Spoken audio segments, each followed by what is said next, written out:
Noble Yes, had yes, a I'm point. going around. Goodman has Yes, not Professor. spoken. Mr. Noble, you will come in later. Give some people That's a new question. lady. That's a Give question, a Doc. lady. There is a lady with a picture here. She has. You have unmuted everybody now. Yeah, I'm doing that because there are people who are going to jump in and talk when you're talking. I am watching from the. I am the commander in chief. You are a brigade commander. Okay. So I'm watching. There's a lady there, Mrs. T. Let's listen to the voice of Mrs. T. Miss T. What is your point paining you tonight, this evening? Professor, can I finish and then I will go because I have to go. I know it's Sunday for you guys Christians, but it's not a weekend for us Muslims, so I have to go to work. Hello, good afternoon. Speaking from Nigeria. So this is my first time on this space and I find it really enlightening and interesting. If only we can get more spaces like this on the Twitter space, I'm sure people, especially Africans, will begin to get acquainted with what is happening within this continent. Yes. Like every sovereign state have their national interest in form of foreign policies. The international organization, African Union, is supposed to have theirs. Of course, they have their set objective. But if their collective representation as an African organization is unique in the sense that it is strong, then the body language wouldn't give Israel that free will, that um, opportunity to come to a summit, an African summit, uninvited. At the same time, another point I want to make is this: why it's easy for us on our levels to probably as diplomats, as researchers, or as educator, whatever we are. I'm a student myself. So while it's easier for us to lay blames as to what is happening. Oh, Africans, we do not like ourselves. Africans, our union is not strong. African, are we playing our part as the smallest unit of the group? As a worker, as a lecturer, as a diplomat, wherever you're representing Africa, are you doing your own quota? If you're not doing your own quota as a unit, you do not expect your insignificant contributions to whatever you are aiming to see Africa as to work. It will never work like that. So this is a call for every one of us on this platform, wherever you are and whatever you represent, provided we all have a singular goal of bringing up Africa to the limelight, loving ourselves, developing ourselves, and getting once and for all from the shackles of this colonialism, then we should strive to work hard. Be your brother's keeper, and above every other thing, frown at corruption, frown at every form of conflict of interest that would favor you above your brother or favor you above those in your circle. I believe if me, you, and the other person can begin to practice what we preach, practice what we are quick to point fingers to condemn at, then I think it's a way to go. Thank you very much. Mr. Doctor, I find you very funny and amazing. Thank you very much. Oh, my co-host, allow me to greet this lady from Nigeria. From are you no from sorry from that country in West Africa, because I always stand for the people of that country, the Biafrans who have suffered, the whole country that is being killed by Boko Haram. Thank you. Yes, and this is the doctor. I don't care. Buhari is a general. I'm also a general. I left the army with the rank of brigadier general. Oh, and wow. He trained like me, so he cannot threaten everybody in Nigeria, then come to threaten everybody in Africa. Apana. Partner, Sadly, they are we trying to want, do so, no, but if he comes, no, tell him, whoever is here who can tell him, if he comes to London for treatment, voila, we shall do what we did to Pinochet. Yeah, yes, you cannot detain people. A court releases a man to go home. Allow him to go. Then if you want him, it's pick him actually again. interesting you've been following that news because it calls for concern. And as we Africans, a brother here made mention of same thing, right? We don't come. Okay, good. It's important. You know the way Europe is organized. When something is happening in a particular European country, every other European country will call their them to order. We lack that rationale in Africa here. So what we're very good at doing is turning our back and pretending as if we don't know what our brothers are going through. I so much appreciate that you've been following the case with Nnamdi Kanu. It prohibits human rights. It prohibits justice. A country where the Supreme Court is saying something, the president is saying something else, the governors are saying something else. No, oh my God. Okay. Thank you very much. Yes, sir. Thank you, sir. Thank you, co-host. Now you can take over. Boss. Yeah. I am tired. Okay. But I'll do that. I'm retired. Just listen. But not tired. Just stay on the line. Okay. Just stay on. We'll give the mic now to Goodman.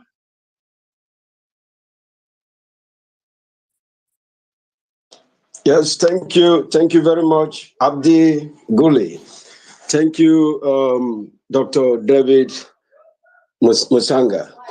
I always love to see this your face. I always love to be in your program because you say it the way it is. Like my sister just pointed out. Sister, God bless you for that speech. Yeah, we always go first to point fingers outside when our inside is as rotten as anybody can ever imagine. We have a rotten systems going on in Africa due to the colonial construct, like what she just said. We have not dealt with our problem. And most of us are being sentimental about Israel, are being sentimental about others outside. Meanwhile, our core problem, we have not touched it. We don't even want to talk about it. We put up a blind eye to what is happening inside. But when it comes to outside, just like the Ukraine issue, everybody's talking about Ukraine. Everybody's talking about Ukraine. You see how the West are coming together for Ukraine. You see how the Europeans are coming together for Ukraine. But imagine the kind of lives that have been destroyed in Nigeria. Just imagine it. It's unimaginable. The number of people killed in Ukraine cannot be compared one third of what has been destroyed in Nigeria. And we people turn a blind eye, and some think somehow we will just become a beautiful Africa. It doesn't happen like that. It starts from the cause. There is a cause. In life, if you don't understand what it means to have a cause and effect, you can never make a headway. There is always a cause before effect. We are trying to treat the effect of the problem in Africa. That is why we go nowhere. That is why we will keep going round and round until we begin to deal with the cause of our problem, which is this colonial construct that she pointed about. We are going nowhere. Africa have wars everywhere. We don't talk about it. But you see us here being very, very sentimental. And it is this sentimentalism that has kept us where we are. Until we begin to deal with this, destroy this sentiment, and see how we can live loving one another, looking at each other and seeing ourselves in them, we cannot make any headway. This is what we should all begin to pass to the next person around us. Let us understand that we should decolonize our mind from this colonial mindset of religion and tribe and all sort of this trash. If there are people that want to gain their independence, let them have their independence, for crying out loud. This is their human right. Let us first of all deal with the human right that is eating us, grounding us, destroying us before you start talking about evicting Israel and all that stuff. Let's deal with what is really eating us up. And let's forget about all these outside things. Those things will take care of themselves naturally. When I am peaceful, I will give you peace. Naturally, it comes. You cannot be talking about peace, peace, peace. Let there be peace, peace, peace in Africa without talking about justice. Peace has never happened anywhere by chance. There must be something that brings about peace. And that is what I'm talking about, the cause, before you talk about the effect. This is my submission. It was wrong to evict Israel from there because they came in there with the badge. They were invited. So why will you take them out? Why did you invite them in the first place if you don't want them there? Because they cannot just come without being invited. It doesn't happen like that. They are not stupid. So it was very, very wrong. Thank you very much. Okay. Now, before I go to the next one, I would like to say that if you don't raise your hand, you're going to go down. So now I'm going to invite Paul Easy to speak. Paul Easy. Yes, my brother. Yeah, I have spoken before, you know. I appreciate everyone. You know, I thank Dr. Matanga for the privilege. You know, the problem we are having here in Africa, I spoke about it before, but I just want to point two things. It's a diversity, dangerous diversity we have in Africa. That's the problem we are having here. Like the last speaker said, you know, there is no peace without justice. We are talking about here peace without going to the basic root, which is justice. How do we get a peace without justice? It's not going to work. So that's just the bottom line. Like somebody said about Nigeria, Nigeria is technically at war right now. And everybody's keeping quiet. They are saying that all they are talking is all about election. It doesn't work that way. How can they go and because of that dangerous diversity? That's why the Nigerian situation is very, very deep rooted in a religion tribes. Only one tribes are going all over the communities in Nigeria, sacking the communities, renaming the communities, living in the same communities, and they did not. The government is sponsoring all these things. You know, in Saudi Arabia, in UAE or whatever, Dubai, there were some of them that were indicted. Up to now, Nigerian government refused to name those people, and they are called terrorists. You know, like the arms are coming from Turkey, coming from Saudi Arabia. They are not doing anything. So if you keep on saying about Israel, AU and ECOWAS, all of them are corrupt. Who is bankrolling them? I said this thing before. And who employs them there?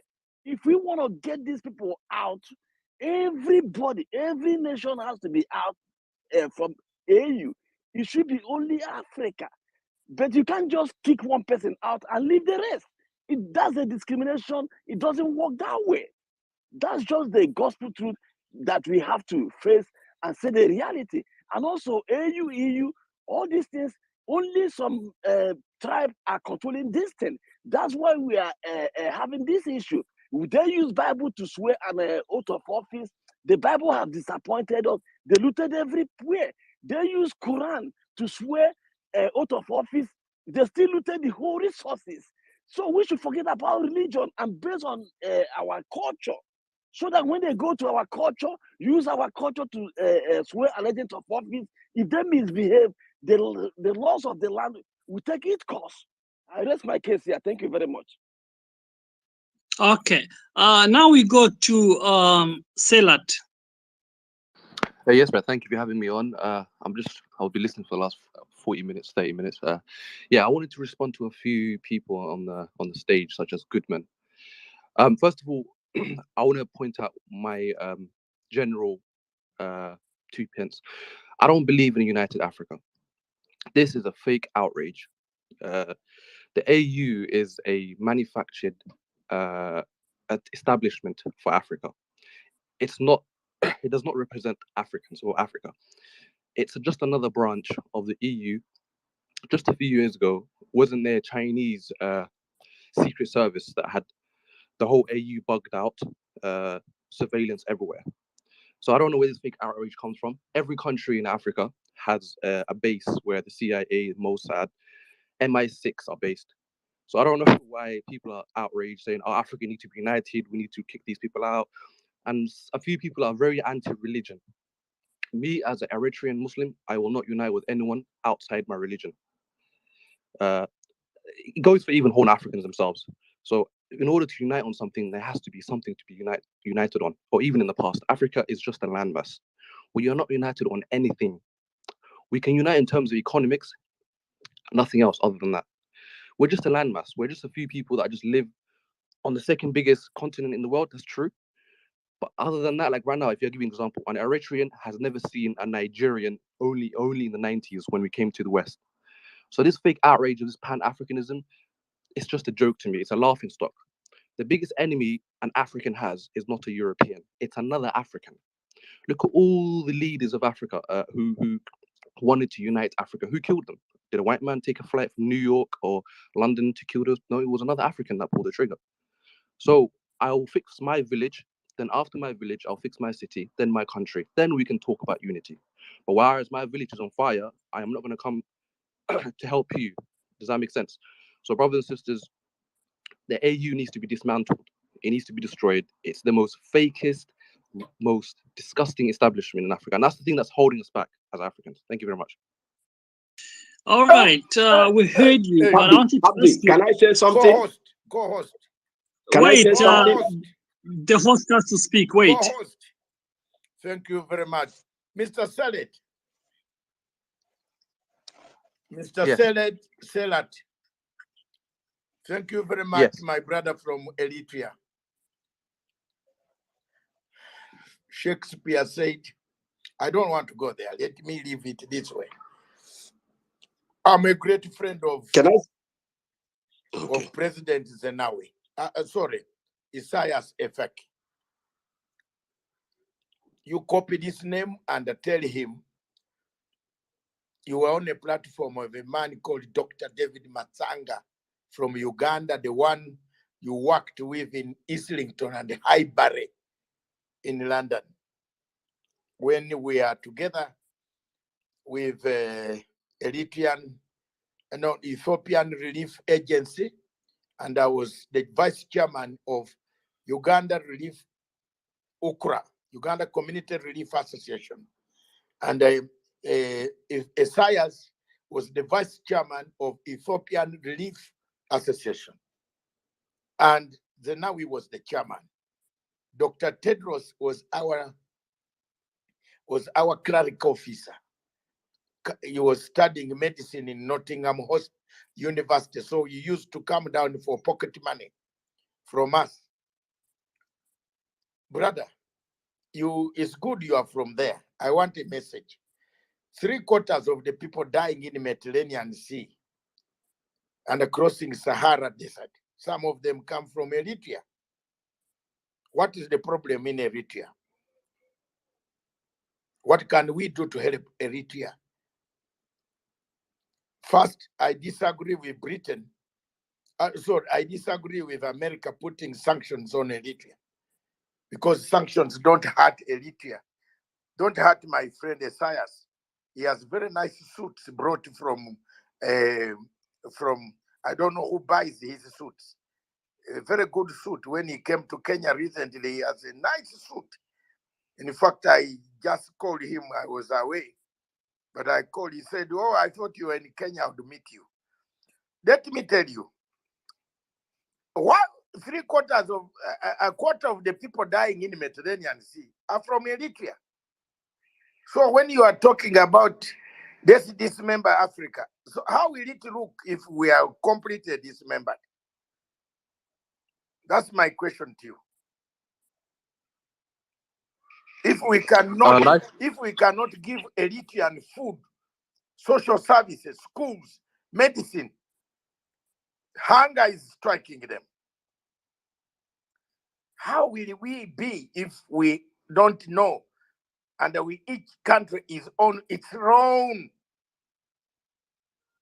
Isaiah Afwerki is my friend, and let him hear my voice. Modify this state called Eritrea for people to stay. When we are talking in our boardroom in Islington and Highbury, Isaiah Afwerki, remember, I used to tell you that all of you will be leaders. And in fact, they became leaders, and I'm the only one who has not become a leader. My friend went to become the Prime Minister of Ethiopia. Isaiah became the President of Eritrea. Dr. Tedros became the WHO person. He knows me personally. We have talked. When COVID struck, at first I attacked him. Then later on he said, ceasefire. I know why you're attacking me. He's my comrade. All of the people fighting in Tigray, these people are commanders we used to be with in exile. All of the people in Ethiopia, not Dr. Abin, is a younger man. He never caught a gun at all. So we fought and removed Mengistu Haile Mariam, threw him out of power. The British government gave us support. I can authoritatively say it here. So here we are.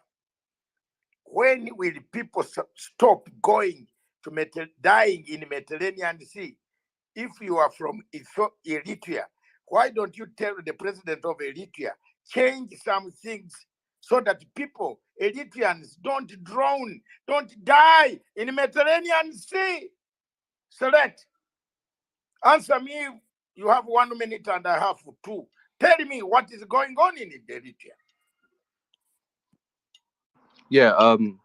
First of all, I just want to let you know I'm not the biggest Eritrean nationalist, but I will speak for my country. There are problems within Eritrea. You are correct in terms of 1/3 of the people that are found dead in the Mediterranean Sea are Eritrean.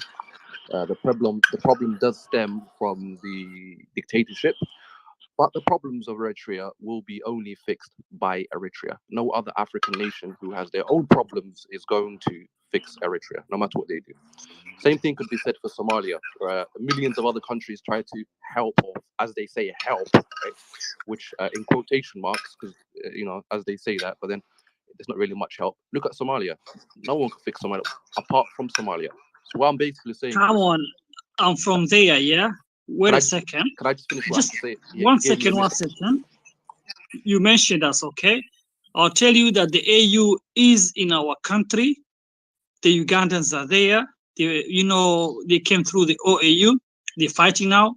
So there's no way you can say that in Somalia, the AU did not do a thing. Not true. Right now, Ugandans are there. They're dying for us. So I think it's like you're speaking for yourself. Okay, can I just finish what I have to say? Brother, I don't know. All right, go on. All right, brother, I don't know where. You're saying you're a journalist, but your country, the AU, have caused you strife and anything, nothing else but just strife and problems. No, don't cross that line. Can I just finish? Brother, Salet, don't cross that line. I support the AU on peacekeeping because my country, Uganda, has the biggest contingent of Uganda People's Defense Forces who have died more than Eritreans. So please don't cross that line. Because for you, if you say we have done nothing, I also want to ask you, why is it the Al-Shabaab uniforms resemble the uniforms across? Where do they pass from? Can I just no, finish where what do I they have to say? pass from? We are, There's too many questions. We are here Africans. We solve it here. Bare knuckles. Can you just let him finish? Can I just finish? People Can I just bring finish? in uniforms from Saudi Arabia through the Red Sea, through Ashimara, you give to Al-Shabaab. Brother. And you tell us here that there is nothing going on. We are losing people. We are losing Kenyans. We are losing Uganda. Can I just finish? Don't try here. Don't. Wait. Boss, Can I just finish? You gave me a minute. I give you 1 minute. You gave me a minute. Close your argument. You haven't let me finish what I was saying. No, you go ahead. But I want you to tell us why the uniform, why Al-Shabaab's uniform looks like a Eritrean uniform. You asked me another question tell before. us. Now there's another question. Wait, we have kept quiet about you people. brother, you asked me a question before. Go ahead. In the middle of it, you've asked me another question. Yeah, Let me finish the other one because first. that is what I am, and I'm an interrogative journalist. I'll interrogate. You didn't know. I'm a terrible guy. I ask serious questions. Doctor, let me finish. And I you gave me a I minute take and a half. no prisoners of lesser minds. No Don't problem. be a lesser mind. Answer my questions. You gave me a minute and a half. Please, No, I'll let give me you just even finish. more. Okay. So you asked me what the problem of Eritrea is. The problem of Eritrea will be only fixed by Eritreans, no one else. Okay, Eritrea might seem to you a dystopian North Korea of Africa, but we have dignity. We're the only country in Africa that has dignity, militarily, economically, socially, everything. Do you understand? So we might not have the riches and all the luxuries of other African countries that are being looted, such as Congo and Kenya. Right now, Kenya's economy mostly is controlled by Europeans and Asians. Uganda is controlled by mostly Asians, brother, in terms of your economy.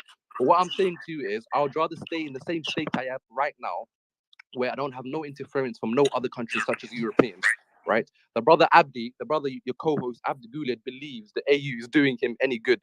Brother, the AU are causing you havoc and literally holding your hands while Al-Shabaab wreaks havoc. Only this year, in the last 6 months, your president HSM has destroyed Al-Shabaab using his own military, while the AU are holed up in little embankments and not helping you, brother. I don't know where you say you're a journalist, but you have no idea where you got this news from. Al-Shabaab are being wiped out by the SNA right now, the Somali National Army, not by the AU. The AU have been sitting in your country making $2,000 a month per each soldier for the last 15 years, doing absolutely nothing, brother. Don't lie to yourself. Thank you very much. Thank you very much, my brother. Should I? No, wait. Should I just Thank take you very over? much, my 1 brother. second. Wait, I will give you time to speak to this gentleman. Let me tell you, my friend, if you look at the uniforms of Al-Shabaab, do you, as a human being talking today here, even if you are put on a mask of a white person, I don't know why, when you are a black man from Eritrea, where does the uniform come from? The AK-47, where do they pass from? You tell us that you are economically sound. Then why do we have 3/4 of our people drowning in the Mediterranean Sea, running away from the hardship and the dictatorial tendencies of my brother Isaiah Afwerki? Why? Why are they going there if you are economically sound? So the point that you have made only, there is one thing that you have made. In every market, they cannot lack a madman. But even a madman makes some sense. He might see the person going to steal somebody's property and make noise. You have said something very sensible. AU, where it stands now, does not benefit us much. That's true. But it has done its best to exist. When Madame Zuma was the AU chairperson, if she was there, this mistake of the Israelis that we are discussing today, I tell you, my brother, would not have happened. The AU went wrong when the French, through Morocco, installed a man called Dr. Musa Mohamed Faki from Chad, the former Minister of Foreign Affairs of Chad, who defeated us through corruption, because the woman who was buying the votes was from Morocco. She was the chairperson of Total Oil, who came with new notes from her bank in Morocco in a plane. She was paying every African Minister of Foreign Affairs except Uganda, Rwanda. They never picked the money under South Africa. The rest of them under Kenya, which had a representative. The rest of African countries, including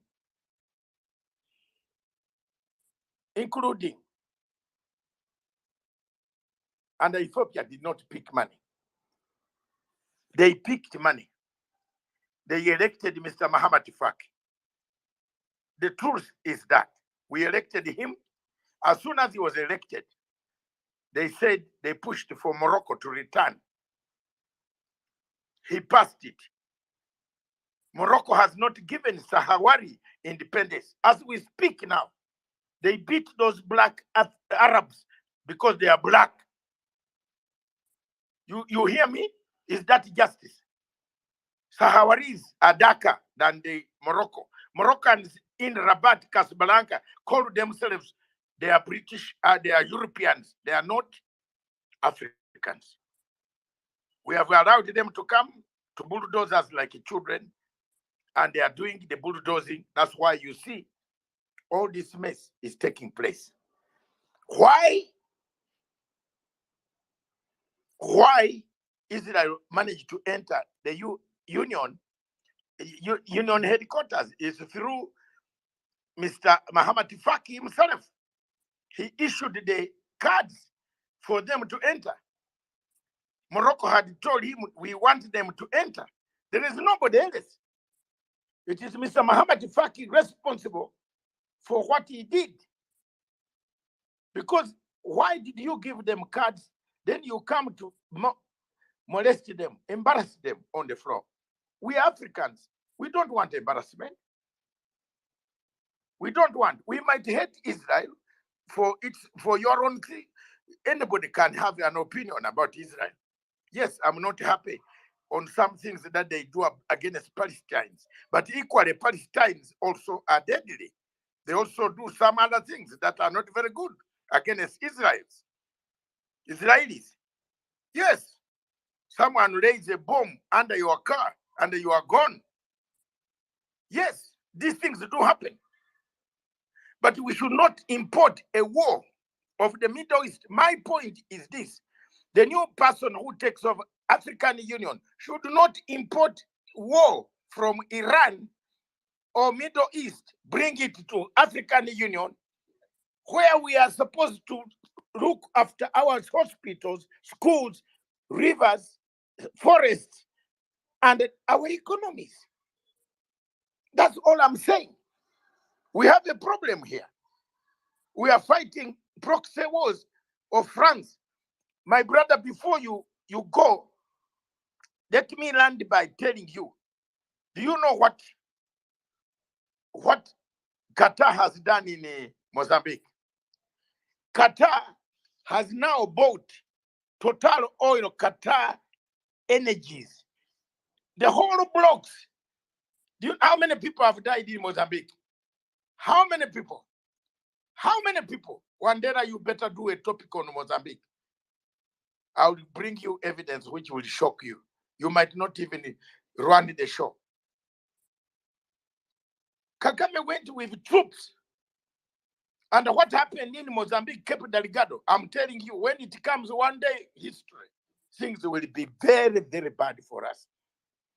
Now, Qatar oil agencies, Total Oil Qatar agencies, bought oil from Total Oil France and the hot gas of Mozambique. They went and created ISIS. You heard that there was ISIS.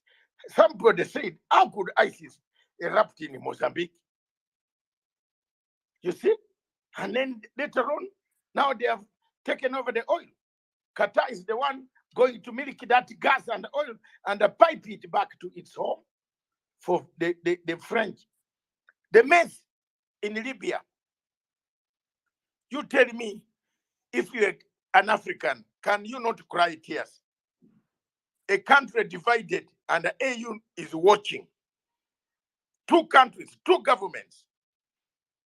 AU is watching two governments. A government of General Khalifa Haftar in Benghazi and another government recognized by AU in Tripoli. Surely, ladies and gentlemen, Africa and the leaders of Africa have now returned home. Everybody is about to reach home. Nobody was left behind. The summit is over, and I think it's only Wandera who has not taken the flight. The summit is over today. Everybody has left home. The way they went, the way they are going out, with an embarrassment of Israel dominating the headlines. When can we change this? Was it the only way? Why didn't we do diplomatically and tell Israel, don't come here, let's finish your paperwork, then you will come later? Why do we embarrass a woman? A woman. At least embarrass a man, but even a woman, a diplomatic woman, she could even have fainted. So for me, that is the man whom I wanted to tell has run away because he wanted to hear the truth about his friend who imports the Al-Shabaab uniforms. So for us, we know everything, but we are not going to. Don't try us and say, oh, he's back here. Don't try and say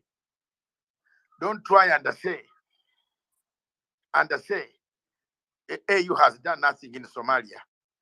There's something that has been in Somalia. It has been done. It might not be perfect, but it has done something. At least Somalia will one day stabilize. But it could only stabilize if some country somewhere in the Horn of Africa stops killing people. It went to Tigray, it killed very many people in Tigray. You come back and tell me how many Tigrayans you killed. So please, just stop it. Stop it. We have put back everything for you. Let Ethiopia remain one, united, and that is okay. Thank you very much. Mr. Okay. Co-host. Yes. I think now we should give the mic to Charles Mutamba. Charles Mutamba, yeah. Oh, thank you, Abdi. And thank you, Dr. Matsanga, and all brothers. Before you go on, I know you're from Zimbabwe, and I'm interested in the issues that are going on in South Africa because of the operation they're trying to make called Dudula. They are saying they want to go out and kill the Africans from Zimbabwe, Nigeria, Somalia, and so on.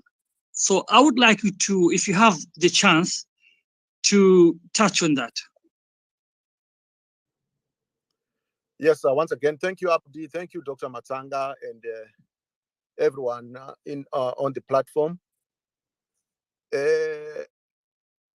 Number one, the African Union behavior by Dr. Musa Faki is embarrassing, to say the least.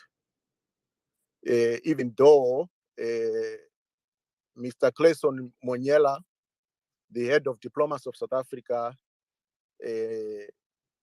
stated that Israel has not been accredited as an observer at the African Union. That is not a justification to act undiplomatically and breaching a protocol, international protocol, as we witnessed and we are embarrassed. What it also calls upon for us as Africans is, just like what Dr. Matsanga has mentioned or alluded to, that we should not import geopolitical wars into Africa. We have enough issues as Africa to deal with in our individual countries and as a continent. The issue of the economy, the issue of poverty, the issue of beneficiation of raw materials. We see how the DRC is being exploited ad infinitum. The issue of a cultural renaissance that President Thabo Mbeki alluded to, which should become paramount in shaping the destiny of Africa. Going to the question of South Africa, as Abdi has asked me, I would like to mention that I had an interview with SABC where I stated very clearly that the tragedy of South Africa is that South Africa has become a political Golgotha of Black consciousness and African nationalism. And what an irony of a country which was so promising during the liberation struggle against apartheid, with icons such as Chris Hani, Steve Bantu Biko, Walter Sisulu, Oliver Tambo, and Nelson Mandela, who stated that South Africa has an appointment with destiny, with its African destiny.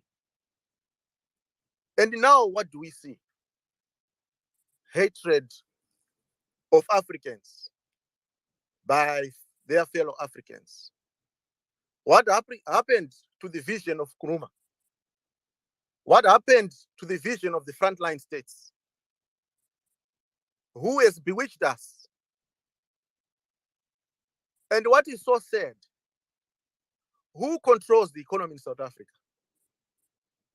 And who is at the receiving end in as far as the South African economy is concerned? And I also mentioned that the problem in South Africa is also the problem of the legacy of apartheid, the problem of the miseducation of Africans, colonial apartheid education. What we witness today in South Africa are structural issues around the South African education system, the issue of South African ideological consciousness. What President Malema of EFF alludes to. And I also mentioned on SABC that what is happening in South Africa makes the late president of Zimbabwe achieve the position of sainthood in as far as his agrarian revolution is concerned. The situation in South Africa exposes the need for a structural revolution in terms of its economy, so that South Africans can be accommodated in running the economy, in being creators of employment, in being owners of the means of production. Zimbabweans, Somalians, Nigerians, Mozambicans in South Africa are not the problem. But the problem is the structural issues that were not addressed, the unresolved issues of post-apartheid South Africa, where we see that monopoly capital rules the day. And Africans are now turning against each other, when the real problem lies in structural issues. So I understand we have challenges in different African countries. And indeed, in Zimbabwe, we have issues. We have challenges. But just like what Dr. Matsanga has alluded to, in Zimbabwe, we also have challenges that are related to neocolonialism. We have challenges around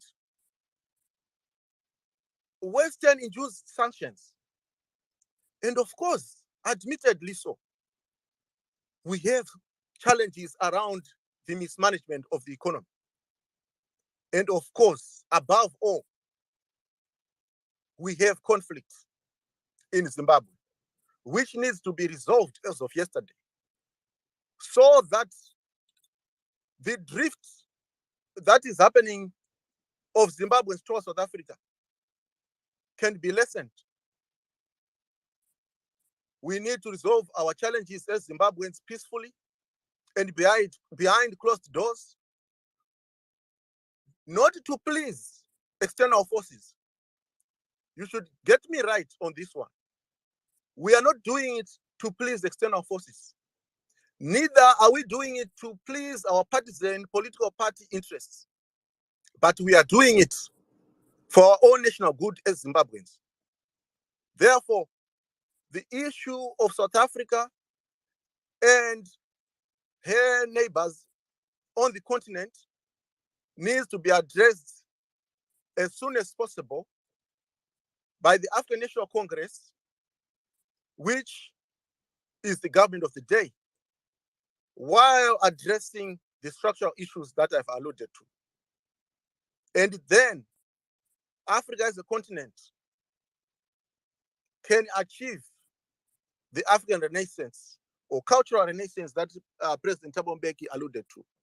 And then South Africa can also be able to fulfill its appointment with its African destiny. Thank you, my brothers and sisters. Thank you, Dr. Matsanga. Thank you, Abdi. That is my response. I yield the mic. Hello? Yeah, you Hello? spoke so Hello? well. Hello? Yeah, Yes? yeah, wait, Can I? my friend. Can, You speak, wait, okay? can I proceed? You're gonna speak. No, wait. Please Hello? wait. Okay, thank you. Wait, please. Wait. Okay, now we're gonna give the mic to Springfield. Hello, everyone.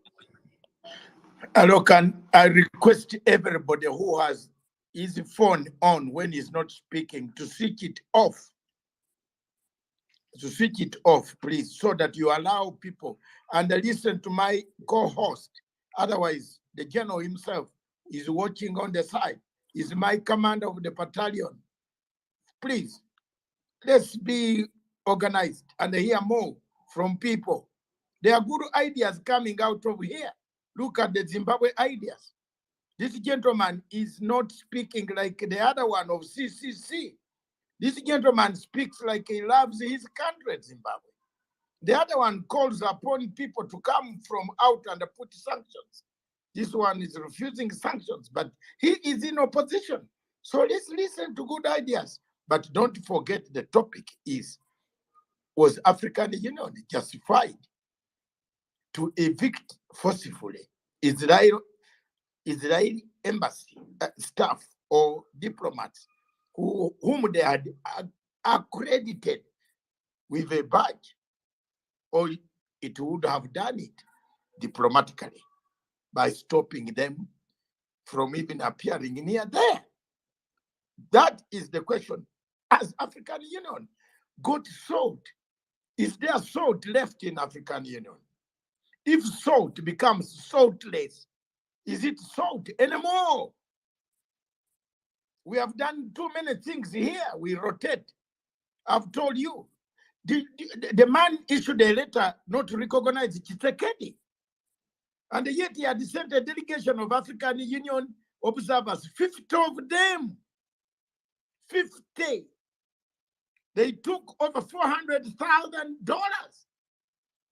to observe the Congo elections that of 4 years ago. Then when they came back, they gave him a report. He accepted it. Then later on, he wrote a letter to all presidents of Africa that please don't attend the ceremony, swearing in ceremony of Tshisekedi. Whom is he working for? Is he working for you, Somali man Abdi, who is paying a salary, tax, and the tax man is arresting you, closing your business in Nairobi? Because No. you haven't given them the revenue? Is he No. working for Dr. Aveni, Charles Mutanga? No. No. Proceed. That is the trouble. We want to find out where the trouble is. Are we Africans who, even if we hate Israel, we should not treat it the way we treated it yesterday? We could have done it differently. Again, there is also an issue here. Why do we allow on the Palestine and we don't? Let's allow both of them to go. If we have allowed one, let them sit there, but sit separate. Let them bring no bombs in our AU. Then you allow one, and you are disallow the other one, and you are fighting over our property. No, someone is not doing administrative work properly in African Union. Therefore, we call for his throat. We call for his resignation. And I'm lucky. We are very lucky. I warned you that this thing, the wind is coming. God is talking. The resolution about the political, economic, and whatever they wanted to pass collapsed. Collapsed. The heads of state came back without endorsing anything. There's nothing there left. So, gentlemen, let's talk maturely. Let's not talk too many of us. Respect my co-host. He's a very able man. He's a fighter who has been fighting for the rights of Somali people in South Africa and other places Asante sana. who are being killed. Take the next speaker. Asante sana. We're gonna go now to Springfield, if he's there. Yeah, I'm here. Thank you very much. Thank you for giving me the opportunity to speak. So basically, I wanted to kind of recenter, if you allow me, the debate around the question that is stated in the title about the eviction of Israel, and basically what did the African Union actually, in terms of allowing or preventing the Israeli delegation to attend the summit. I think from the information that we have is that the invitation for the Israeli delegation to actually attend the summit was canceled one day before, right? And it is through the Moroccan delegation that those guys, especially the woman that you see in the video, which is being evicted from the room, actually attended the basically the summit, right? So basically it was done through the Moroccan delegation, and it's not surprising to me, to be honest. It's not surprising to a lot of people, because one of the biggest advocates, let's say, for the integration of Israel as an observer in the African Union was Israel from the beginning. And this is linked directly to what Dr. Matsanga was saying, is that actually Moussa Faki back in 2017 was the biggest support, for the integration or the reintegration of Morocco into the African Union. Just as a reminder, Morocco actually left the ancestor of the African Union because of the conflict of Western Sahara at the time, and reintegrated the organization, right, after trying to integrate actually the European Union in 2017 under the let's say support of Mr. Moussa Faki, right? So today what we have is actually a network within the African Union, which is actually pushing, or let's say forcing the African countries to accept the integration of Israel as an observer member. Yes, it is not a full member of the African Union, but they want to integrate it as an observer member, so it can do its lobbying, basically kind of create some kind of coalition, right, to make sure that not only the interests of Israel actually are protected within the African Union, but to make sure that whoever is actually in favor of the Palestinian cause, defending the anti-colonial regime or the anti-colonial movement against the basically the Zionist regime, is actually evicted either from the organization or is put, let's say, as a second on a second plan, right, or second level of the organization. So this is basically what they're playing at. I think the fact that it is actually South Africa and Algeria who are actually defending the Palestinian cause and making sure that Israel cannot integrate the African Union is not a coincidence. I think from their history, Algeria has been, one of the most, let's say, significant countries in terms of the anti-colonialism movement in Africa, but also the anti-apartheid, of course, when it comes to South Africa. So I think what we're witnessing today is basically a political war to make sure that the African values, right, that are supposed to be, let's say, protected by the African Union as an organization, as the organization which represent the African people, is basically attacked today currently, and this is why we're seeing what we're seeing today. Some people are trying to force the integration of Israel above the application of the rules of the organization, as they will, and please remember it very well, in the future you will see that they will try to basically get the Western Sahara, so the Republic of Western Sahara, out of the organization, going basically above the rules of the organization, right? So this is what they're doing today. I think we have basically two visions of what Africa should be and what the African people should defend, which are basically colliding within the organization. Unfortunately, this is done through some corrupted leaders in the African Union, and Moussa Faki is one of them. I think Moussa Faki today represents really not only the interests of France, but also the interests of Israel, and is playing, a very dangerous game into the organization. One of the goals also might be that some countries, including Morocco, are actually playing a game where they're trying to, let's say, make the organization.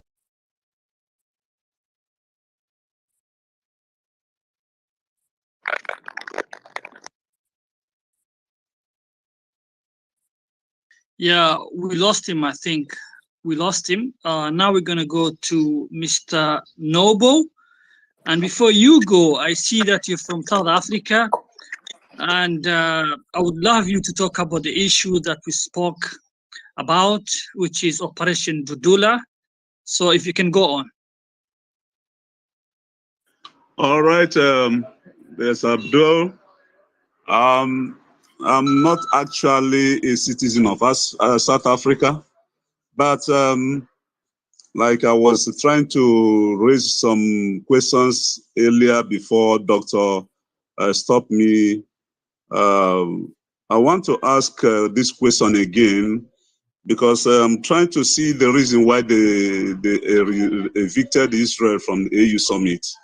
And it's just a simple, the issue between Palestine and Israel. And just like the other speaker said, we shouldn't bring war from outside into our own continent.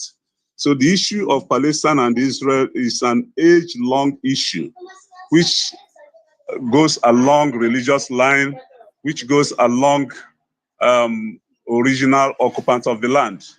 So if Africa, we have some other nations that are members of observer mission, like UK, United Arab Emirates, Kuwait, and a host of others, if I may just stop there, then they wouldn't have, in the first place, accepted their request to be part of the observation. They would have rejected it early enough. Two, they would have not have accredited them, because one thing is having a request to be part of it. Another thing is granting them accreditation. Because when you give somebody accreditation, it means he has met all the requirements before you give him a pass to come in. So if they have been accredited, which they have all the requirements, then why did they evict them when they have entered inside the room? So that is the main point. And now, having said that, I'm trying to understand that there are 7 North African Muslim-dominated countries that stood up verbally to object to the Israeli observance seat in that place, and South Africa in particular, who has a long-term relationship with Palestine through the foreign affairs minister, have already said that they back Palestine. For that reason, they don't want to see Israel in that meeting. So I'm saying that the international politics they are playing there shouldn't have arisen, because if we're making peace in other nations, we equally have to make peace in our own country, in our own continent. Just like Doctor said before, the problem in Morocco and Sahel is there. The problem in Somalia is there. The problem in Ethiopia and the Tigray is there. The problem in Nigeria and Biafra is there. The problem in Cameroon and Ambazonia, they are there. And so many other problems which Africa has not solved. And these very leaders did not talk about these problems on the ground, but they are fighting other problems in another continent, which actually does not belong to them. So I don't understand where Africa is going. So having said that, I want to equally speak little about the issue of South Africa and the Dudula movement. The thing is that there is a saying that the child is crying for the food the mother kept for him, and the dog came and picked that remaining piece. So I don't know what the child will do again.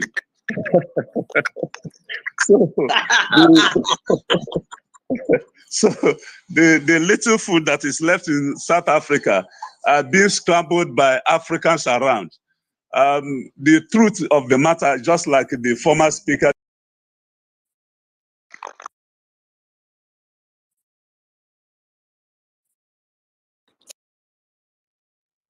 Thank you very much, ladies and gentlemen. I now take over the full responsibility of the platform. I want to thank my co-hosts to stay online, my co-host Abdi and the Joe who has just come in. Our platform is trying to play now because the French have heard that we are hitting their man in Addis Ababa.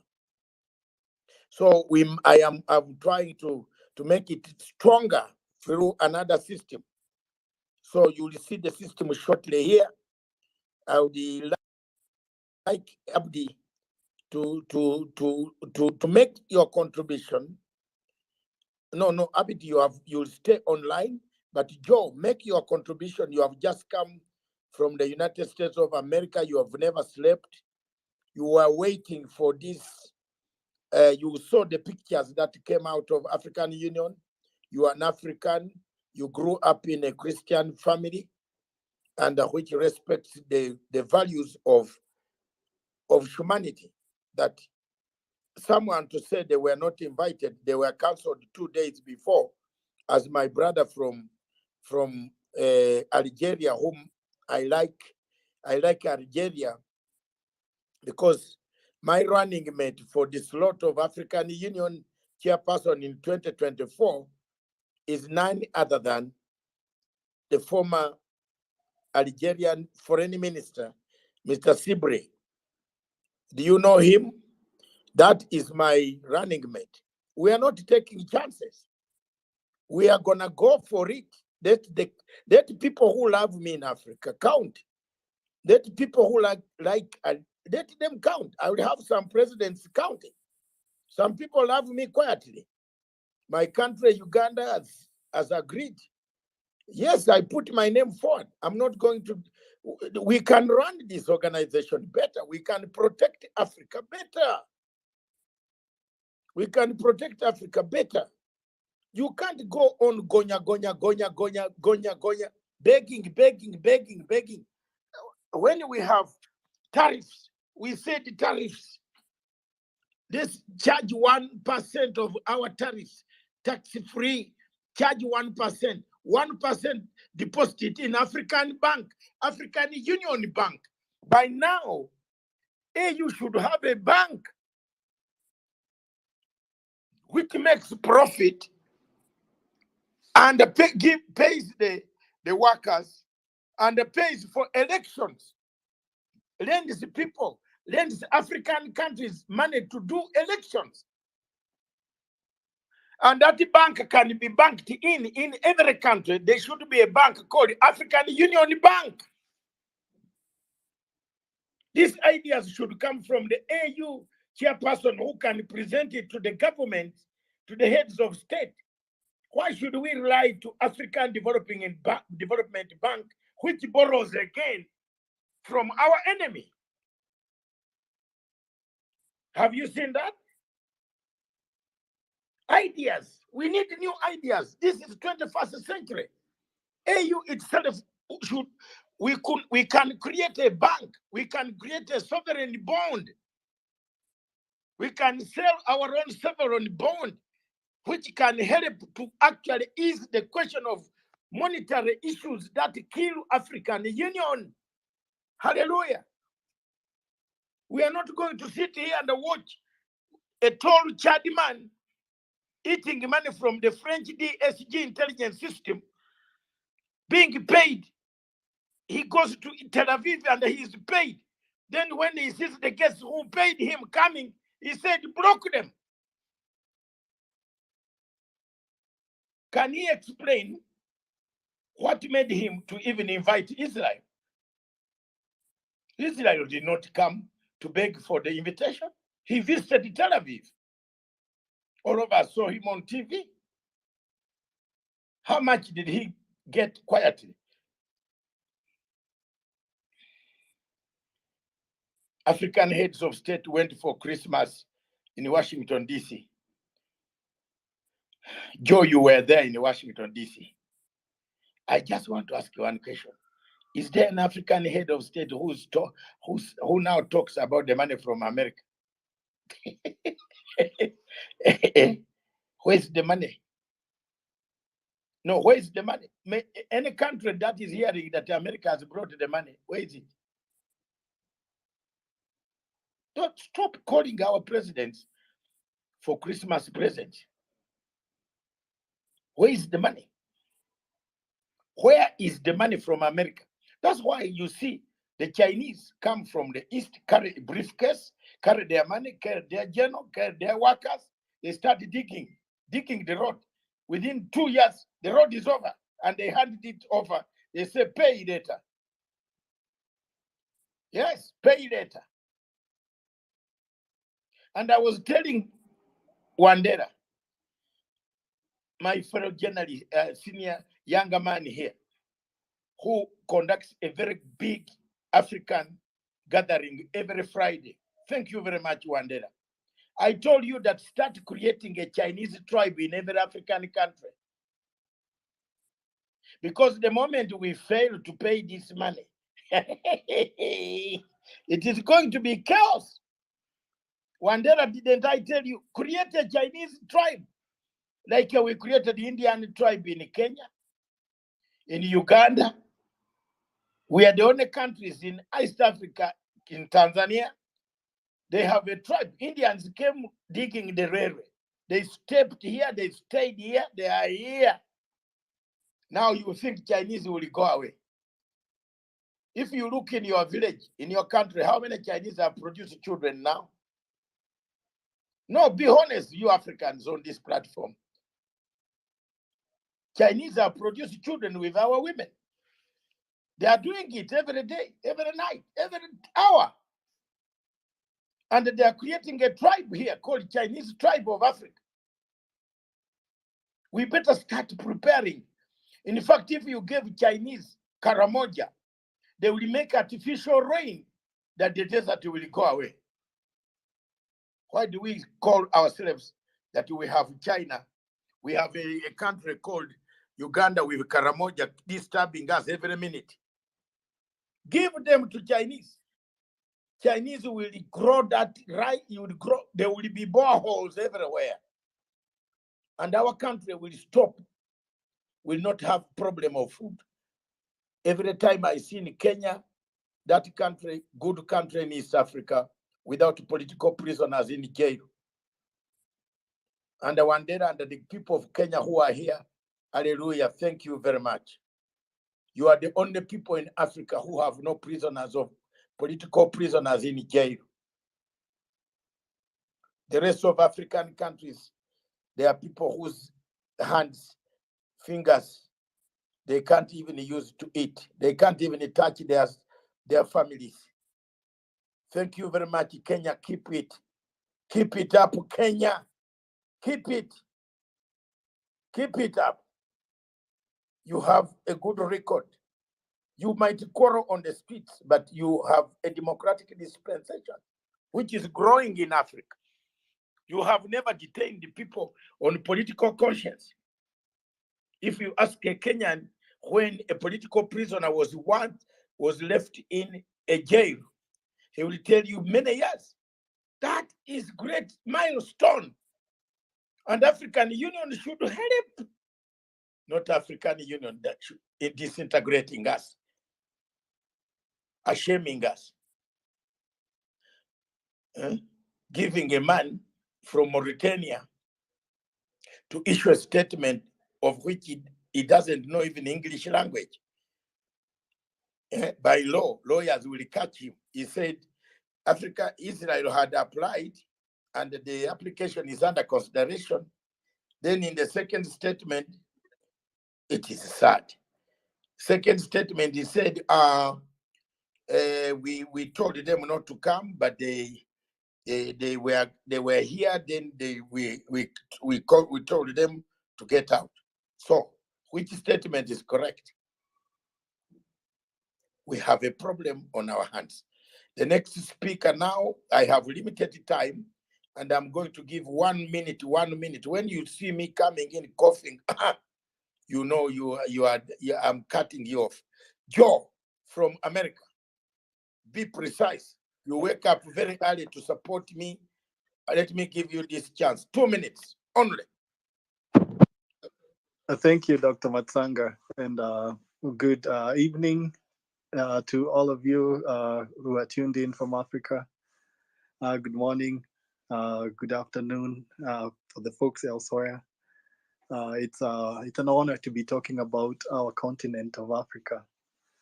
I would say that the issue was a sideshow. I expected more from our leaders at the African Union, but they indeed used that as a sideshow, I guess, to score some points. But from my opinion is that as Africa, I think we should be as neutral as we can in all these major international conflicts.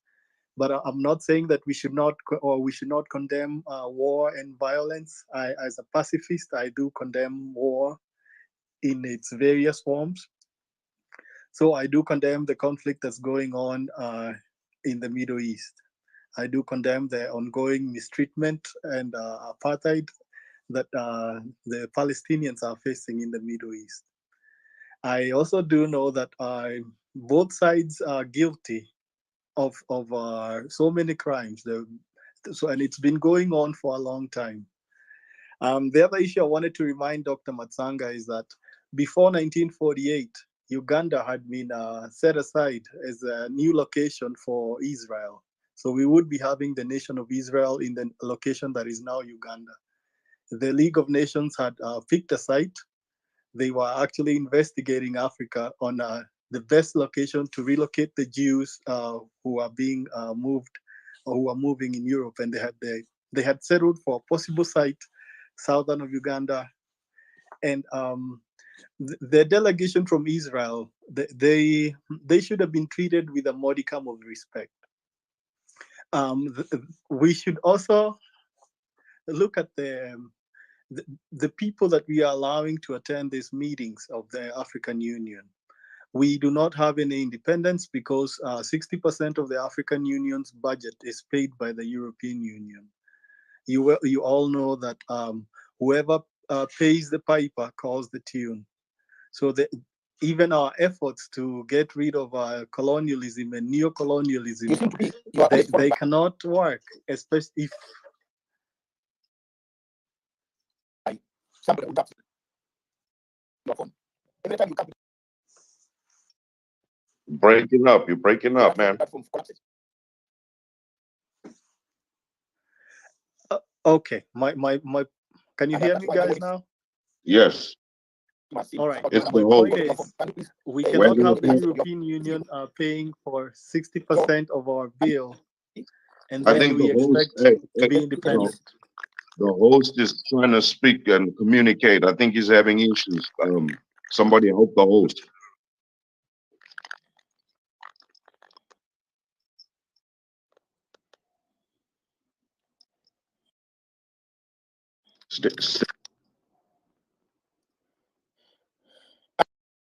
Abdi. Yes. Yeah, every time Joe comes to the show, you have noticed that? Yeah, Yes. Joe, I don't know why.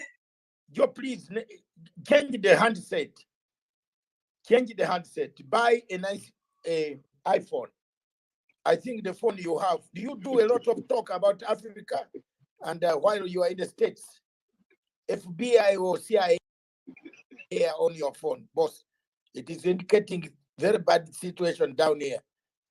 Every time you come to any platform, things fall apart. Almost my platform with huge number of people, they have not spoken. They are about to fall apart. So thank you very much. you have contributed and you have said rightly, but take your phone, you have a problem with it. Somebody doesn't want you to express your views. Yeah, you see, up to now, you are still trying to talk when I've already removed you. Okay. There is a man called Gregory. Dr. David, I was next. You see, he's there. Where is he? Joe. Joe, just step down. Go down. Go down. Joe, go down. Then I bring you back. Go down, please.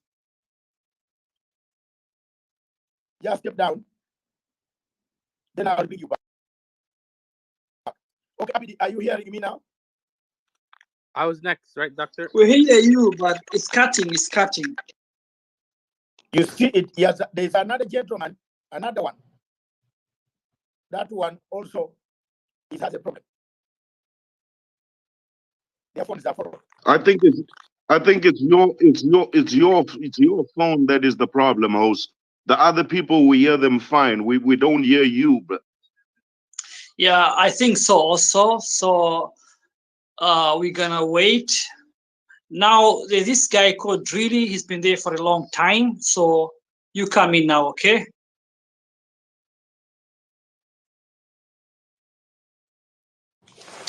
Yeah.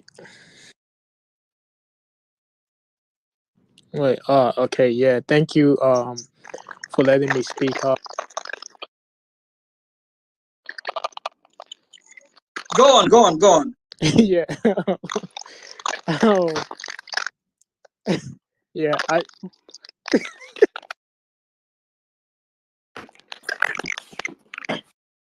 Yeah, your mic is bad. I think your mic is bad. So, Mr. Host, your mic is bad. Mr. Host, Dr. David, your mic is bad.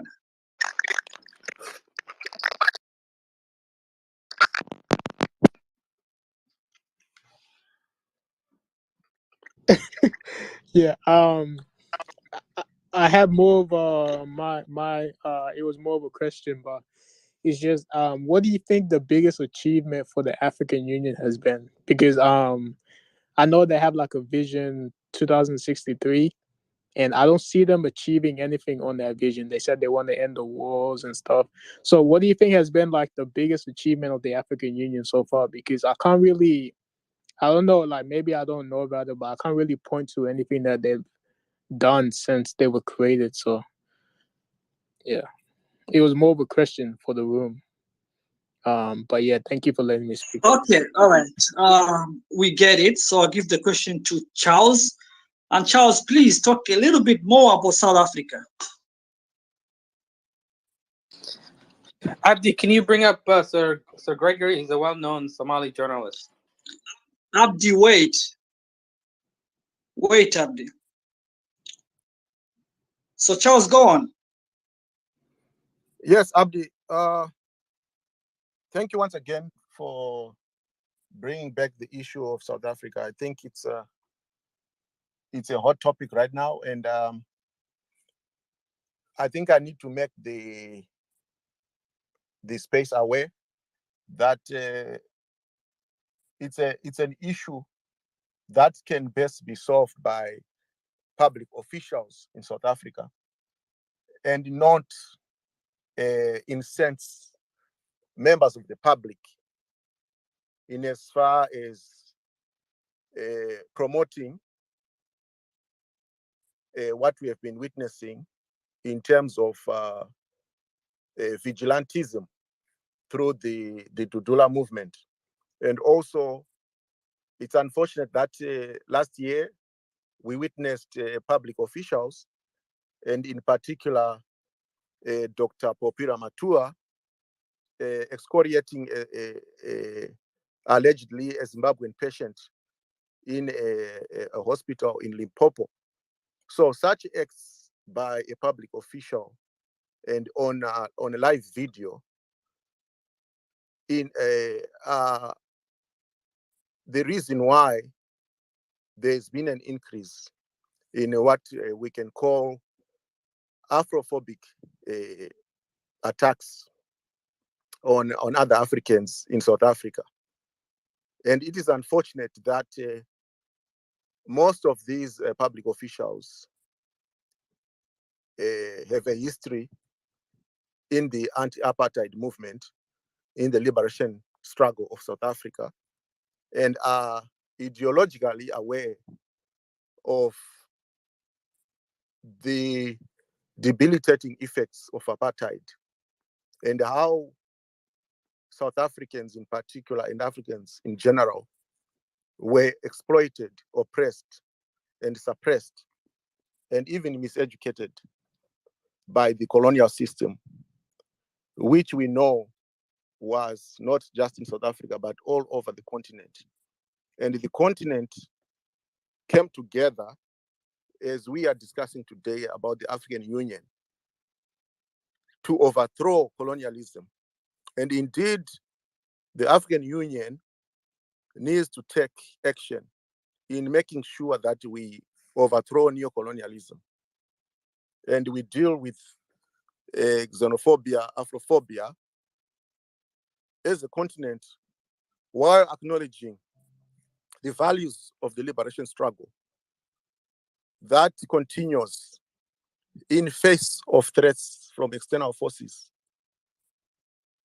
and in face of threats on our individual economies by external forces, whom we should look at as potential business partners or clients. But as it is right now,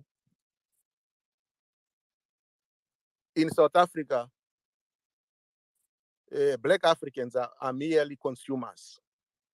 And because of that state of being consumers and not being the owners of the means of production, like what the other speaker mentioned or alluded to, they are fighting for the little food that is there or the few opportunities that are there. And tragically so, the low-paying jobs that are there for Black Africans. But we are saying, just like what is happening in Zimbabwe, the land belongs to the Africans. And indeed, our minerals belong to Africans. So therefore, we should make sure that we process the raw materials that come out of our countries and then export the processed products to the east or to the west. So those are the issues that the African Union needs to be dealing with. And like what Joe has mentioned, not to deal with sideshows or try to import foreign wars into the Union at the expense of the hard issues that we face, the hard issues that we face in the DRC Congo, the hard issues that we face of all our luminaries who were tragically assassinated because of their clarion call for economic independence in Africa, for political independence in Africa. Those are the hard issues that we need to deal with as an African Union, as a Southern African Development Community, as an ECOWAS, as an East African community. We need to deal with the hard issues at the African Union. And indeed, in our individual countries, we need to deal with the hard issues. And not to dwell on minor issues. And not to dwell on a high-stakes game of a winner-takes-all political victory, where when one is declared president, and then he forgets about the hard issues, and he embraces the East or the West for his or her own gain. So those are the issues that need to be addressed in South Africa. Those are the issues that need to be addressed in Zimbabwe. and any other African country. I yield my mic. All right. Now we go to Thomas J. Thomas J. Good evening, all. Yes, my Good friend. evening, Welcome. thank you, co-host Abdi. Thank you for this session. Thank you, Dr. Masanga, for your time again to bring to light the unfortunate African situation, more particularly now that Israel was evicted from the AU summit. Yeah, very well. Israel, yes, it's very unfortunate that they found themselves in a very awkward situation. But again, I think Israel is such a superpower, just to say so, who should have known better to play by the rules. So to have found themselves in such an awkward situation is very embarrassing, very unfortunate, and I want to blame them for their own failure. They should have known better how to apply for participation. They should have known better the culture and practice of this African continent powerhouse, that's AU. And probably for this regard, just good to mention, Africans are yet operating by impunity. So it's not surprising that they were evicted. AU themselves is a body of persons who believes in the absolute persons, nothing else. So to speak, that particular unfortunate incident is very discouraging. Though yes, Africans are very hostile population, but maybe this will improve. Now back to our own situation. AU should do better.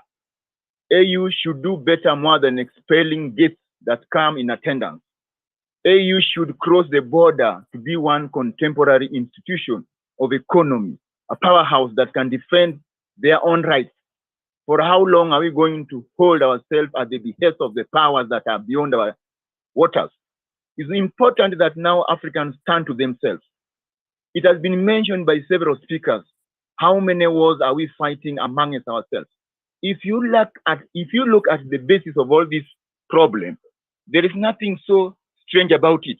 It's all about incumbent presidents who want to preserve their persons. It's all about presidents who want to do everything at the end of electorate.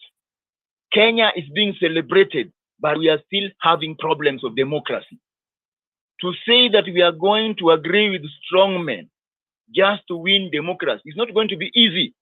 These persons must be told to their face. They are not going to be what we call the constitutional monarchies at this time of our lives. Kenya and many other nations can do better. The Sahrawi people should come to the table. Yes, they must live with the realities that are possible with us. But again, a case like Kagame in Rwanda is doing good. But if you go down there, I believe not all Rwandans are happy. There are some gaps. Same to Zaire. What am I saying? We need to develop and play by our own rules. We are not going to say, today we are praying, tomorrow morning we are waking up with a different ideology to surpass what we have gained. So I'm going to urge ourselves to be strong-minded. I'm going to urge Africans to stand for their rights. The youth that are now the next generation. Dr. Masanga, you'll agree with me. You are more old than I am, but I'm also old enough. Sooner or later, we are going to retire from this platform of being heard and being spoken to. So there is need that we need to institutionalize our rules. We need to practice them. Yes. And that's very important, very urgent. Otherwise, Africans will keep on lagging behind. Yes. Our circumstance that is still relying on food, mere food production is poor. It's very poor. And a hungry man cannot bargain. So we need to do better things. We need to act. We need to feed our populations before we can say we are demanding democracy values. A hungry man has got no choice but to feed almost on anything, which is also very embarrassing. Those are my observations. Thank you so much. Thank you very much. All right, now we go to Springfield. Wait, Springfield. Wait, co-host, a minute. I want to give this space to the women. The last minutes to the woman, we still have about 30 minutes, 20 minutes, 25 minutes. I want women to speak first. Then there is this gentleman. Where has he gone again? Gregory. Gregory, you keep on coming and running away. His connection is bad. And I think, yeah, He's we'll see if we complaining. can get him back. You know, Gregory, I know him very well. I know him, and I always want to arrest him whenever I find him in Nairobi. But he runs away. Maybe the submissions are too long, and maybe some people have data problems. Maybe they should shorten their submissions to like 1 minute. Thank you very much. Let's now go quick. Who is this one who has brought that good idea? Knife. Charles, I think. Who? Knife. Zimbabwean, Knife. Oh, Magadie Baba. Ndiripo Zangu Mdara, thank you for the space. This is very productive. Yes. Rule number 1, we have to know our enemy. Israel is not the friend of Africa. Israel has been treating everyone around the world with like they are the god, right? So we need to understand one thing. Israel has been sterilizing Ethiopian black Falasha Jews because they already know that they don't want any of these Jews to continue to be alive and they be the only Jews. The political situation in Southern Africa, this goes back to the days of colonialism. That when in 1960, hold on May 25, 1963, all these African leaders, young African leaders, met up in Ethiopia with Haile Selassie, and they were going there with the Kwame Nkrumah plan. These guys became vigilantes. They decided to separate from this unity of Africa, and they decided to have this individual rule. So we have African countries neighboring each other in Southern Africa who are playing this game of blind diplomacy, right? You've got the Zimbabwean leader was up in somewhere in North Africa, and the African leader was telling him, "You have done very well feeding your people in Zimbabwe. It is exemplary. We need to learn from you." But the reality is on the ground, and what these leaders are projecting in the media does not add up, right? So this is the problem we have. We have a network of our own leaders who have an agreement to protect each other and polish and cover up any violations. And if your people flee to my country, we need to catch them and send them back. This is the issue we have. It's not just these guys are working as one big entity. It's why they all stay in power and they all ignore what the other guy next door is doing. So that's where our problem is. First of all, is divide and conquer. We have been living for generations with an imaginary line separating us. These white people have left. We removed the imaginary line, and we can focus on the jewels and all the wealth in the ground, right? We are focused on each other. We are focused on who belongs where. Why don't you go here? And we can figure out a way to feed ourselves with that same land which those white people became rich on. We have it, and we can't use it. So the focus needs to be in healing. Number one, we have this divide and conquer, which we as Africans, we cannot become partners if we have different political views. So right away, it's destroying the fabric where we can't even grow together because our political views become this obstacle for us to do anything together. You know what I mean? It's like we love our politicians so much, we're willing to kill our brothers for our politicians. And we can see what they are doing. We see the whole entire Africa, starting from Haiti.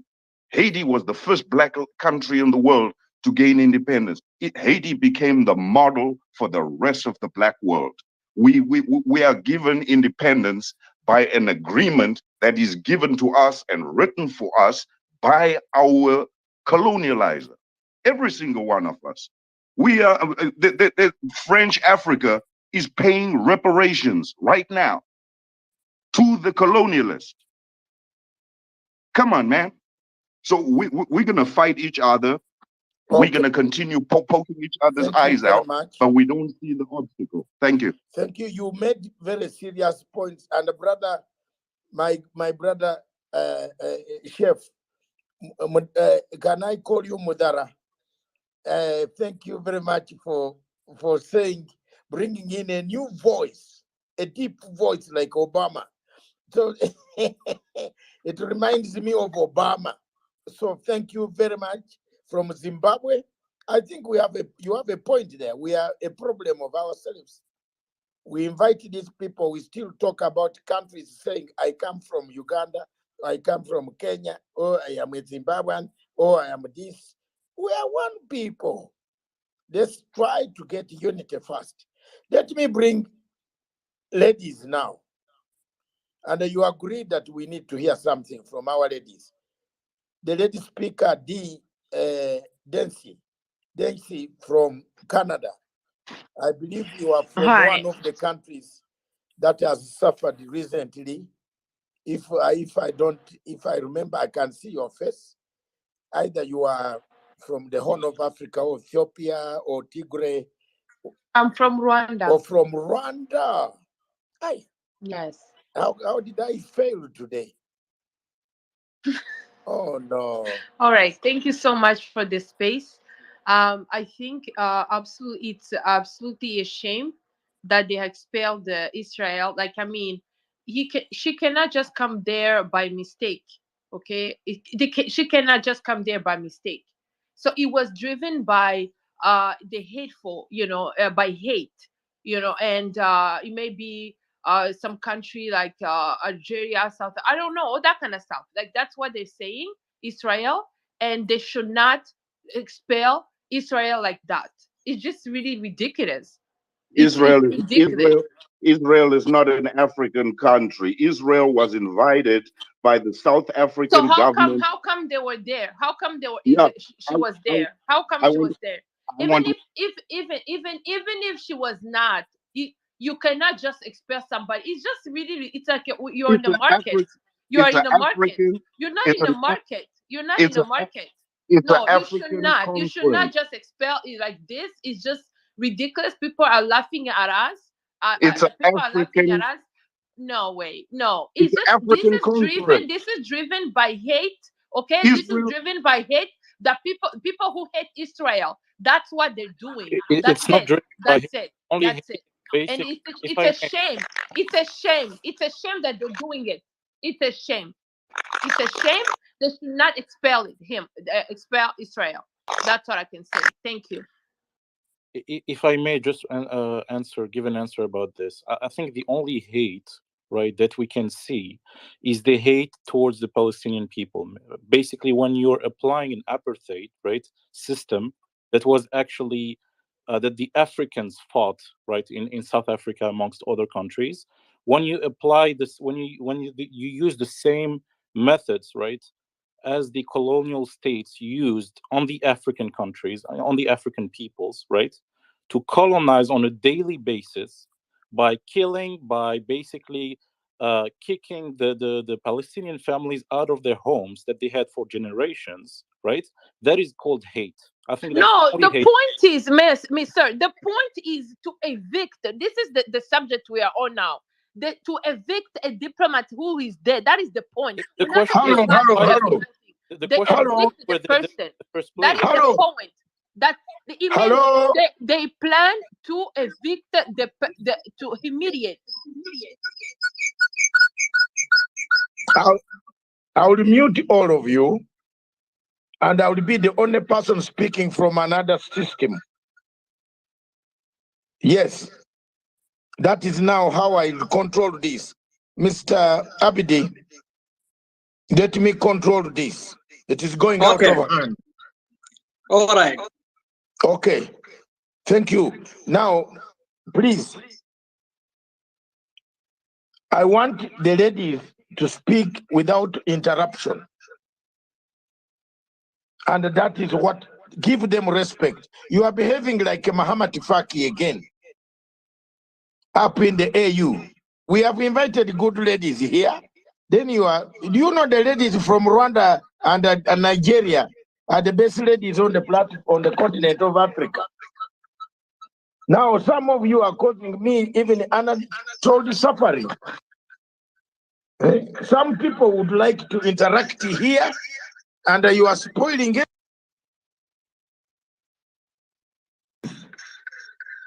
Don't spoil everything. People want to interact. Let the lady speak. This lady from Rwanda, have you finished speaking? Yes, I was just thank you just for the last time. I think the point is that's the title was the act diplomatically. That is the key word. Act diplomatically. That is what we have to focus on. Is not what the Israel has done. Is not what whatever the other brother was saying. That is not the point. The point is what did African Union act diplomatically. That is the point. We have to focus on that. So my answer is that, sir, no, that's not how diplomatic works. That's what maybe in the when you go to the market, okay, and you're not happy people. That's what people in uncivilized people do.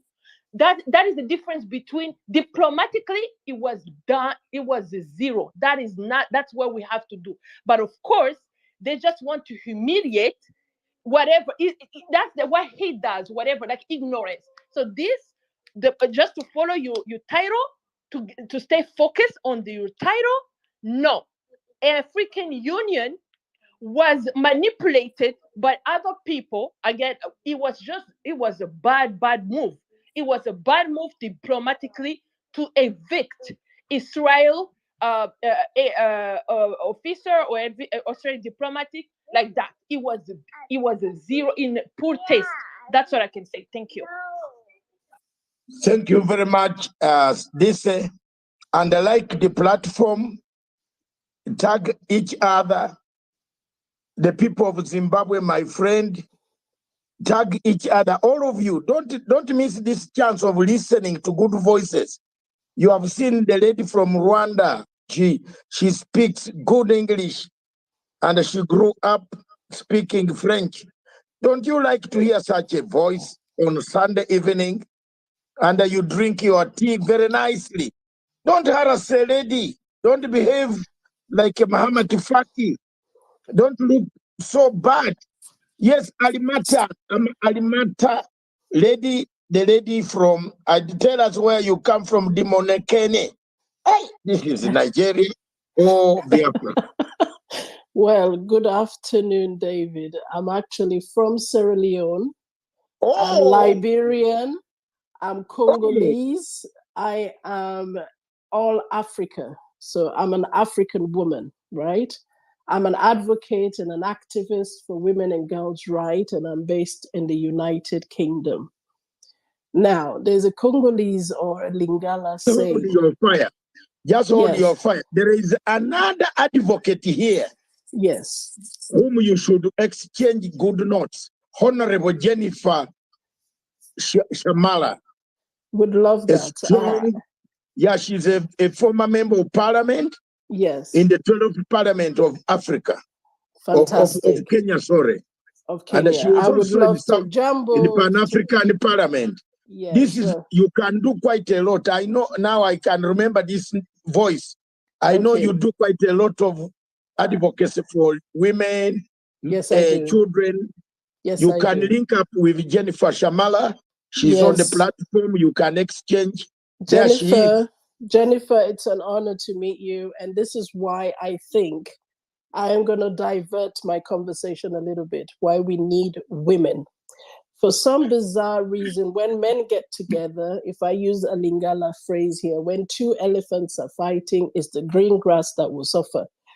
This ego that has driven so many of our male leaders, whether in Africa, Europe, Asia, the Middle East, they don't think about the consequences of their actions and what it would mean for the wider society in terms of our position in the world, right? Now, I come from Sierra Leone. Sierra Leone has had a long-standing relationship with Palestine. We have Sierra Leoneans that are Palestinians. I have relatives myself who are Syrians, Lebanese, and we have a great relationship, and one we have had since the 1940s, 50s, since the revolution in these countries. We also have a relationship with Israel as a country, not so big, but we have through our connections with diamonds and the rest. But this current situation that is going on, I think this was a perfect opportunity for Africa, the African Union, to actually take some kind of leadership, because the discourse, the conversation around the issue between Palestine and Israel, as we know, has been going on for decades. Some of us were not even born when the crisis has been going on. And I personally, this is my personal position on this, I think the West has failed in trying to bring these two countries together. I think other countries have failed in bringing, the United States has failed to bring these two countries together. Now, I don't know personally if they would ever unite in their conflict or whatever it is. But I think personally, this was a perfect opportunity for the African Union to actually try and do something. Because whether we like it or not, this conflict is not a problem for Africa to solve on its own. But I think in terms of diplomacy, in terms of direction, I think there could have been an opportunity here for this conversation to change. Because I have never in my entire life, I have never seen the actions that Africa has played in trying to bring about peace. I'm for peace and resolution. We need peace in the world. This conflict has gone on. We have seen both sides gone through so much. There are generations that have never seen nothing but strife. They have never experienced peace. And I think it's not fair on the people of Palestine. It's not fair on the people of Israel. The world deserves to have peace. The conflicts that we've seen, because Africa is an example of a continent that has seen similar to what is going on in Palestine and Israel. And I thought we could have used this opportunity to say, actually, we have been a continent that the world has sat, watched us, whether it be the war in Rwanda, whether it be the crisis between Ethiopia and Eritrea, whether it's the conflict that's happened now in Mali, where people don't want to do or act or say or do anything, right? And I think this is where the role of women is going to come in, because we could have got this information, we could have got the message, we could have got the right reaction, rather than this sort of, I call it just male dominance, wanting to flex their muscles to see who's in charge and I just think it's terrible, to be honest, it's terrible. We may not agree on certain aspects of what Israel is doing. And I think for myself, for the people of Palestine, I don't think they even want to see this situation go so far in terms of the next generation. Another 40 years of this, another 20 years of this. So I just think it would have been a perfect opportunity. You don't have to expel Israel. I think Africa, just doing the African thing, just as we would have done in our days of trying. Let's take Rwanda, for example. We do the Kachacha kind of trial. You are in Africa. This is what we do. Your brothers, you're fighting each other. Israel and Palestine are brothers. You have to stop this fight, because the people of Palestine have never seen nothing but strife. Israel has his argument, but has gotten away because of its relationship and its connection with Europe and America. But Israel hasn't got that relationship with Africa. And I think this is where Africa could have turned this whole thing around. But again, I don't know what it is, because we don't have information to suggest that there was any influence, or maybe it was a cop-out. We don't know. But I would like to see perhaps another direction into this conversation, maybe another summit, another meeting where Africa takes the lead. But to expel, for me, is almost like throwing petrol made perfect. I hope you can hear me. So I'm for peace. I'm for resolution. The people of Palestine have been through so much. I remember as a child, Arafat went to Sierra Leone, spoke with Sierra Leoneans. We were in support of the conditions that the Palestinian had faced for years. Likewise, Ishaq Rabin went to Sierra Leone and met Sierra Leoneans. We are a country of peace. My city, Freetown, was founded for free slaves. And I think we can do it. Africa can actually bring some kind of peace to this continent, the countries of Israel and Palestine. And I hope that could happen.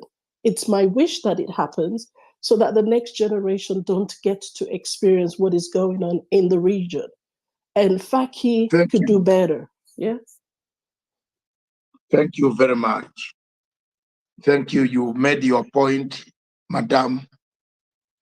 And I want you to continue having contacts with Honorable Jennifer Shamala. She has seen you can exchange, tag each other. You have a point of redemption strategy. In summary, what you have been saying is a redemption strategy. Kachacha courts. Kachacha courts. In Rwanda, those who killed are staying together with those they killed. And the nation has moved on. Yes, that lady there speaking from wherever she is, some of the relatives have married those who killed their parents. And the nation has moved on. What kills Africa, what brings chaos, we don't have what we call a redemption strategy. And for me as a teacher, lecturer, I do give notes. What is a redemption strategy? What is redemption? The redemption strategy in the conflict resolution is 1, accountability. 2, truth-telling. 3, restitution or reparation. You see, are you getting them? 1, accountability. No. 1, truth-telling. 2, point number 2 is reparation, restitution. 3, reconciliation. You tell the truth. You ask for forgiveness. You reconcile. You account. Then number 5 is the most important one. After you have got all those components, you heal. Healing is what we call a redemption strategy. It encompasses all those 4 items or 5 items. Before, what is killing Congo today is the lack of reconciliation, is the lack of a redemption strategy. The Congolese of the West don't want to see the Congolese of the East. They call the ones in the East Rwandese or Tutsi. If you can see the commanders of M23, they tell you we are being persecuted because we are told, hello? You are not God. Just calm down, reconcile, tell the truth, account. Why South Sudan is still in chaos? Do you know why it is in chaos? We did the agreement upside down. We did not do accountability. Like in Rwanda. In Rwanda, we took those who did heinous crimes to Arusha. In Uganda, the peace process that I personally led, I brought in the word reconciliation. Museveni, for the first time, agreed to reconcile. I took back from the forests of Congo 82,000 men and women. Some are serving in the army, in the capital city of Abydos. Half of the a quarter of the UPDF are former soldiers of the Lord Resistance Army. Did you know that? Did you know that? They are there in Mogadishu. It is true. My mouth, this mouth you hear. which brought those people on planes. They all came back. They were given amnesty. They were forgiven. They said, we are sorry. Those who wanted to go back to dig, to farm, to do business, to go to school, to go to the army, to do whatever they wanted. Some are doctors. Some are commanders of the army. That's what we have done. We have a tried record on earth. So this thing of Israel and Palestine it has a lot of components, very serious components. And if you allow it to come on our African Union in that hall of ours, we have a problem. You cannot invite the Israelis and then you tell them, you embarrass them. I'm telling you, I have been in Tel Aviv, I have been in Haifa, I have been in Jerusalem, I have traveled as a Sky News consultant for Sky News, the whole world. They don't forget what they have seen today there in the African Union yesterday. They will not forget the embarrassment, especially to a woman. That lady is a woman. She looked so, it was an embarrassment for me when I watched from the television. Why didn't we just politely tell her, don't come? Mr. Knife from Zimbabwe, if your person from Zimbabwe was done the way you want to be done in front of you, looking at your hairstyle, you could be the one drawing out a gun to shoot someone. But to be honest, first of all, Israel has nothing to do with we know, we understand, Mr. Knife, we understand. But we African, even you, we have respect for other people. We don't operate like that. No. You call them, you give them a card, tell them not to come in the compound. I think it was a political statement, but I see this guy named Fidgetal down there, the guy with his hand up. He's a very good commentator, and I think he will be a different I am going to perspective. give him a chance. Don't speak on his behalf. I know him very well. He's one of my few supporters on planet Earth. Cecily is my good supporter.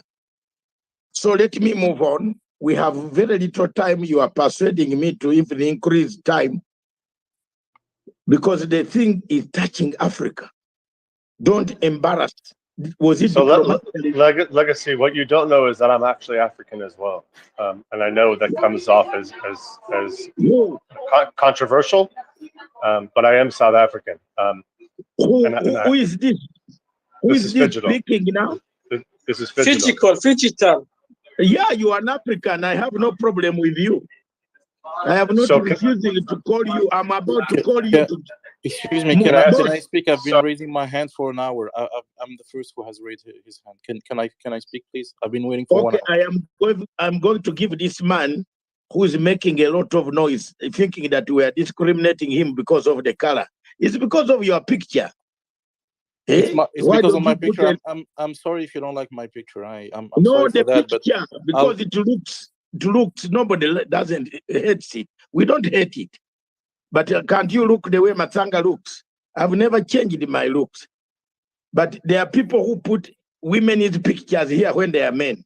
And when you call the name Sir, he says, no, I'm a wife, I'm a woman.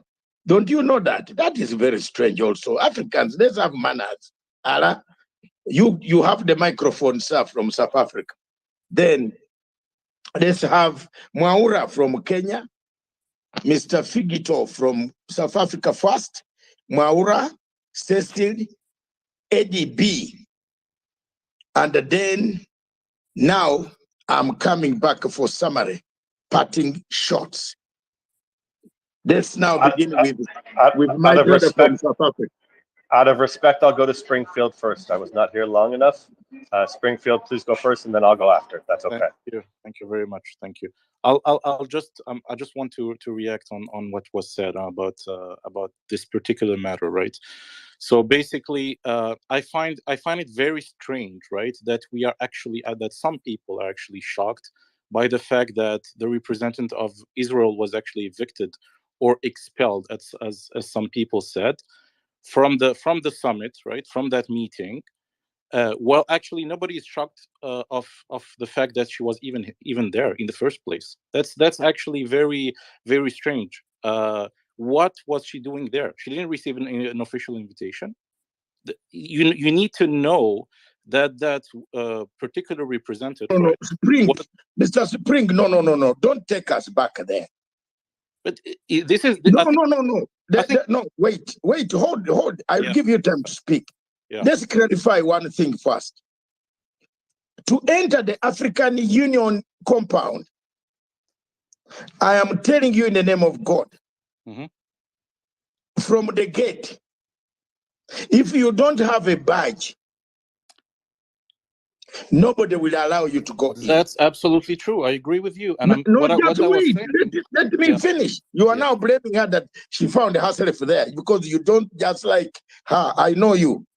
You are now hiding in those commando units. I know you. You don't like them. Yes. And I'm honest man. Even if you don't like Israelis, let's talk about this. They are human beings like us. Me, I like them. And I like Palestinians too. I'm non-aligned. They are all human beings. You cannot enter African Union without a badge on your chest. Someone got the intelligence that African heads of state, you are losing the job tonight. But he had already, the African chairperson of African Union, Dr. Musa Mahamat Faki, a man from Chad, traveled to Tel Aviv, invited the foreign ministry of Israel to come and travel, go to Chad, go to where? You saw them going. My friend, I'm a student of international relations, which I passed with a first-class honors, not second class. I have studied international intelligence systems. Mr. Muhammad Faki went to Tel Aviv. He told these people, we can do it. He underestimated the power of the African Union, heads of state. These Israeli people came well organized, knowing they were going to be admitted. How do you cancel their invitation? Okay, may I answer? One day before. And Mr. Spring, you know I support you on Polisario front. So don't annoy me. I will not change. Even if you annoy me. I'm Algerian. I'm not Sahrawi. So that no, but Algeria supports Sahrawi. Yeah, but I'm not Sahrawi. I mean, my country is already in. Yeah, you are in your country. That's why you are in the army. You don't care what Morocco does to them, isn't it? Please allow me to answer this particular 1 minute on the African Union. Please give me 1 minute. Okay. Yes, okay, and let it be credible. Indeed, what you said is true. I agree with you on the fact that indeed they cannot enter the African Summit meeting without having a badge and accreditation, etc., right? So that's a very good question. So how did they get there? Knowing the fact that Israel was not admitted yet as an observer state in the African Union. So there are two possibilities, right? The first possibility is that another country gave them the accreditation in their name. So basically, they entered that meeting with a badge of another country, right? Which South Africa, and Algeria. They are the ones who gave them that status. South Africa and Algeria. Google it. They're the ones who gave Israel. I think you're mistaken about this, because South Africa and Algeria are actually the countries which basically were against the fact that Israel was in the African Union. That's the opposite. But I think the possibility is that basically another country gave them the accreditation, right, to get in, or they did indeed get invited in the African Union. Okay, Mr. Spring, can you be candid? Can you let me finish? Can I finish? Let me be candid. No. You are beating about the bush. So is this censorship? No, Is you this are, censorship? Wait, hold the fire. Is You are this breathing about censorship? it. Can I finish one Let me tell you the country that you are talking about, Morocco. Let me speak. No. Let me finish. Let me Let finish. him finish. Is this democracy or can we speak? Can we No, finish? you can speak. It's my platform. Okay, But can you please let me finish now? I've given you, excuse me, I've given you a lot of time to speak here, but No, don't tell lies. Even 30 seconds before being cut. Can I finish my sentence? Because if you are misleading my platform, I don't want I'm not to. misleading anything. Let me finish, please. Okay, fine. Or you censor 1 me minute. and get me out. Censor me and Yes, get me you are misleading. You are misleading. You are misleading. Let me finish my sentence. I'm saying Go on. You have two possibilities. Either they were given an invitation by another through another country, or directly through the African Union, ignoring the fact that they were not an observer state in the African Union. Meaning that in both cases, right, the rules of the organization were actually breached. They were not respected. So who is actually disrespecting the Africans in this case? Is it Israel who's basically ignoring the rules of the organization and taking everybody for a fool, right? Or is it actually the people who actually made sure that the rules of the organization were respected as they were written and agreed upon by all the Africans? This is the real question that we should be asking. And being shocked about the fact that I get you. We got you. Thank you. Okay. I've got your Am I right reasoning. or not? Am I right or not? No, you are towards Jerusalem. Okay. No, okay. Wait, you are towards Jerusalem, but you are still in Jericho. So you haven't reached Jerusalem yet. No, I don't think you take this very seriously, to be honest. No, I'm taking it seriously. You have got a point. I don't think so. The point, can I summarize the point to the platform, please? Give me time. Please go ahead. And also don't be militant here on my platform. I'm a soldier like you. And I may be of a higher rank. I left with the rank of a brigadier general. So when I'm talking, you keep quiet. Okay? So let me tell you one thing. What the gentleman is saying is either the Israelis stole or fictitiously, fraudulently, he wants to say fraudulently got the cards that took them in. And in that case, he finds them as culprits who should have observed the rule of law by not getting those cards to go in. Now, as a lawyer, I want to dismiss that notion. As an international lawyer, not criminal, because if you commit any crime in Algiers, I will not help you. I want to turn it the other way. The other version, which is clear, is from gate number 1 to gate number 2 of the main building. You must hold a card. And that card shows your country and where you are going. Either you are an observer or a delegate of the country, or you're a VIP. Your card is told, you are told, show us the card. Now, what exactly happened from inside? What the reports from the office of that chair of the chairman, because I have my good informers there. Very nice, well-organized system. If you go to my website, which is already printed here, you can see the intelligence report that I published, which I gave Kagame a copy, and Kagame went to fix. It is there. You can read them and print them out. Until Muhammad Faki had to agree, he was doing sex for jobs. He would ask women to go to a hotel before he offers them appointment. The people in the African Union, you saw that report published. What happened is Muhammad Faki had already done a deal for America, for Israel to be admitted. South Africa, Algeria, Lesotho, Botswana, and another country stood up and said, no, we have a problem here. How did they first come in? How did you reach the deal to admit them without consulting us? Very good question indeed. Indeed. And then from there, they said they are even here. So the chairperson of African Union became senseless like a chicken that has fallen in water. You saw him even embarrassed. Did you see Muhammad Faki embarrassed? Like even Dodo, you know Dodo is this green vegetables eaten, which is silent while we are chewing it. Yeah, but please tell us why he was embarrassed. That's a good. Because it looks, he was embarrassed because he had already admitted them quietly. Exactly. So basically, the countries that basically make this organization, which are the African countries, you know, as a whole. Yeah, I ceded my time. I ceded my time. I'm done ceding my time. Thank So you Legacy, wait, you can silence Spring. Hey, boss from South Africa. Hey.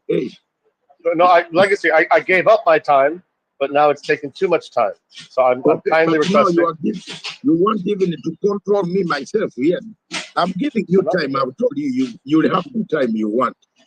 Fair. But let's agree on that. Just allow me just to conclude in 10 seconds. Yes. I have to leave, unfortunately, but I will. So that you are right. That is how things work today. Yeah, let me just conclude, please, sir. Like I will conclude and I will leave and give the time that is due to Fidgetal, right? So the current status of basically this candidacy, right, for Israel as an observer state in the African Union, right? What is the current status after indeed the chief of the African Union was basically put in front of his responsibilities?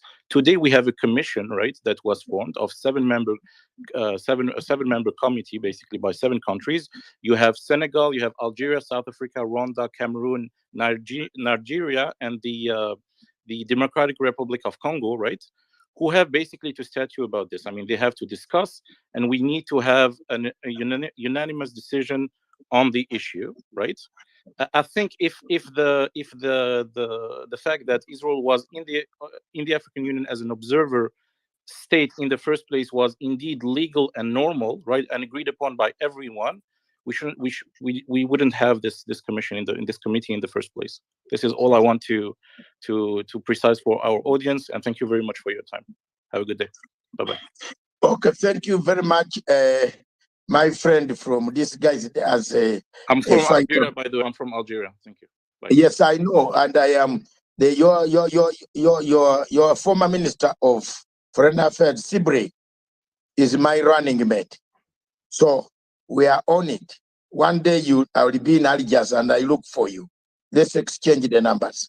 You're all welcome to Algeria, by the way. You're all welcome to come, and yes, you'll be treated in the best way possible, of course. I like going to the square of Benabera. I like to look at the statue of Benabera statue. I like looking at it and waving at him. Thank you very much. Now, thanks, Mr. South Africa, you have been pestering me. I am about to close this platform, but Mwaura, Cecil, who else? Eddie, Kennedy, you are in the African Union, and I would have liked for you to come up here to sum up lastly for us. But you came, then you went back. I just ask you, Kennedy, my land friend, a journalist of very high repute, to come up, and you were there. You saw what happened. So, Mr. South Africa, just 1 minute or 2, talk to us. You have disappeared again. I'm right here, dude. You there? Yes, go ahead, boss. So I just counted. There's 70 people in this space right now to listen to me speak on things that are other than blockchain technology and crypto and tech. I'm also a fellow attorney, by the way. So nice to legally meet you. My questions, and do I have permission to speak freely? Yeah. Go ahead. Okay. So I'm heavily anti-religion. As long as you don't abuse people, don't insult anybody. I don't abuse or insult. I'm heavily anti-religion. Just talk about the AU, man. I am. My question is, what is the What is the affront? What is the violence that is even a discussion as to why Israel should or shouldn't be a part of discussions that I hope and believe would lead towards financial, technological, and integrational prosperity for the African continent. And I say this from a very specific point of view. Yes, I am South African. Yes, I am Jewish. Yes, I have lived in both Africa, whether it be Morocco, South Africa, and a number of other southern African areas. What I have seen in terms of the advancement of financial and integrative benefits for my brothers and the people around me has been incredible. The advent of Uber throughout Africa in general, whether Ghana or wherever I've seen and experienced, has been incredible. My question fundamentally is, what is the purpose of expunging or expelling? Forget the legal specifications. Forget they didn't have access, not access. I understand, and I'm not going to get into the details of the legal confines. What's the specific harm of having Israel involved in conversations that most likely spreads prosperity? And two, what's the ideological desire to hamper integration across all people? There are no quote unquote Israelis. There are no Arabs. There are no Jews. There are no Christians. We are all one people trying to do the best for everybody. And I'm getting down, like literally thumbs down. So my question is, at the core, and I really want to understand, what's the driving force for not letting Israel into the AU? It's an apartheid terrorist state. It shouldn't be there. They have no business in African affairs. How do we get rid of apartheid? How do we get rid of apartheid? Is we all grow together, right? So we stop looking backwards. Order. The accreditation was removed. Order on my platform, please. Order. I don't want to mute, to drop all of you. Some of you who are talking when others are talking. Let this man in South Africa execute his. Have you finished, my friend? I think he's gone. Yeah, but you are interrupting him, Mr. Co-host. Leave him to finish his It was not me, it was Cecil. Yeah, Socio, if you interrupt him again, Cecil, leave him. We know what he has done. Don't fight a man who is already down. You see? Just leave him. I know what it pains a lot between Zimbabweans themselves. The Zimbabweans who are being mistreated in that part of Africa. But don't fight. Don't fight on this platform. We have better ways of resolving it. You saw Mnangagwa was meeting Ramaphosa. And they are resolving some of those issues. So don't worry. Don't worry about it.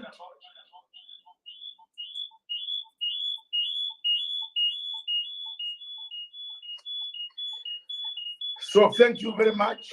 Thank you very much, ladies and gentlemen. We seem to come to an end. Always an end has got a lot of problems. And if you are not careful, the pot always breaks at the doorstep. But I'm not going to accept the boat to break at the doorstep. I have handled it so well since 2 a.m. and I'm still here. I'm not tired. I'm 68 years old, but the old horse is still going on. Very strong. In a cold area of United Kingdom in Southeast London, in a place called Surrey. Surrey, if you know what England is, it is the only place where a man like Dr. Matsanga can live. So thank you very much.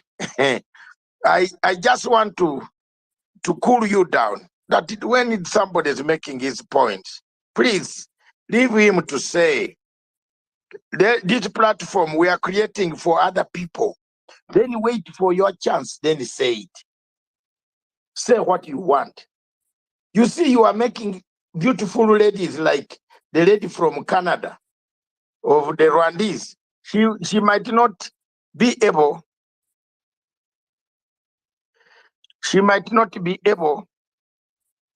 to take, your DN, your DN. No, she might not even give you her address. Why are you men always quarrel over smaller things? Why don't you be happy like Matsanga? At 68, I'm still very happy. Even when my firstborn meets me, he says, Daddy, hide, hide, hide. They will think you are my brother. You know? Thank you very much. I want you Africans to learn the sense of humor, that it is the only thing that can keep you alive, strong, educative, the tools of analysis. Most of you who are in the diaspora don't work hard without going to school. Go to school. The universities where we are open. These subjects are taught there. If you have a chance, go to school. When I left Africa at the age of 29, I didn't have a lot of papers. But the other people laughed at me, and they told me that we are not building a house in Uganda. I said, Museveni might be there 40 years to come. So how will I sleep in that house? And indeed, I predicted right. The guy is still there. So instead, what I did, this is a practical, experience. I went to school with the Professor Wachikoya. I caught Wachikoya and I took him to school. He was digging graves in Camden town. And he tells everybody the truth. I went and I found a Kenyan digging graves. I said it is an abomination for African to dig a grave. Eh? No, let's go. And you become my bouncer at my nightclub. I created a nightclub, one of the best in town up to today. You can Google it, Club 791 on London Road in Thornton Heath. That is Dr. Masanga. There's a legacy. And therefore, there are things, go slowly. Don't be annoyed with others. Now, there's a gentleman who has not spoken, Mwaura. Then we have Ade. There's Mwaura. Is this telephone from Kenya, surely? This is your... Daktari habari. Okay, just go ahead. Mzuri sana. Mzuri sana, yeah. Thank you very much for the opportunity. I've been waiting, and thank you for giving this opportunity to say something. And first of all, I want to declare some kind of interest. One, I believe all men are created equal by God. So we are all equal. That's a point that no one can dispute. And number two, I'll speak, yes, why they were, was it a diplomatic act, why they were evicted, but also somebody who has really worked and continue working with the Israeli. They really have, their technology has really helped me, and I still work with their companies in the field of agriculture, fisheries, water, cyber security, and logistics. That's the areas that I'm mostly involved in, and livestock. So these are my good people. These are people who are I have a lot of Jews who are my personal friends. I cannot account the times I've landed at Ben Gurion Airport in Tel Aviv. I can't count. Maybe 50, 60. I cannot count the number of times I've landed there to do business with those companies and bring them to help me in their technology. So, and from what I've heard from the space today is that most people don't really understand the problem between Israel and Palestinians. They really don't have, they are clueless. Because the problem is just one. Like I said, just one sentence. The Arabs don't want to see the existence of a Jewish state. Period. That's nothing but the naked truth. See it from where they started. After it was formed, all the Arabs they came against Israel state. They were defeated. Look at what happened in 1967 during the 6-day war. Syria, Egypt, Arabia, Tunisia, Saudi Arabia, they all over their military might to come against a very tiny state of Israel.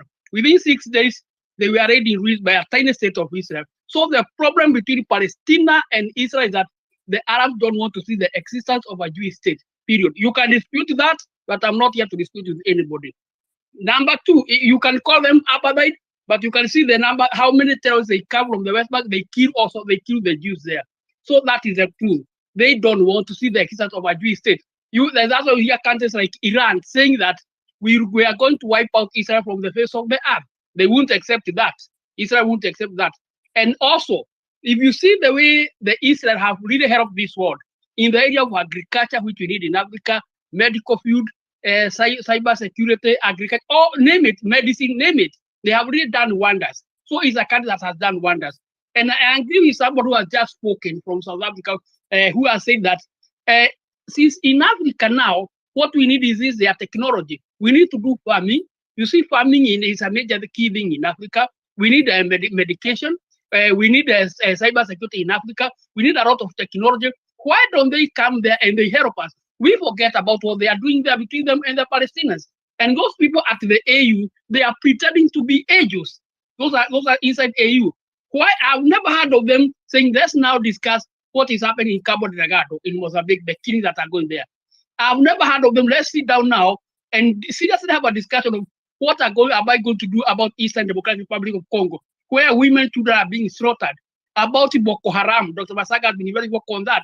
What is happening in Nigeria? Boko Haram killing people. What has been happening in Tigray region, in Oromia? They don't talk about that. But yeah, they are chasing away people from Israel. They are pretending to be angels, but they aren't. They aren't angels at all. So there are better ways to solve issues, Dr. Masanga. I think, in my opinion, what could have happened, okay, they are there. They just sit for that one season, and then they call them. They don't come back here. Let's not embarrass ourselves as Africans. Let's not embarrass ourselves.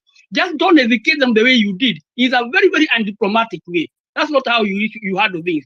If Dr. Masanga, I give you a card and I invite you to my wedding, I give you a card, then maybe some of my in-laws from my wife's wife, I don't want you. They don't just come and eject you from my wedding venue.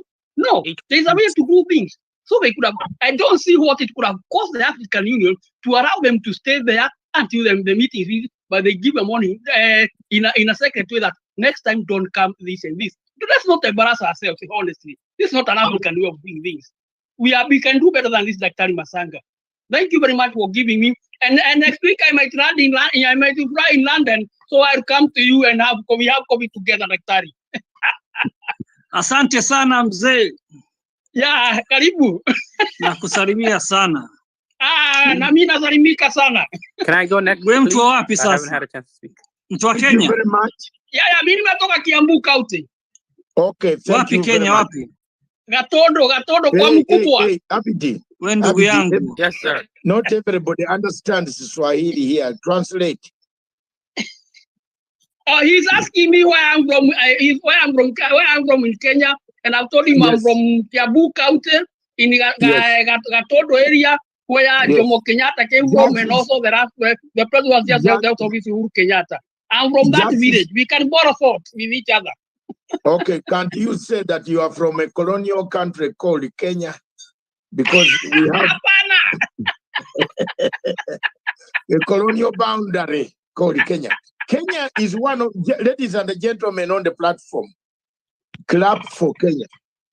Kenya is one of the countries in Africa where you don't find a political prisoner, a prison of conscience. You only find prisoners who steal chicken, who steal goods, those who murder people, those who do bad things, but not political. You can disagree with somebody. You can write and insult that person. But Kenya is the only country where I've not seen a political prisoner. And perhaps South Africa also, there are no political prisoner or politically instigated people who say, I want my right, and they was taken in without trial. Some of the African countries, like Nigeria, it should just, I don't want to talk about it. It is a long subject that I don't even think elections will. Thank you very much. Now we have come almost to the tail end of our show, our Twitter space. I want to change. Can I have a minute I to want say now. something, please? Yes, I'm going to give you now. I've not anybody who is up here is going to speak, especially ladies. We want more women. You have been speaking men for a long time. I want to you, when you come on the platform, give us solutions, the way forward. What can we do to better our African Union? Thank you very much. I start with Cecil. Yes. Yeah, go ahead.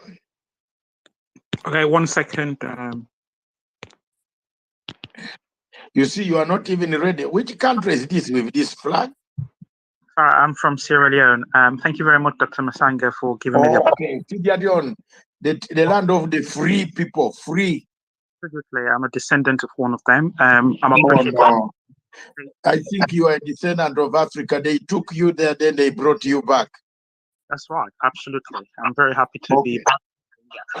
Yeah, thanks. I just wanted to deal with the point that this other gentleman made earlier on. I was deeply, deeply troubled by it. Yes, Israel should never have been invited to, given the status of an observer in our African institutions. We all know about the activities of Israel in the Palestinian territories and their human rights violations. The recent government that has actually taken power in December, we know what their intentions are. They decided to annex Area C of Palestinian territories, which means that they're going to suppress the Palestinian a lot more. They're going to deprive them of the right to have an independent state, deprive them of the right to live a dignified life. So I think when people come here and start saying things which are inconsistent with the reality on the ground, I find it very, very annoying, very irritating, because people should spend some time reading about what's going on the ground before expressing a point of view on a particular subject. Why should Africa, a continent of people that have suffered oppression for centuries, we've been enslaved, we have neocolonialism going on in our continent now, and we have our resources exploited, and why should we associate ourselves with an apartheid state? South Africa knows its history. South Africa was oppressed for many, many years, and South Africa took the right step. I'm very disappointed that lots of African nations did not come out and voice out opposition about this nonsense. When I first heard about it, I thought it was a joke. I didn't realize it was something that was actually happening. And then I heard about South Africa and Algeria, and I was thinking, where are the other nations of Africa? There are 55 of them. Why is only 2 voicing out the opposition? Israel should not be there. And my understanding was on the 16th, Israel was notified that the invitation that was given to them has been rescinded. What they should have done was to comply and understand that the invitation has been taken. They should not have attended the meeting. It shows the level of disregard that they have for African institutions, that they had to use the pass or whatever permission was given to them, notwithstanding the fact that they were notified that they should under no circumstances attend this meeting. I found it very troubling, but they were disgraced, and that's exactly what should happen to them. We as a continent, we as a people have to send a clear message that any nation on this planet who oppresses its population, who oppresses other people that lives under its occupation because of their skin color, because of their ethnicity, would under no circumstances whatsoever be invited to our institution, would not be given a platform with which to preach their hate and their divisiveness. What are they doing in our continent? What does Israel have to offer African people? Nothing, absolutely. Instead, Israel was trying to help South Africa to acquire nuclear weapons. Why were they doing that? To harm the African people. So Israel, in all of its history, look at what they're doing to the refugees that came through the Sinai Peninsula. They're mistreating them. They have no love for Africa whatsoever. They're one of the racist nations on the face of this earth. We have their track record. And their level of barbarism, their level of evilness, the level of human rights violation is going on every single day. Yesterday night, we saw they attacked Syria and they bombed Syria. We know that last year, the amount of Palestinians they killed is the highest since 2015. So we have to understand this fact. We as African people, we are very compassionate people. We have a heart. We know how to empathize with people who are going through suffering. We must not let the Palestinians down. We must resist every attempt. Thank you very much. You've done very well. Thank you. And you should know, I am not cutting you short. You've made your points, which I'm hearing very well, loud and clear. But you should also know that we have also supported the Palestinians for a long time. We have stood by Palestinians for a long time. And they also supported South Africa during the apartheid. Do you know they don't want us to, South Africans don't want us to say that. Hey, if you say that, boss, they will not like to hear you. They will throw you out of their platform. They said they liberated themselves. So therefore, yes. We can't listen to Dudula. Dudula people, they are hateful people. We have to make a distinction between them and reality. Those people, they live in a planet. Okay. Let him speak. Let him speak. Let's balance this. We have equally supported the Palestinians. And ladies and gentlemen, let's talk soberly. We have been supporting Palestinians for a long time. Yasser Arafat got support from most African countries to even open up an embassy in the United States of America, which was impossible. Now, we are looking for a global world, a global village where people live. I wouldn't like to go to Tel Aviv to worry with my British passport or with my American passport, or walk in Ramallah, the capital city of Palestinian people, or walk anywhere in Syria or in Lebanon. When you're an African, a black man like Matsanga holding an American passport, when someone stops you and they say this, you don't sleep properly in your hotel. Look, some of these things are self-inflicted wounds that the West brings upon some of these places. And I want to educate people and speak frankly about international politics here. Just give me 1 minute, I tell you, was Syria not stable? Syria was stable. During Obama's regime, Syria was very stable. Very stable country. We know its operations. We know Assad, the father. We know Assad, the son, what they have done. The aid, the support they give to Hezbollah. That one is known, everybody knows. But Syria was stable, at least Syria was stable in terms of their people were in Syria. They were there. Syrians were in Syria. And I want you to look at the new world, where Britain is crying of refugees. Where are the refugees coming from? Who are the refugees drowning in the English Channel? Anybody here who has studied this subject more than I have, come up and challenge me. Where are the refugees coming from? The Middle East, yeah. Everyone knows that. No, don't say Middle East. Syria. Syria. The biggest number of refugees now held in France, in Calais. Those who want to cross into United Kingdom are from Syria. Wasn't Syria stable? It was. The French went and killed it. You remember the first country that attacked Damascus? Do you people remember? The first country that attacked Damascus was France, Paris. It said Assad had nuclear weapons. And time has come for us if you want to discuss Middle East politics. Let's start.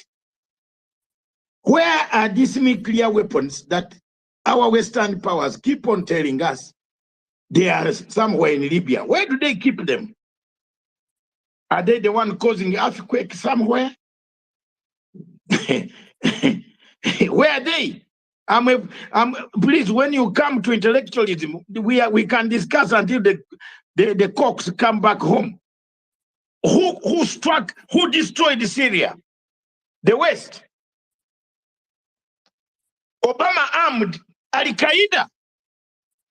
They gave arms to Al-Qaeda, ISIS. They created ISIS that later on developed its head and went as far as Iraq. Do you people forget these things? Was Syria, were Syrians looking for asylum in Britain? How many? Very few. Maybe you can count the number to 200, 500. Counting the number today. The people that they want to fly to Rwanda to this lady, where is this lady gone? The lady from Rwanda. They want to fly. Priti Patel? Yeah, no. The lady from Rwanda, who has gone, dropped, she's down here. They want to take refugees, Syrians there. Syria was a peaceful country. The West went and destroyed it. It remained a shell. Russia came in and protected Syria.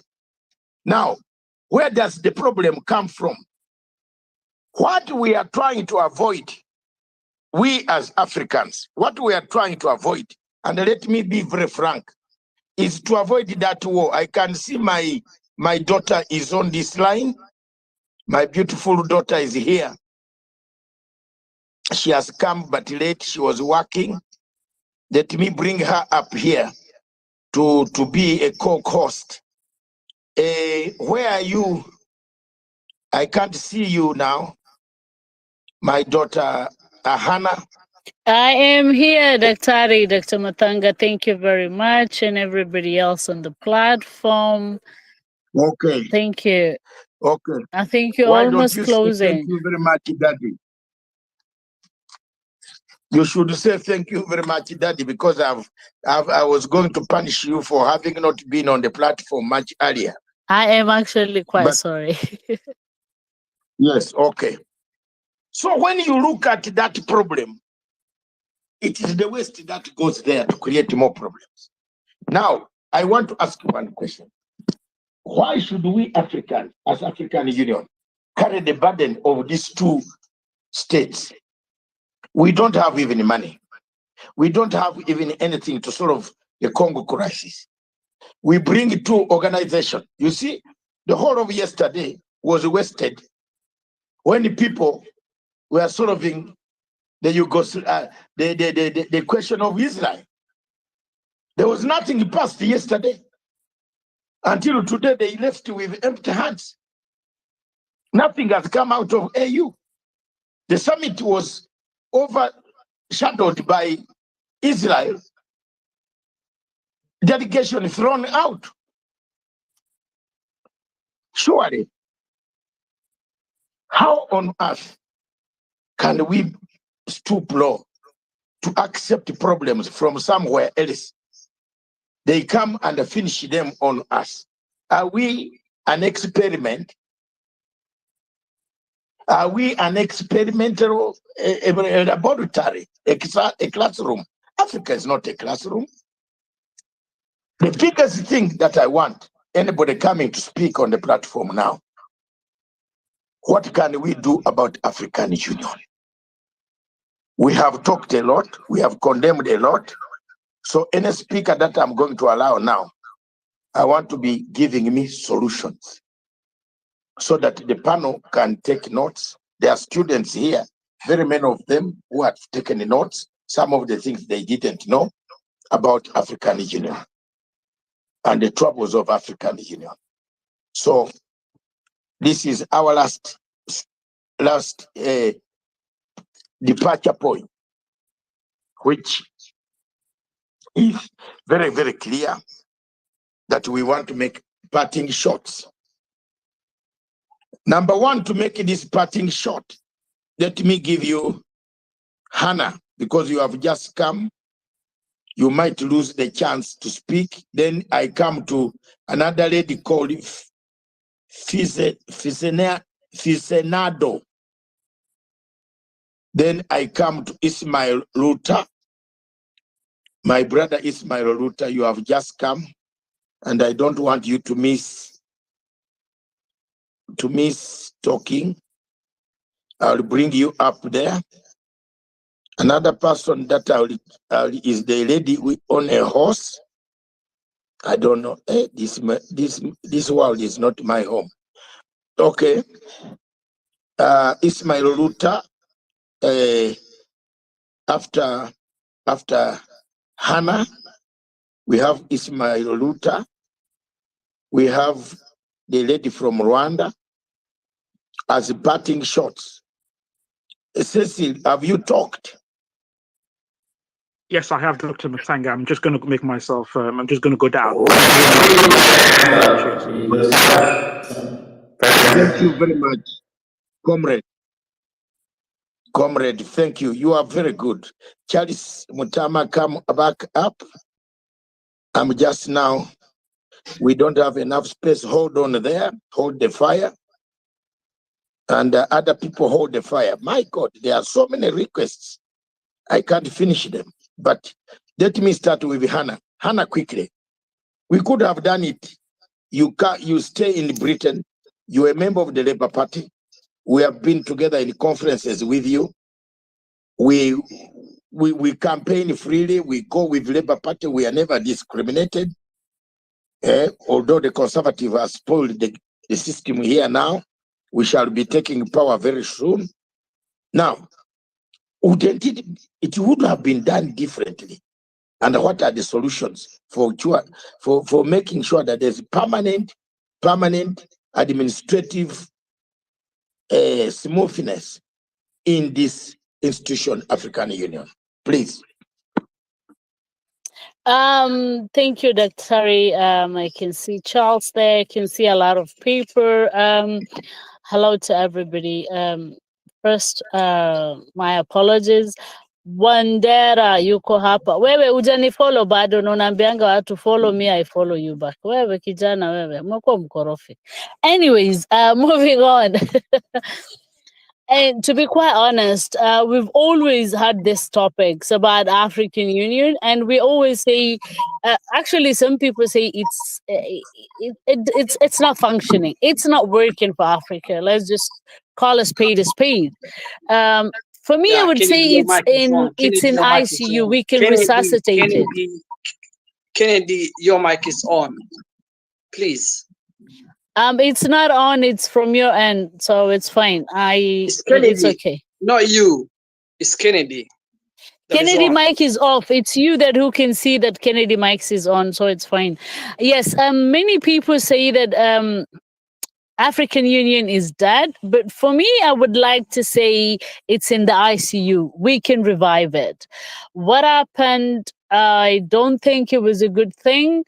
But why did we have to spend that much time on sorting such a simple issue that stopped anything productive that came out of that meeting, a summit today? Is that how Africa wants to, conduct itself? Does it mean that Africa cannot sort itself out? It has to be... we have to have a puppet master in order for us to do anything. It actually pains me to say this, but the picture you've got, should they have evicted Israel, used diplomatic? No, why did they come? They were not told not to come the last minute, and nobody does that. They shouldn't have, they shouldn't have come if they were told not to come. And if they did, I don't think it should have caused all that confusion. It's actually very rude when somebody's talking to put your thumbs up. We do not do that in these platforms. My dear, is it, what's her name? Iron? No. When you get the Please, chance to speak, you can speak. If not, sorry, I'm glad I'm not holding the co-host No. button, but we Leave it, don't do leave that. it. I am sorry. You want to disagree with anything I say, pick up the mic and disagree, but it's a bit childish when somebody's talking to put a thumbs down. Okay, Okay, you're entitled to your opinion, my dear. Rwanda, please, just wait until you speak.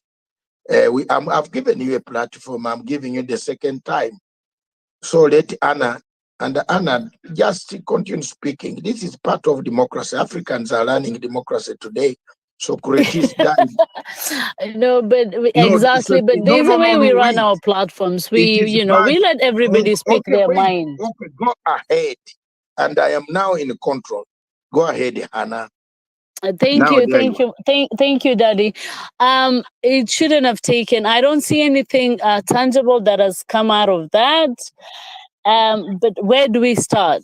For me, I always go back to that African Union. We first have to be paying for our own bills. Okay, we are not paying for our own bills, and then we expect African Union to work for Africans, to represent what Africa needs. But then whoever pays your lunch, whoever pays your bill owns you. That's the reality that Africa has to accept. The building has been done for us, well and good, but are we paying for our bills? Africa can cough up the bills. They can pay. We can pay our own way. We can put our own agendas. But really, surely, do we put our own agendas? This is the first time I think I've seen Africa having any balls and saying, Israel, stay out of this. But did they do it because that is what the African Union wanted to do? Or was there somebody else behind the curtain, as usual, doing these things? We've seen what Dr. you were mentioning about Syrian refugees now going to Rwanda. But we're still following my leader, who was your leader too at one time, for going in the 1 million march in England. We did that. And Tony Blair is still suffering from that impact. And going into the fight under false pretenses, whether it was he was given misinformation or not, it's not here nor there. So for me, I think African Union needs to rethink, and all as Africans, we have to rethink. There's a lot of turmoils that are going on in Africa, but it's not us who are fighting each other. We've become the grass for the world, West-East geopolitics that are messing all of us up. And nobody wants to own this and say, this is not our own doing. We're brothers and sisters. What is the difference? And I always tell, in regards to somewhere like DRC Congo, there's only one Congo for everybody. And as long as you're a Congolese, nobody's going to come up and sort things out for you. You can call everybody else, but unless it comes from you, the will comes from the people. So if the will comes from us as Africans and we want that organization to work, we have to dismantle it from bottom up and make it work for us. As it is, it's not fit for purpose. Otherwise, if it was fit for purpose, I am sorry, today is the 18th day that children, kids, mosques, hospitals, there is no running water. Another neighboring secessionist is bombing a small town. I don't know, is Africa sleeping in the wheel? What is African Union doing about it? The West are the ones who are screaming about it. So those work, 1 minute, I'll give you the mic, Daktari. That work should have been done by African Union, not the West, not the human rights, UN human rights, not any other part. Africa should lead on that. Africa should lead on Congo and find solutions, but it's a sleep on the wheel. I give you the mic back. I'll pick up later, Daktari. Thank you very much. I was only correcting you. Today is 19th. No, I meant 18th day. Today is the 18th day that Las Anod is bleeding and is being bombed by 18 days. a neighboring successionist. Where is that? Somalia, in yeah. Somalia? Yes, in Oh. Somalia, and African Union is not doing anything. That UN human rights is giving strong warnings, but how far is it gonna take? You know, how long is it gonna take? They've bombed hospitals. There is no running water, no electricity. The hospitals are being bombed. I mean, it's ridiculous. African Union, what is their job? What are they fit for?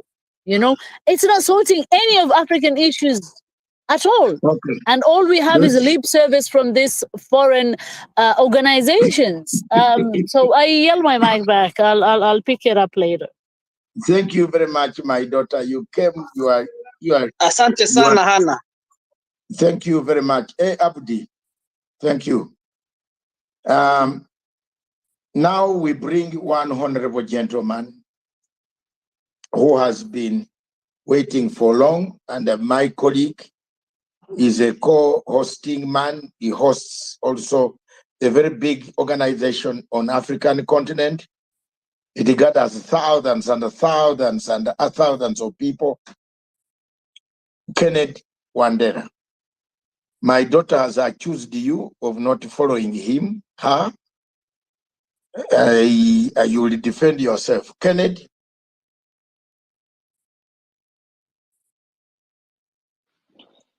Thank you, Dr. Masanga. How are you? Fine, thank you very much. Are you safe? I'm okay. Hannah, Hannah, I'll sort it out. But I just wanted to add my voice on this conversation here on the South African Union.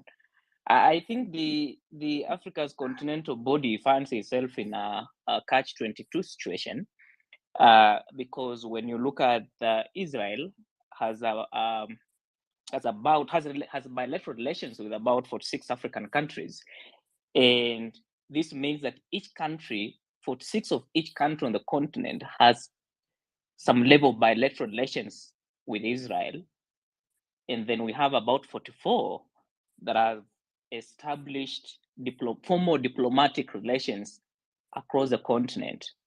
So essentially, normally, most of the procedures at the African Union go through consensus, and you've seen a number of countries that have raised eyebrows about this.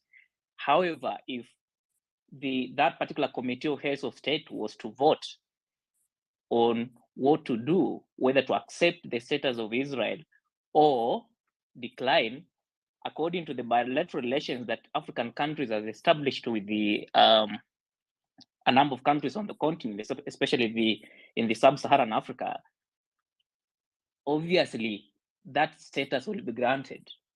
But you've seen the kind of lobbying that has gone on behind the scenes.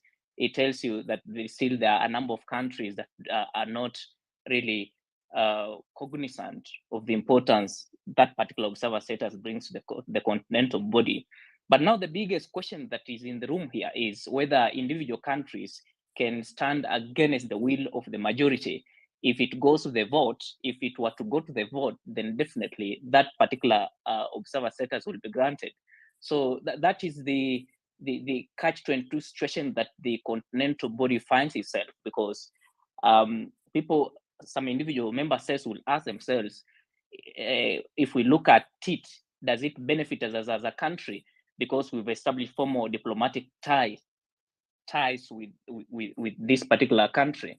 So, Dr. Mashanga, that is the catch-22 situation that the African Union finds itself in, because individual countries have established formal bilateral engagement with Israel, and perhaps, like I indicated, the question will be that does individual countries' reluctance to accept that observer status hinder the bigger picture of having it as at the continental body? So perhaps that's where the conversation will go on, and the issue of the delegation being ejected from the African Union also perhaps may may really create a bad picture on the organization of the continental body, because, like, you know, these kinds of meetings or summits, it's not just easy to wake up and find yourself in an auditorium where the heads of state are. Yeah, someone somewhere is not just speaking the truth, but ultimately the truth will be out.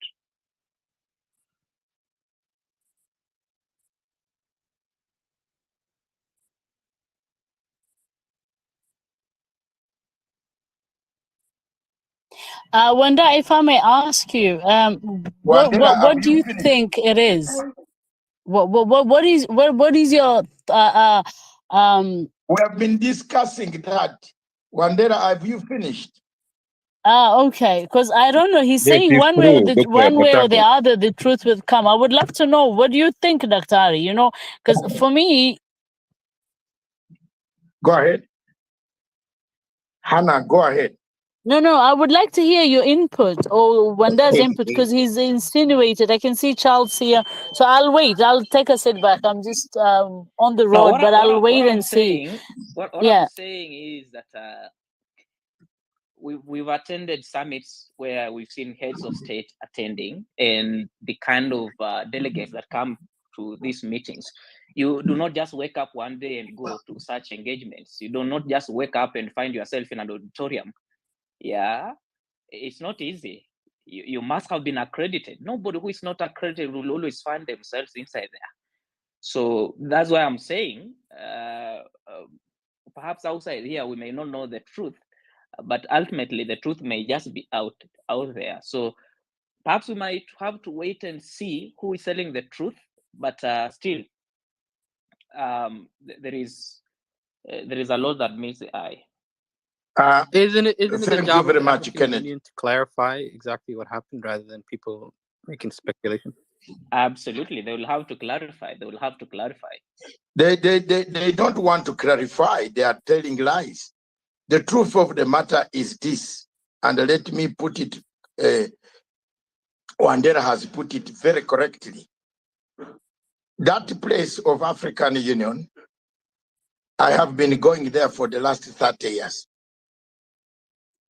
You don't enter the first gate if you don't have a badge. That badge indicates where you should go, what role you'll do. If you're a journalist, you enter there when you are accredited. And to be accredited in Ethiopia, you need to go through the Ethiopian intelligence system with names submitted by the African Union Information and Communication Department. You go to one house, a hotel, where you go and pick your card.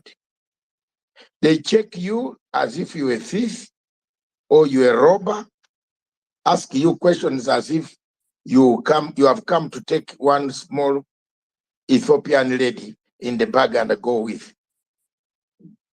Then they give you the card.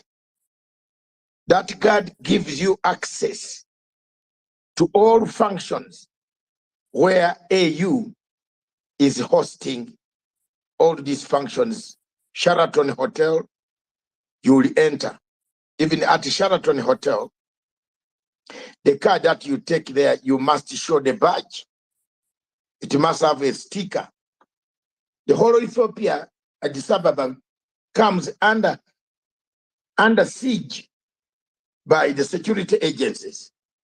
That's why you have not had a major incident of terrorism. They pour all the troops on the roads everywhere you change. Even the night, everywhere they are sleeping, waiting until the heads of state go. So I am at pains to even to imagine that the Israelis stole these cards. No, these cards were given by somebody inside who forwarded the names of the delegates to the intelligence system of Ethiopia to issue them the cards. They take your photograph. It's not a card that a paper go. They take your photograph, and that photograph, the cameras transmit direct to, if you are a terrorist, the figure will come out. They say he is here. They will monitor you. So these Israeli people came that way. Surely all those stages up to the inside the main hall where the presidents were seated. Ladies and gentlemen, somebody must have accredited these people, and they thought it was going to be a light matter. It backfired, and then nobody, you notice that there was nobody on the floor who protested. Everybody kept quiet, and they took out this delegation. Okay, is it good? Is it African? Should we have such a bad name, Hannah? What for? Israel can have its own problems, but we as Africans, we don't want our organization to have such a bad name that when people come to Addis Ababa, it is not the first time also the way the security agencies of this Ethiopia handle even presidents. The other time, President Museveni almost went back home. He was pushed almost, he almost fell down. So those are the things that we need to change at the African Union. Journalists are given permission to cover the summits. And then there are some summits that they cannot cover because of security nature. Fine. But when you reach a time you are going inside to cover the plenary, they even refuse you when you have a badge that allows you to go inside. So there's quite a lot of confusion at that place, that the only person who can help us to sort it is Allah or God, wherever they are. But let me thank you very much, Kennedy, for giving us, you have listened for the last 7 hours, almost 7 hours since you were here. We have done very well. I'm not tired yet, but we want to wind up. And that's why when I give you a chance now, utilize it effectively. Can I just say something, please? And who is that? You have said a lot. I haven't had a chance to speak. Abdi, you have said a lot. Now, what else? I just Go want to ahead. say, just to piggyback on what Hannah said about African issues. You know, there is ethnic cleansing happening in Las Anod in Somalia. And to be honest, I didn't hear a lot of news from African media, just going through Twitter. And there hasn't been a lot of coverage on that particular issue, while we're spending hours and hours talking about, you know, Israel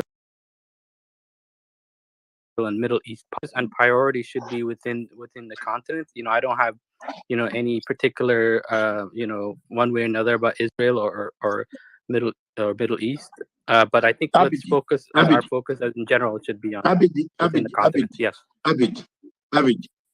Abdi, my brother, I am one of the few people who talks about Africa and Somalia every place, Congo, every day, every week. Hannah, am I wrong? All my energy is on Africa. So when you come here and then now tell us that we have wasted the time, boss, it is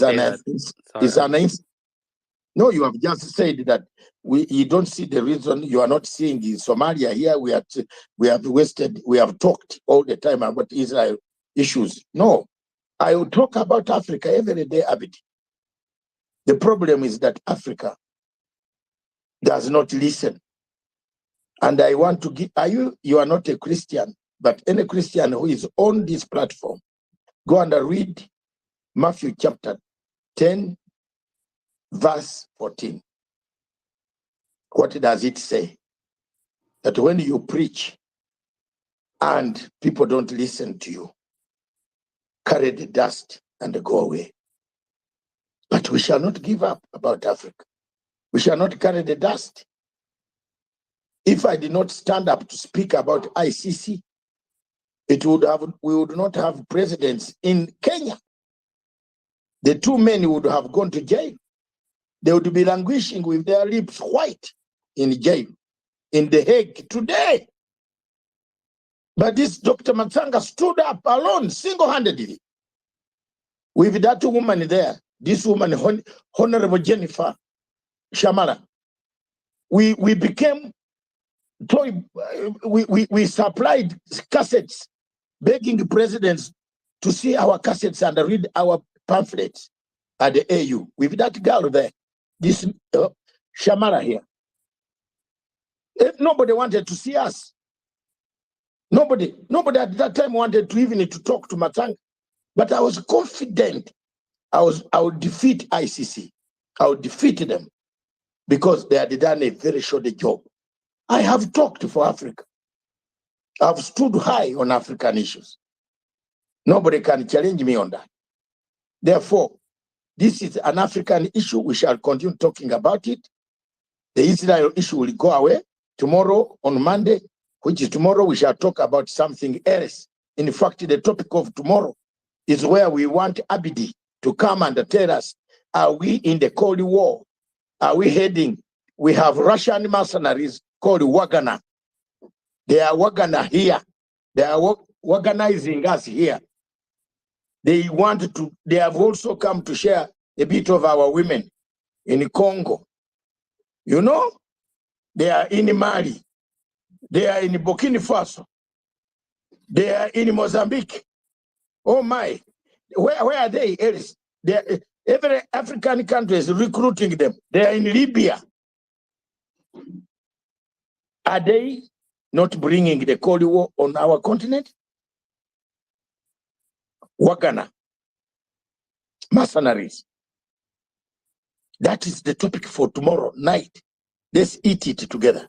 At 9:15 East African Standard Time, we shall be on it. Is there a Cold War? Is it coming here? Is it here? Why should we be fighting a Ukrainian war? And we are starved because of Ukraine? Are you surely helpless? Why don't we learn from what we have gone through? That is the topic tomorrow at night. So if you want to join, you can join. You are welcome, all of you. Let me get the lady, finally. The lady, there's a lady here who was supposed to speak. She has disappeared. Nah, she's there. Alois N. Nashali. Is it? Senado. Senado, where is she? Ah, yeah, she's there. You know, it might be a man in the photograph. You know, Madam, let's assume the photograph is for a lady. You have the platform. Madam, you have the platform. Ah, she's not there, I think. He's a man. He could be a man. I'm telling you. Israeli who are you talking about, by the way? I see. I told you. Mr. Fisenado, we are talking to you. That's an Israeli agent. He looks like one. Hello. Hello. Hello. Yes, who is this? Somebody called Oiche has come on the platform. Okay. I'm from Tanzania, but I live in Finland. It's my second home, but I'm from Tanzania. Are you an Israeli agent? This is an African platform. Are you I'm from Get Tanzania. out of the mic, man. Are you an African? I'm from Tanzania. Habari yako mama? I speak nzuri sana. Ninafurahia sana kuwepo kusikiliza. Shikamo mama. Marahaba. Asante sana kwa platform. Yeah. Mimi niliishi Msasani makati ya 78, 79. Okay, mimi nilikuwa na mwaka mmoja, ila nimekaa pale chuo kikuu Dar es Salaam, ambapo ni karibu sana na Msasani, which is very close to Msasani. Yeah. Nyumba yetu ilikuwa karibu na Ikulu. Ikulu. Ikulu ndio. Nafahamu. Nifahamu sana. I was a shamba boy earning 1 shilling per day. Ikulu. Kwa hivyo najua Dar es Salaam kila pale, najua Tanzania, watu yangu ya Tanzania, wadugu zote na wamama. Na naongea Kiswahili pia vizuri. Yes. Hata Kariakoo tunajua, Kariakoo tunajua, hata nakwambia. Ndio Kariakoo. Nafahamu sana. Ndio na Magomeni mapipo wanapajua. Kamanda yangu alikuwa Lieutenant General o General Mzuguri Black Mamba. Okay, sawa. Nimefurahi sana. Nafurahia sana kwa kuna hii platform kusikiliza na tuko wengi sana tena nakwambia. Thank you very much. Thank you. Okay, speak now. It's like, hey, I didn't want to comment on anything today, but I just appreciate for the platform very, very much. So it's like, hey, I started to follow, like, was it a few months ago? My English is not very good because in Tanzania we speak Swahili and in Finland we speak like Finnish and Swedish. So maybe I should just say thank you so much for the platform. See, thank you so much. Yeah. Sana, thank you very much. Mungu akubariki. Swedish naongea Swedish mama. Hapana, wewe wachana wewe. Get disciplined on my platform. Mungu sana na wewe pia, asante. Sawa. Mr. Okay, hurleget. Yes, you see. Abidi, you have become very difficult.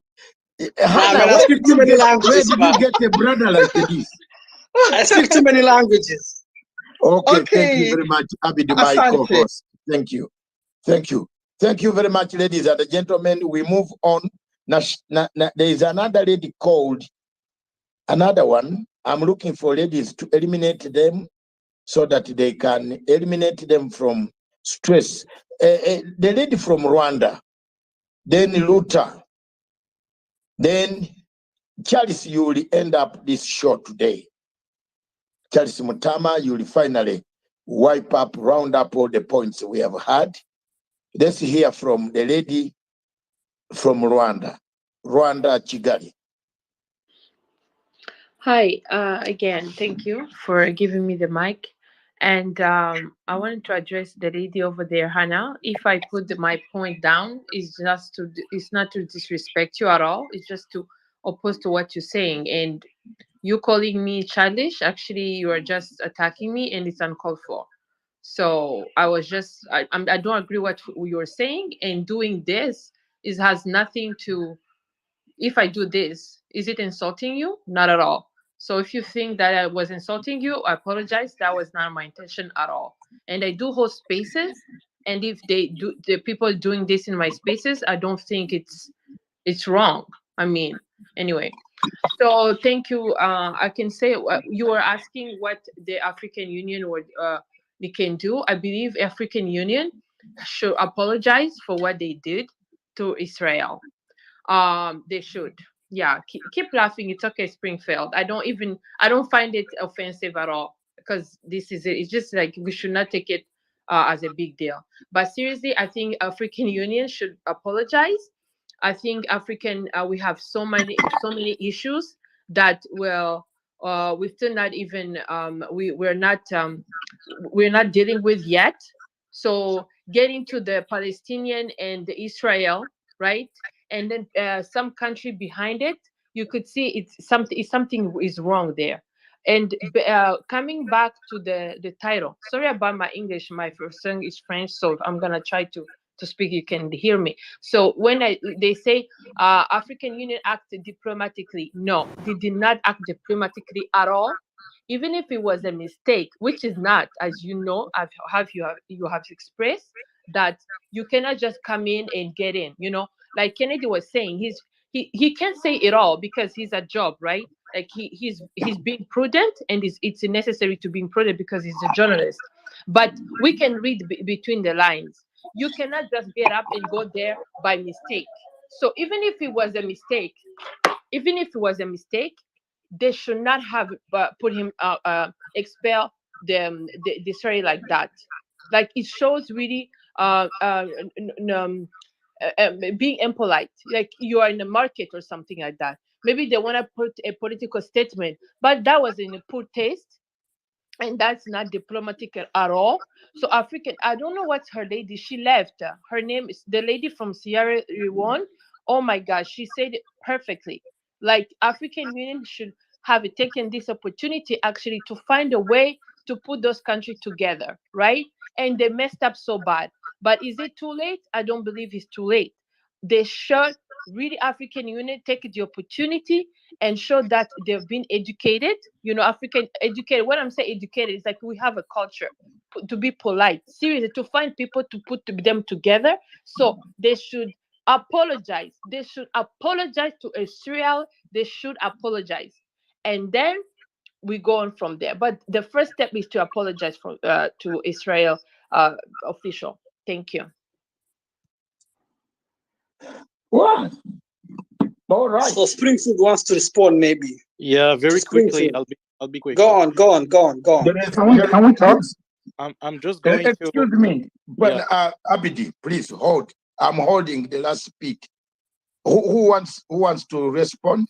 Spring. I can respond. Yeah, I'll respond. No. You are, boss. I've given you four times. Four times on the platform. Opportunity. I didn't speak anything. I'll be Yeah, I quick. thought I'll be Spring very was quick. gone anyway. I thought Spring was No, gone. I Spring, Spring. you said that you were gone. Yeah, but Anyway. I'm back now. Spring, I I'm am back and not going. I've been raising my hand for about 30 minutes. Please, just 1 minute. Yes, there are people. There are people who have not spoken. But Give a chance. the opposition to my I would say to my speech is kind of incredible. I'm just going to speak for 1 minute. I mean, are you Go on. Speak for 1 minute. We cannot go back and forth. We cannot go back and forth. Speak for 1 minute. I mean, no, I've done it. I'm Guys, sorry. just give him 1 second or 2 seconds. No, I've refused. I'm the owner of the platform. I've refused. Okay. That's it. The man has been here 4 times, and other people have not spoken for once. Yeah, me. Yes. Let's have people who have not spoken to speak at the moment. Yeah. He has spoken so many times, 4 times. Suleiman has not spoken. Zuki has not spoken. Ismail Lut has not spoken. Niliango has not spoken. I can't give you to come here to talk the same thing which you have told us 4 times. No, I want to speak about your point about the future and the solutions. If you only could let me speak for about 10 seconds, you would have heard me. You would have heard me. I think the problem is not bringing him back. I think the problem is not okay. Don't annoy me. I think the problem is not about the fact that I'm speaking 4 times. No. It's about my ideas. Excuse me. I don't take. If I make a decision, this is my platform. I'm not going to reply to the lady. I'm going to speak about the point that you mentioned. Can I speak? Okay, wait. Let other people speak first. I'll give you a chance. Thank you very much. I'll be patient. Yes. I'll be patient. You are my friend, and then you want to spoil everything at the end of the day. Let people speak first. And Mr. Goody, don't bring in people. I don't want argument here. Please. I'll be waiting patiently. No problem. I don't want argument here. Let's have a disciplined way of speaking. Suleiman has not spoken. Okay? Nyango has not spoken. Suleiman, take the microphone.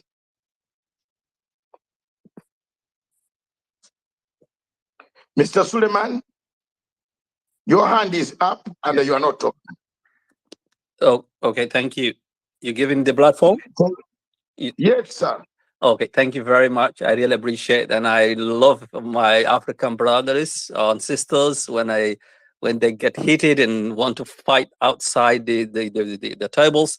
I think the 1.4 billion people there, we have to have our population in Africa has to make a decision. Our politicians has to be accountable. And I am not actually criticizing with African Union at all today because I haven't done my homework. I don't know what's the procedures, what has been. I hear some of you, their comment, I was listening, and I was fascinated to learn more about the experience of people who go into last 30 years and understand what is this institution power and memberships are like how their memberships works, but we have so many priorities. I was looking, since I was listening, also looking for the data, what is going on in Africa, like 9 countries in Africa, like a very severe conflict with ISIS and the tribal or rather political every day I hear, like Burundi was last week, kind of put into the US state that it's an unsafe country. So I think African Union have a lot of things in their plates. But more important is that like 1.4 billion like people there has the responsibility to change in Africa. Our leaders will never change and will never make progress in the continent without civilian or civil societies and the people have a strong voice, and that academia and business people take responsibility to change in African narrative. Unless that happens, we will continue and we will debate next century or so. So please take responsibility, make Africa a better place for everyone. Thank you.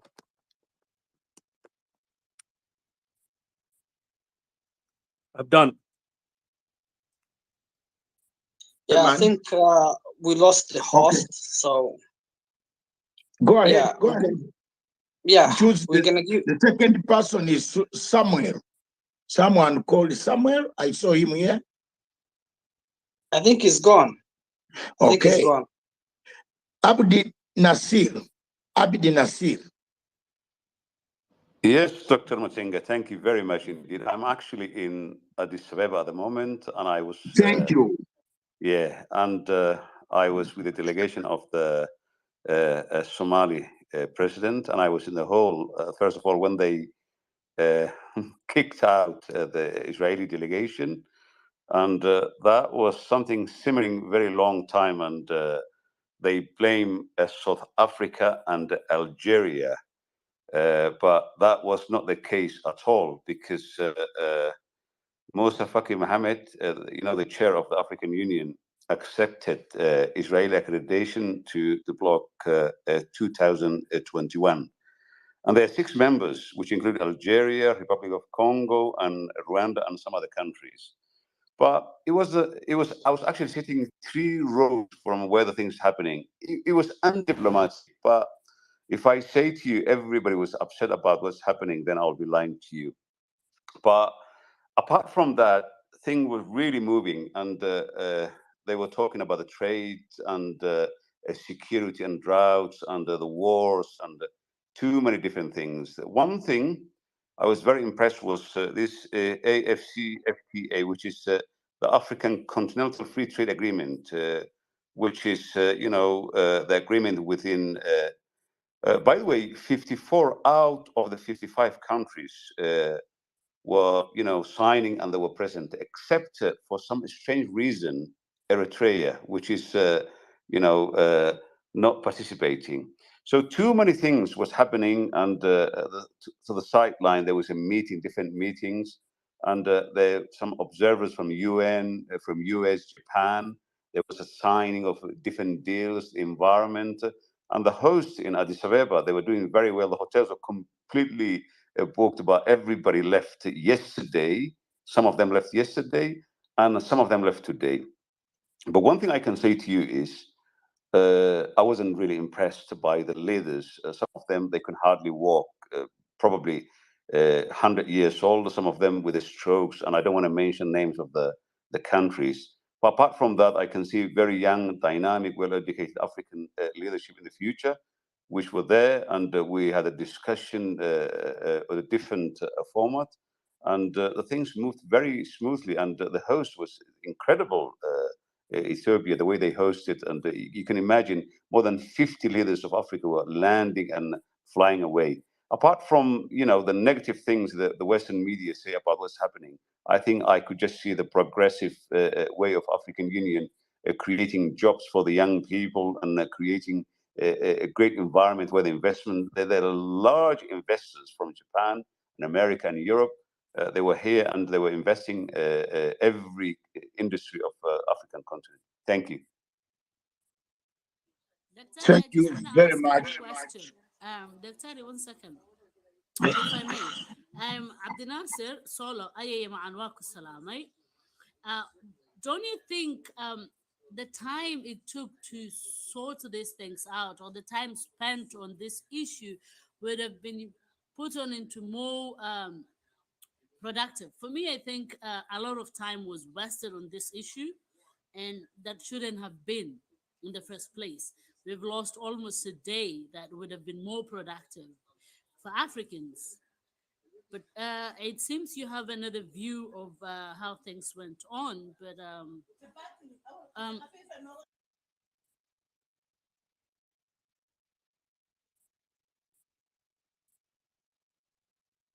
We lost you, Hannah. yes, that was my point. I think, there could have been, there's a lot of time that was wasted on this issue, and about this delegation and all that, where that could have been, it could have been more productive. So I still stand where I stood before. That AU Okay. is not fit for purpose. It needs to be resuscitated and out from the ICU. That one we agree. Some of us agree with you that AU needs quite a lot of reforms, because not because of Israel issue only, but there are so many issues. I will put it in a summary at the end, but I agree with you on that point. Abdel Nasir, thank you very much, because you are one of, you and Wandera are the only people who were physically there, and you have told us the truth. You agreed diplomatically. It was not necessary. Someone should have just called these guys to go away. But someone had taken their money, has taken initiative, holiday, it may be even gifts. Hey, so when things became hot, they just got embarrassed, and they started harassing these guys to show that they have nothing to do with it. As Abdi Nasir says, this thing has been smearing for a long time. It has been there. Musa Muhammad, Dr. Morsi, Mohammed Faki admitted these people without telling us, Africa. We started making noise. I am one of the few people who made noise to say, you see now, the problem of Middle East is coming to African Union. And I want to tell you as Africans who are here again, there is another country in the Middle East called Qatar. That country is getting involved in almost everything. It has now, the war in Mozambique has exposed it. Qatar has gone to buy oil field, calling them Total Qatar Energies, after killing people. The whole province of Cape Delgado was wiped out. It's gone. Now they have bought the wells and the hot springs of Cape Delgado, Mozambique. Qatar. Has Qatar got human rights record? Why is it that every terrorist goes to Qatar? Taliban, the terrorists who killed Idris Deby of Chad, they meet in Qatar. And I'm sure Al-Shabaab also meets in Qatar. Hello? Hello? Hello? Africa. Hannah is crying here. People are dying in a place called Losod. What is the place called? It is called no, in Somalia itself. People are dying. People are dying. And we are here making people, the people are dying. You see, have you seen the uniform of Al-Shabaab? It resembles the uniform of Saudi Arabia. Where does it come from? How does it pass? Alalalala. You people, we want a Somalia which is stable. These people have suffered since 1991. But we have one country running around that it is the macho. If it comes to signing Continental Free Trade Agreement, it says it is abstain. Let it go to Red Sea. Ish. I wish I did not join. God help me. I met Isaias Efak in London with Zenawi in the same office. We are housed in the same office. I wish I did not know him. The suffering, the children dying in the Mediterranean Sea. Where do they come from? Eritrea. A quarter of the people sinking in the Mediterranean Sea. Then a leader walks around wearing suits tall 7 feet, threatening everybody. Africa, Jermaine. Africa. Okay. All right. This Africa is not. No. Okay. Thank you very much. Let's have give the another mic speaker. Samuel. Samuel is there. Yeah, Samuel, come on board. Then Charles, get ready. For Nyango also. And Nyango, Jablani, we shall allow you, but don't bring in radical politics on my platform of South Africa, which we are now today talking about a moderate subject, please, because I've heard you somewhere else. Hey, you are very tough. I know him too. Him too. No, don't bring that here today. Just be calm. We are all for Africans like you, Baba. And some of us have children whom you can marry. So be polite to us. So I will allow you to talk later on, Jablan. Miss Tweet. Let me Tweet. First of all, come in. Samuel, let Tweet talk. Then Samuel, then Nyago, then Jablani, then Charles. Then not to Charles. Then Abidi, then Hannah, then Charles, and that is it. Jermaine, let me go and sleep. Okay, it's my turn now. Hello. Who is talking? Samuel, quickly, 1 minute. Okay, yeah. So I just want to say what happened in Addis. I think diplomatically is wrong. I mean, I agree with the African Union can decide who to allow, whom not to allow to a meeting. But what happened yesterday is a little harsh and undiplomatic, because I don't think Israeli delegation just happened in Addis and then it just happened in Hall without security measure. I think they were somebody mic is on. Somebody's mic is on. So what I'm trying to say is image damaging, and then even it can raise a question saying that are we competent to do our thing, so our own thing? Because like I mean, how come they didn't? How if the Israeli is not allowed to enter the meeting? How does they pass the security measure of the African Union? That means they were allowed to come in. If they are allowed to come in, they should be attending. They shouldn't be like they should. What happened was very wrong in my opinion, and then that's what I want to say. And then because it is totally a disaster for diplomacy, African diplomacy, even for African Union to stand on its own feet. People start to question that: are we capable of doing this? If we cannot decide a small decision like this, like I mean, African Union can do this like 6 months ago or a month ago. They could have said, "Hey, Israel, you're not allowed to come to a meeting," or they could have just prevented from the entrance. Like, but they let them in. They let them in. Somebody mic is on.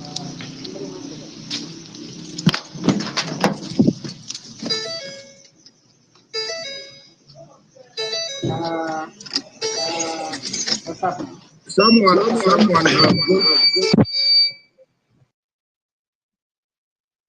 Jabulani, it is you again? No, Okay. don't tell it was Samuel. It was Samuel's mic that was on. Go on, Abdi. Okay, Samuel is gone. Thank you very much. Mr. Safari, why are you hiding? Going, coming. Safaricom, you have a new satellite. Yes. Jabulani. Yes, how are It's you? Nyango first. Nyango is first. Oh. Jabulani, hold the fire. Hold the fire. Nyango. Hey, how are you guys? I'm from Ivory Coast.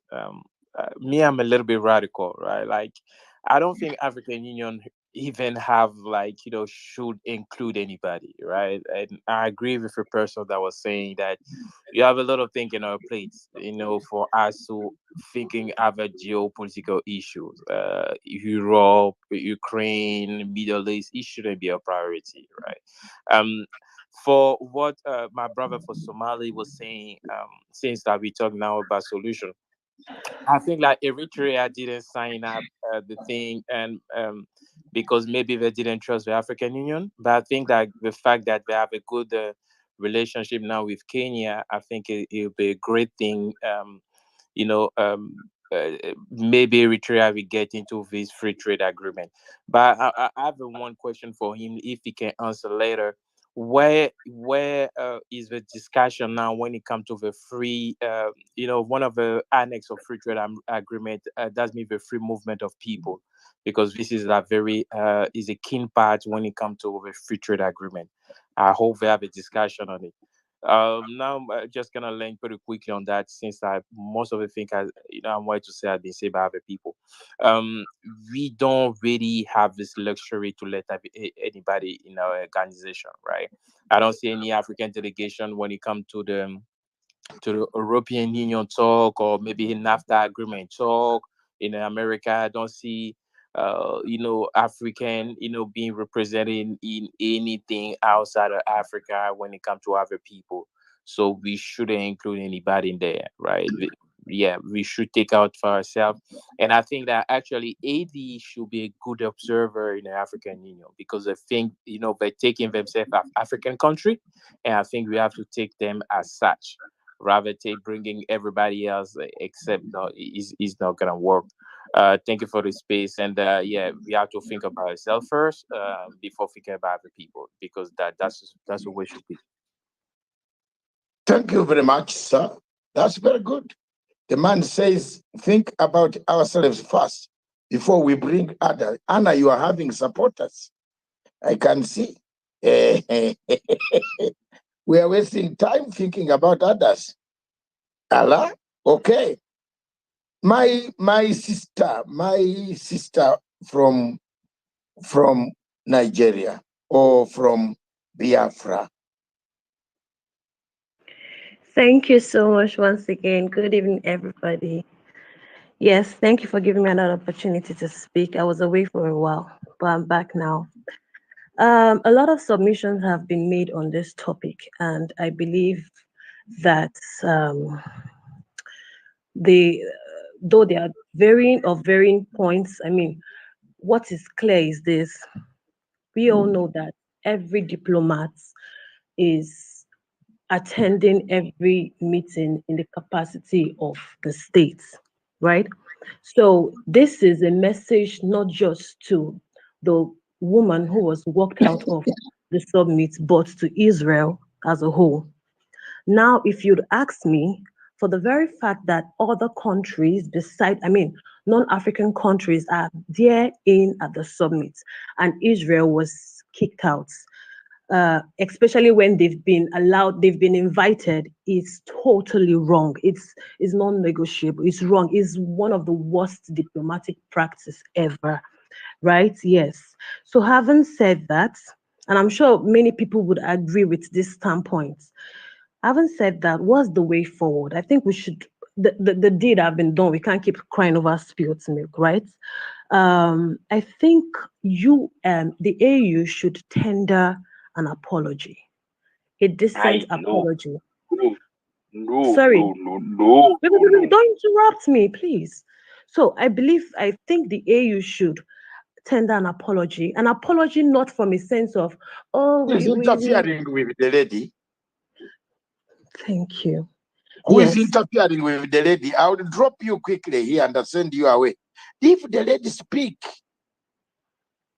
let her speak, please. My So my sister from Biafra, please go ahead.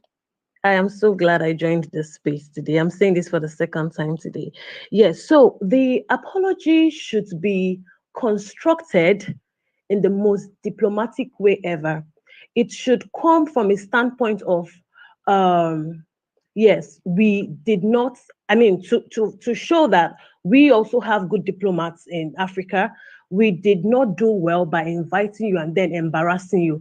At the same point, we should not um, reduce ourselves, in the apology. So the apology that is going to be tendered have to be well constructed.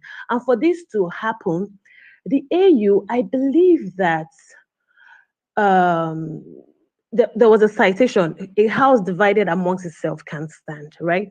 I think it's high time that regardless of whatever interest any individual African country have with any of this Middle East country or wherever country, for the fact that they have pledged, some level of sovereignty to belong to the AU. When they come to the table, let everybody drop their sentiments and work together for the progress of the African Union. What do I mean? You One party, because I had to go watch the video and I saw some people were mumbling or were against the woman that was being kicked out. So African Union should stand with one voice, because if this, was striving towards strengthening our unity, right?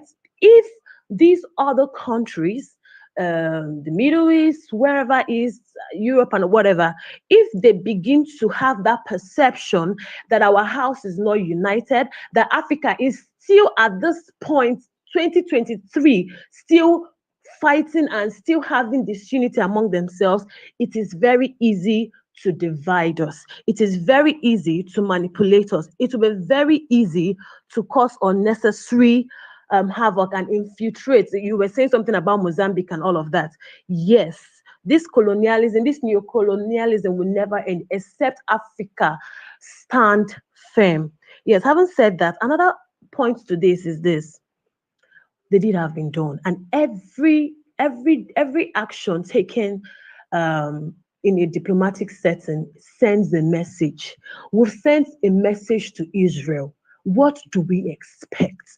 Yes, we might tender an apology, yeah, but they've received the message and they are at liberty to conceive it, to analyze what had happened to the best of their knowledge, right? So, as it stands now, what do we expect from from Israel in response to this humiliation that we gave to them, and at the same time, how do we have to be proactive? Yes, so it still falls down to going back to the table, working and Miss, standing with a Miss, single voice. Thank you.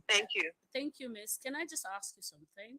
Because you see, this shows the disunity of African. But don't you think that is still so obvious? Africa is disunited. Africa is disorganized. This this did not bring that out. That was already out there.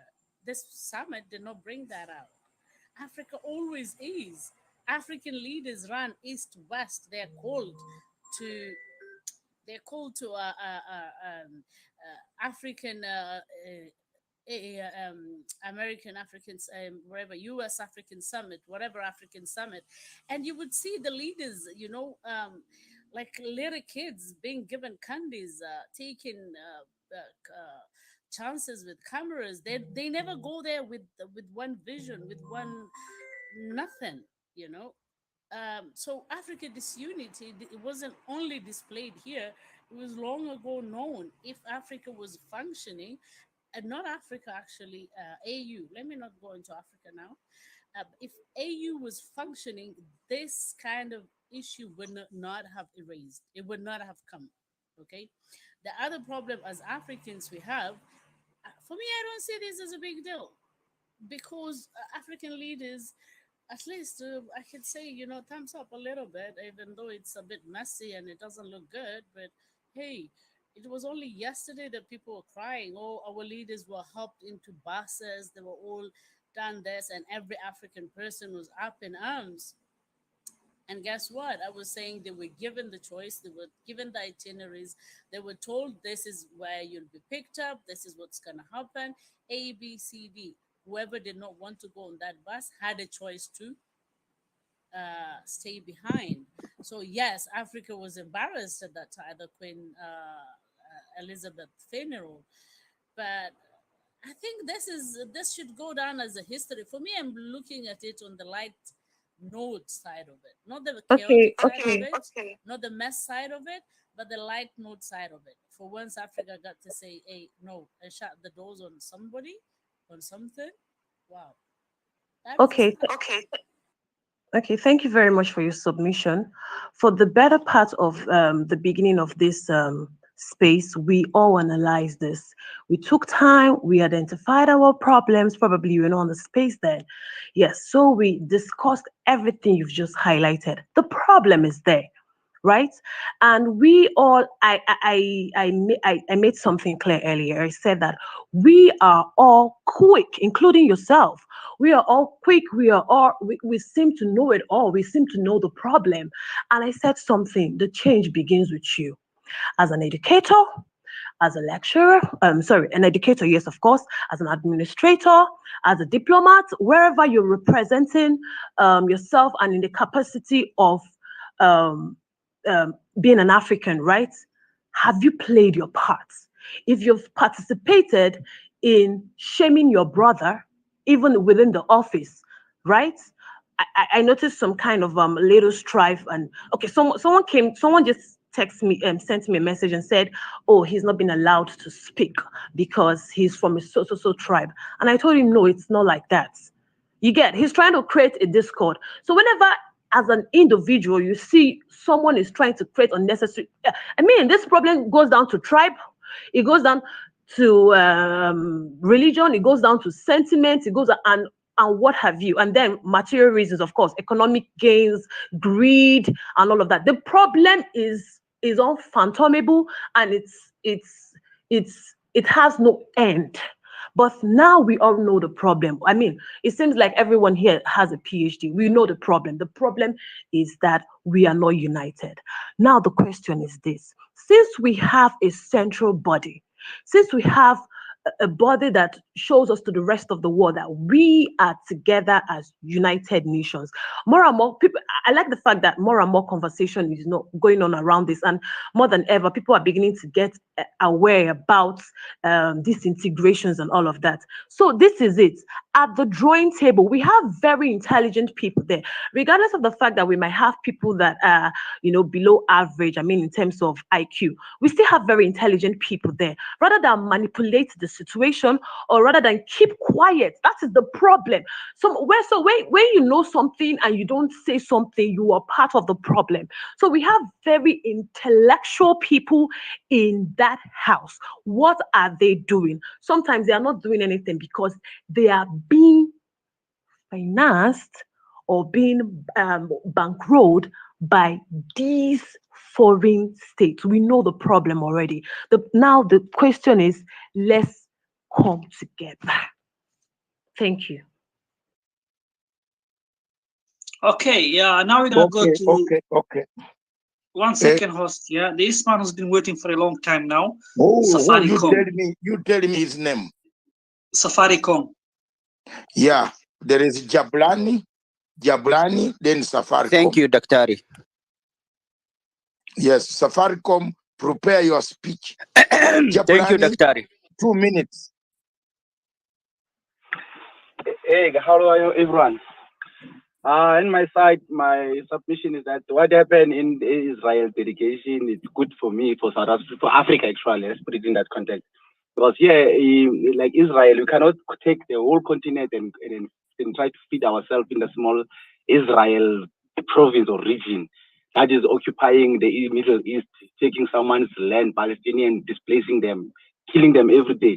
Similar to here in South Africa, these Israel people are busy trading the farmers in their farms, preparing them, I don't know for what. So for us as Africans, I think the stand that it was took by Algeria, even the whole African, even though we were divided within, it's a good stand for us as Africans so that we can project our power within ourselves and within other regions.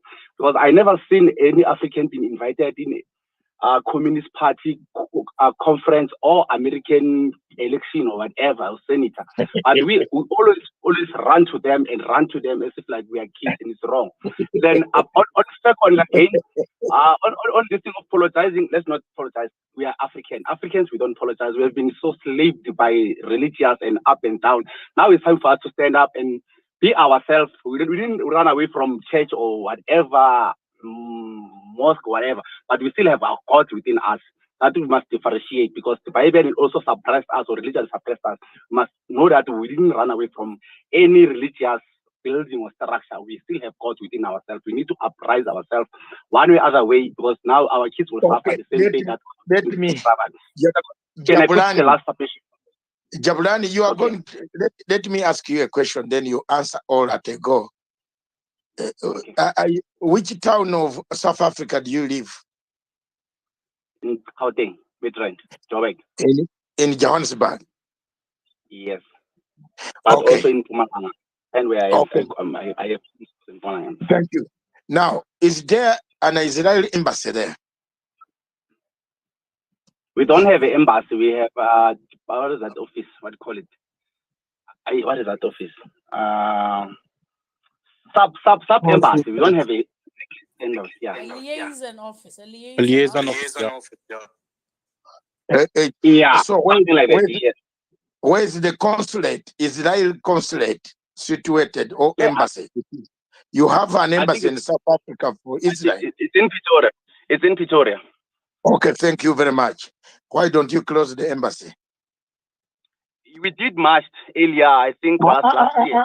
Go slowly. Go. Japulan, go slowly. Why didn't you? Why don't you tell your president, who was loud mouthing up there, talking loudly, to close the embassy of I South? want to come back. No, wait. I'm coming with my question. I'm asking you. I'll give you time. The platform is here for you, boss. Why don't you tell your president to close the embassy of Israel in South Africa? Then he goes to AU. He triggers a problem of chasing Israel out, yet the embassy is in Pretoria. Why did you allow them in Pretoria? Then you chase them in the bigger place when 44 countries of Africa, 44 have opened embassies, well guarded, with the highest trained commandos that each country has trained. Do you have any answer for me tonight before I go and get my coffee? Yes, I do. Say it. You know, as you know that we all know that South African. I don't know. I don't know. I want you to tell me to know. And I'm asking a question.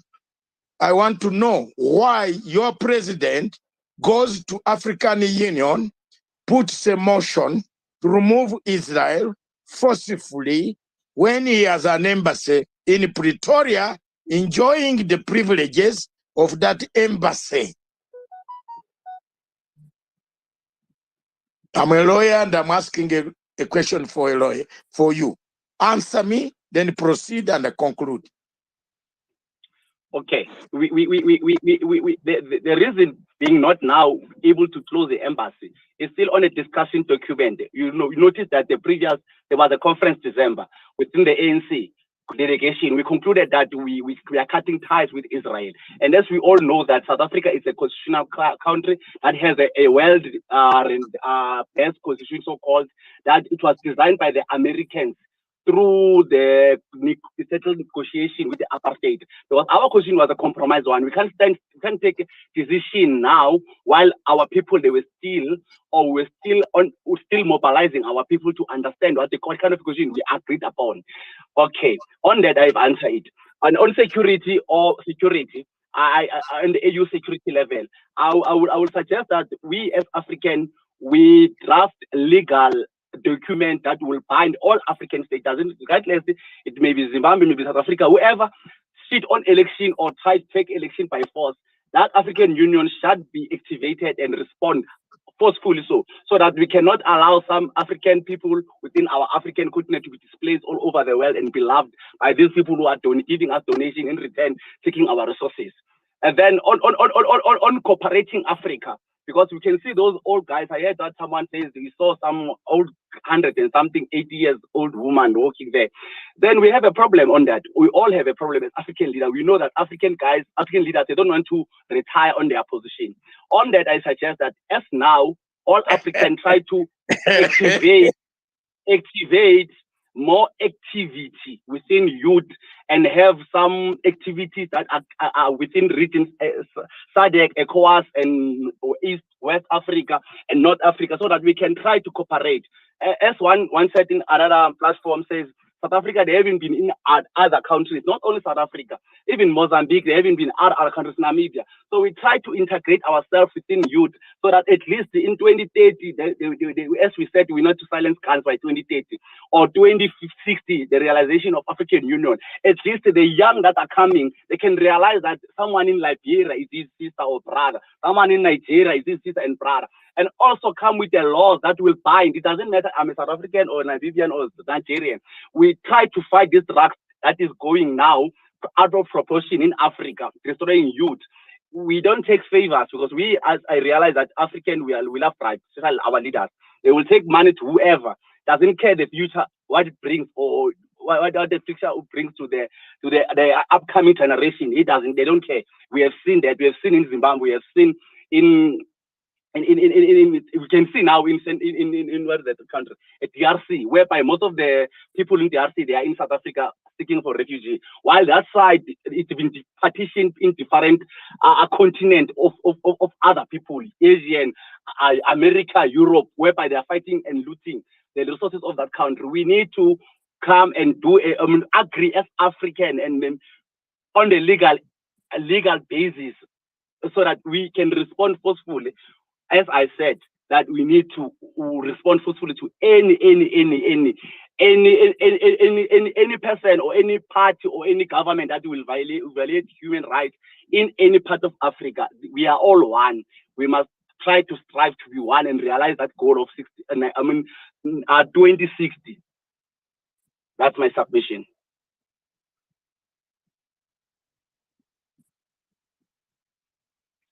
Today, today, thank you very much.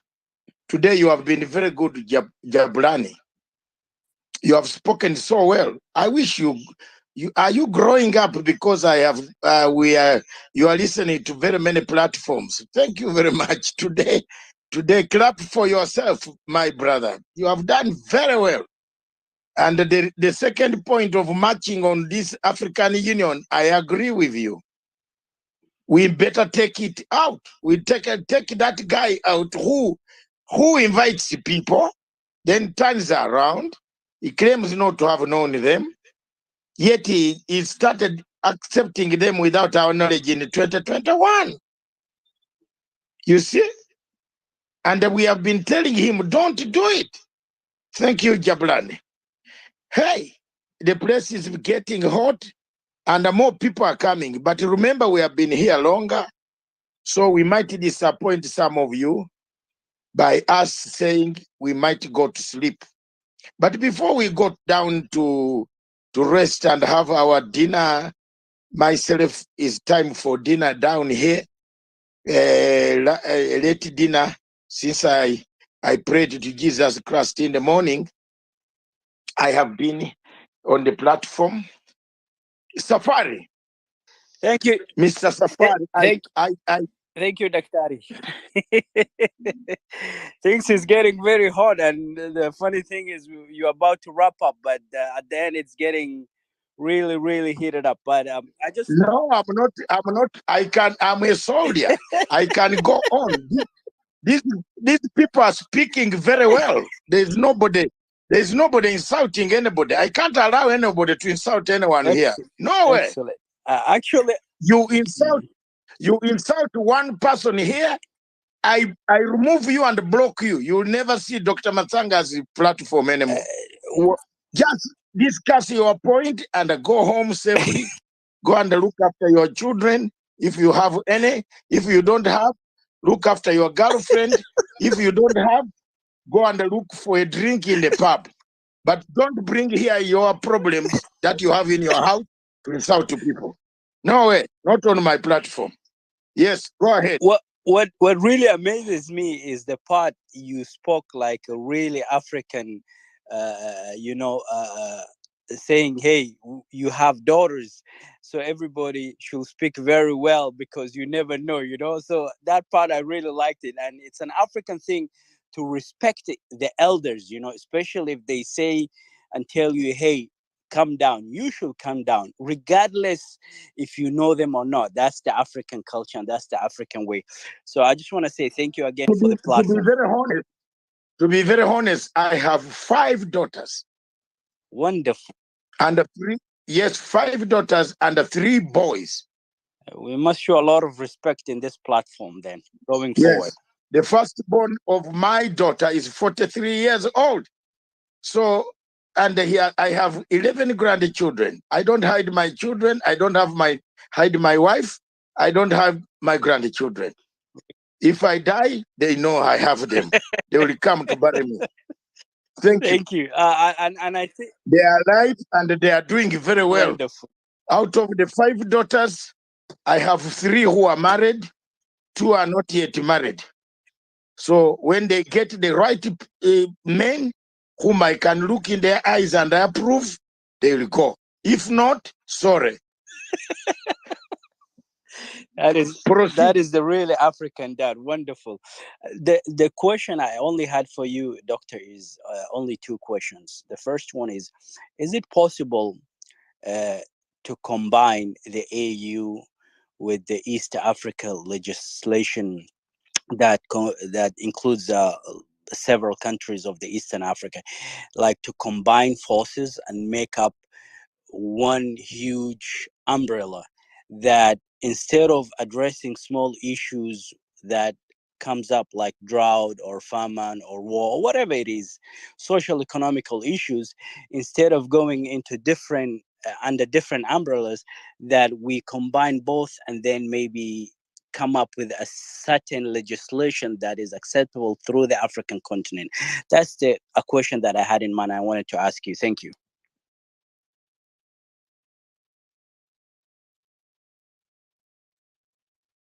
Yeah, so I think they want to answer that to be Springfield. May I speak? Go on. Thank you for giving me the chance to express myself again. So basically, I wanted to go back on 2 or 3 points.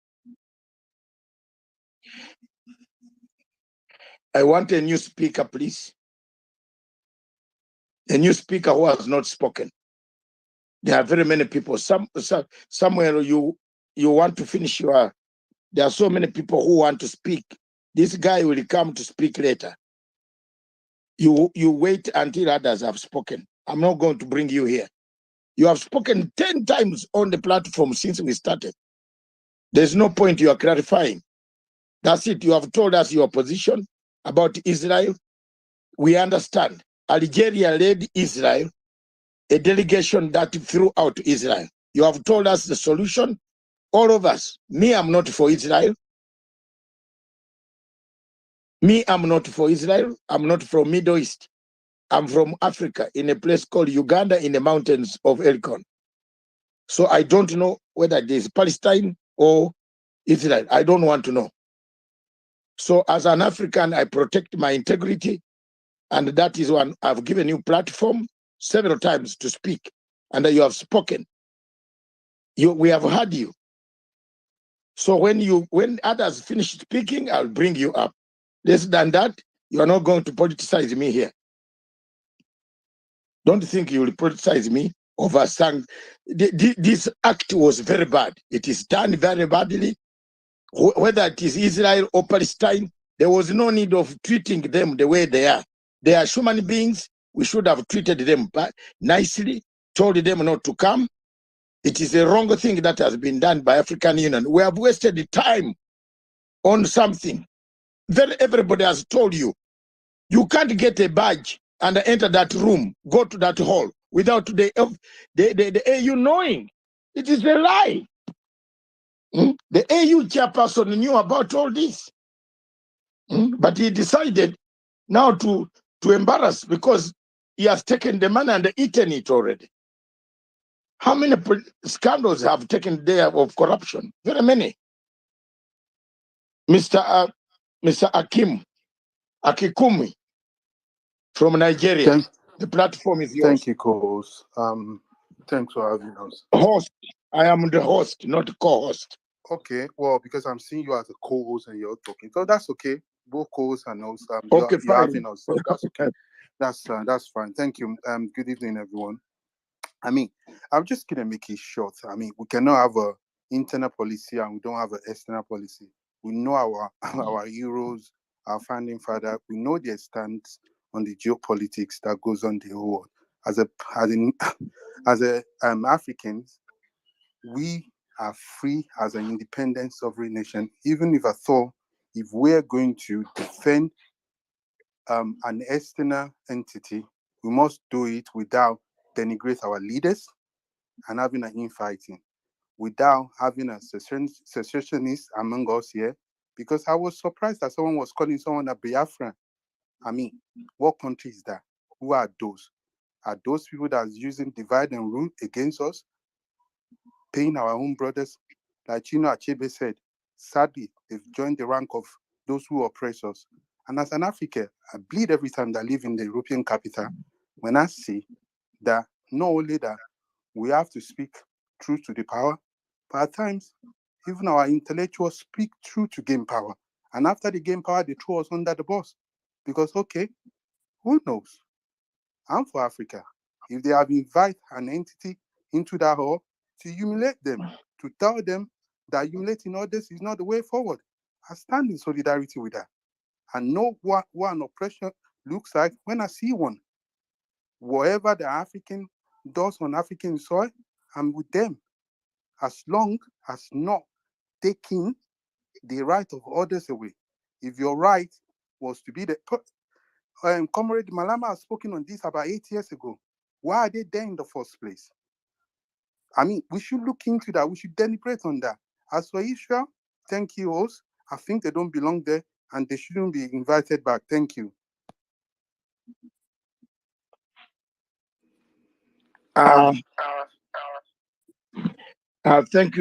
Thank you very much. Sorry. Thank you very much, sir. The next speaker is Zuchi. Cyrus. Be as quick as Mr. Akikumi. And Mr. Akikumi, I want to tell you, it is not us who brought this word of Biafra. When you call somebody Nigeria, he said, no, I'm not a Nigerian. I'm a Biafran. So what do you do? And we tell them that there's no country in Africa called Biafra. We don't want anybody to come and divide us. So they should go back. Okay, then we shall do. If they want to take their land to Israel, shall do that next time. I have listened to Nigeria, to the platforms of Nigerians. Oh, it is hot. So this division is in Africa. Well, Cyrus. All right, thank you very much. Take little time and finish, Baba. All right, I'm going to speak directly to the point. I think that what has just happened has indeed given us reasons why we need to reflect as a continent on our foreign policy decisions. As they would always say, we shouldn't die in their war. Who created Israel? Who created Palestine? right? America as a country is one of the biggest supporters of Israel. They support them financially, they support them with arms and otherwise. Yet, Israel is an observer state. Israel is an observer member of OAS, which is Organization of American States. Israel also is an observer state of the Pacific Alliance, right? Over time, Israel has taken part actively. Israel has taken part actively in things that has to do with Americas.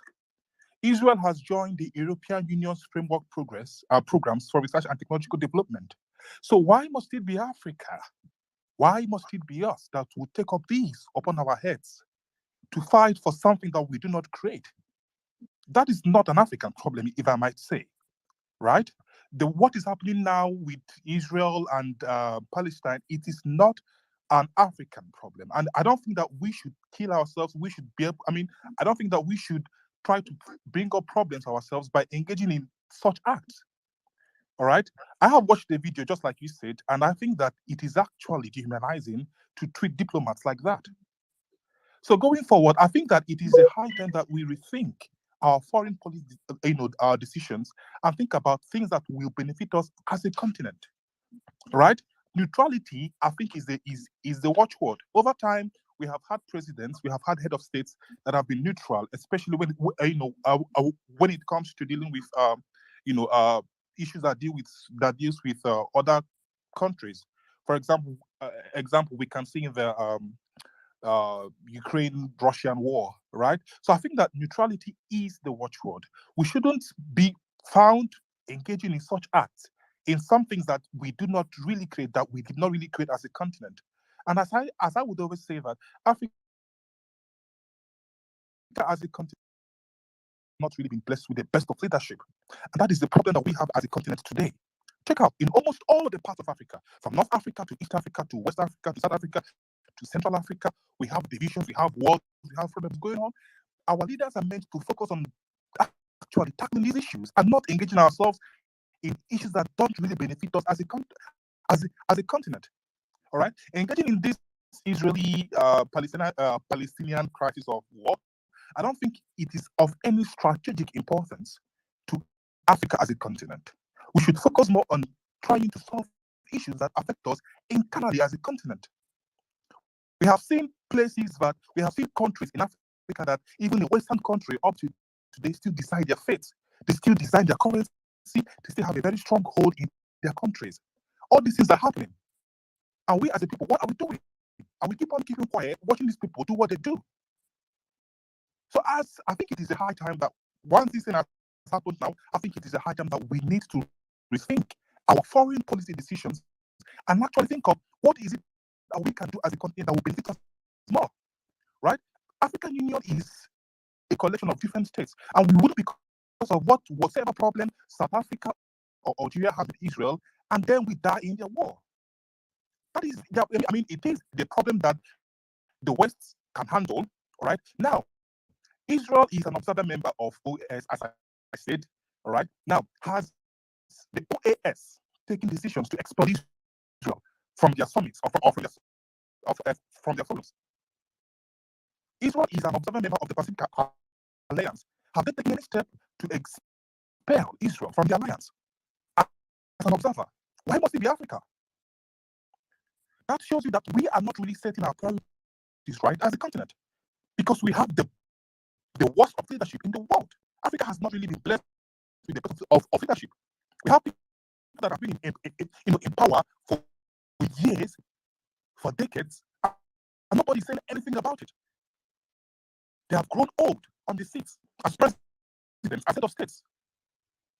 I think we can do better as a continent, and not to keep on doing all this, going around the circle, having some set of people that have been there from the onset, that have basically run out of ideas, doing what they do, that basically affects all of us as Africans. So I think we should rethink our foreign policy decisions. Thank you. Oh, thank you very much. We are making very good progress, very good points, and the people are making suggestions. The debate is a very good debate. that can take us until we reach Angel Gabriel. But unfortunately, we have to come to an end sometime, somehow. This gentleman called Zimbabwe, not Zimbabwe, come in and tell us what you think. Was it diplomatically right? Why didn't we just tell them, don't come? Why didn't we wait until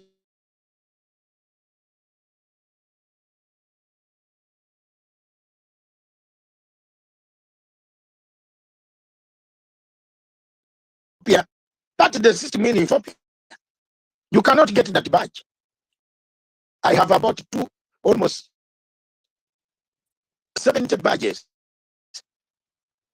of special guests of African Union that I've held in one of my cupboards here. Every year I go there as a special guest because I'm an expert. The chairperson, like the gentleman of Kenya who used to be there, Mancha, and Dr. Dlamini Zuma, would say, Dr. Matanga, what is going on there? They call to me in the morning and I go to their office and I tell them, Allah, this situation of Africa, this and that. We sit not on the eye. Special guests sit about 10 of us. I used to go there with Dr. Kwame Nkrumah's daughter and Dr. Gabriel Nasser's daughter. I am in that category of African Union. That's how I get my badge. I used to get my badge to go to as a special guest of the African Union. And you sit, you enter the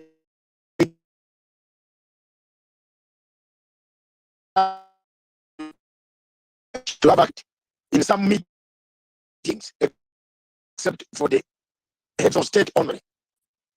But some of us who are chicken, you just go near Mugabe as he is entering, you also enter and sit there. So these are some of the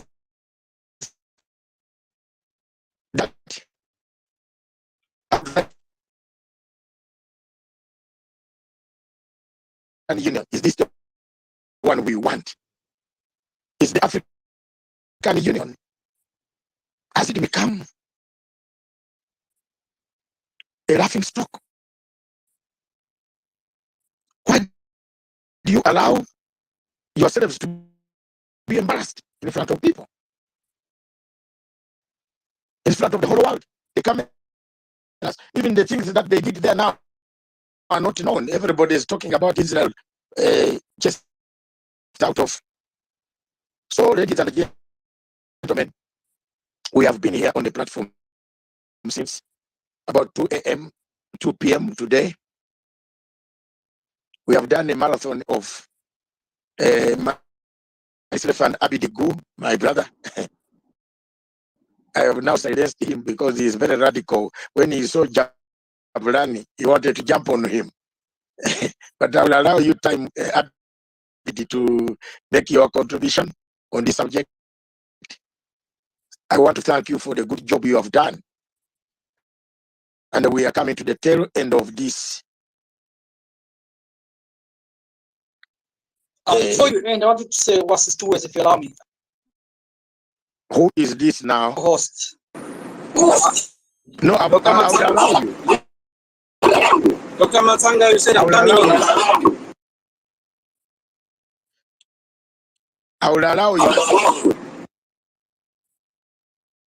Dr. Matanga. Hello. Yes. It's Zimbabwe. You said should I come in now? Yes, come in, but yeah, I wanted to verify and I check with you whether I'm audible so that I may switch off because yeah.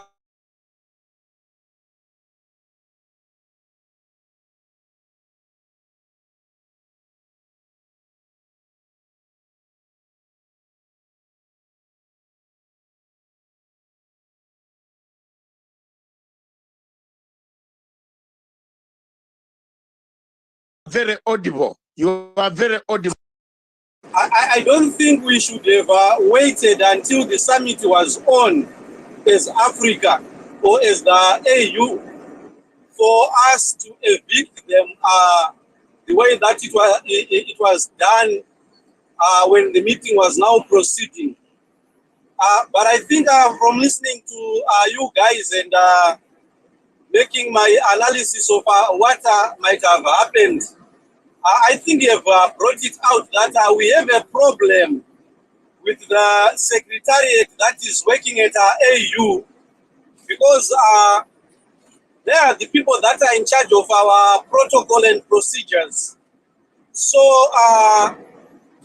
they acted out of maybe their jurisdiction by inviting people who they were not supposed to be inviting, but they acted out of their capacity and invited Israel, because I think you inferred to whether maybe some of the chairperson of the AU, the person that is leading, you said maybe he got some money and maybe he got some other stuff that he managed to convince the government of Israel that you can come, I will accredit you, and you can participate as an observer in this meeting.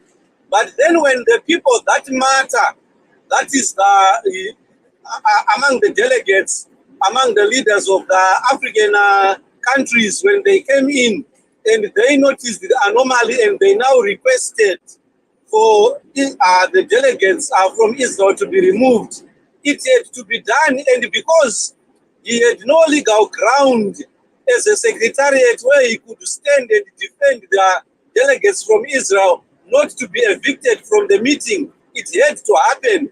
But then I think we could have taken a more diplomatic way of removing them, even when the meeting was proceeding, in a better and a diplomatic way than it was done, so that it would not bring the international attention on us. But at the same time, I also want to put in my thoughts. I think we need to sit down as maybe new minds that are coming up, as new leaders and the new blood that is coming up in Africa, and look at how are we funding AU.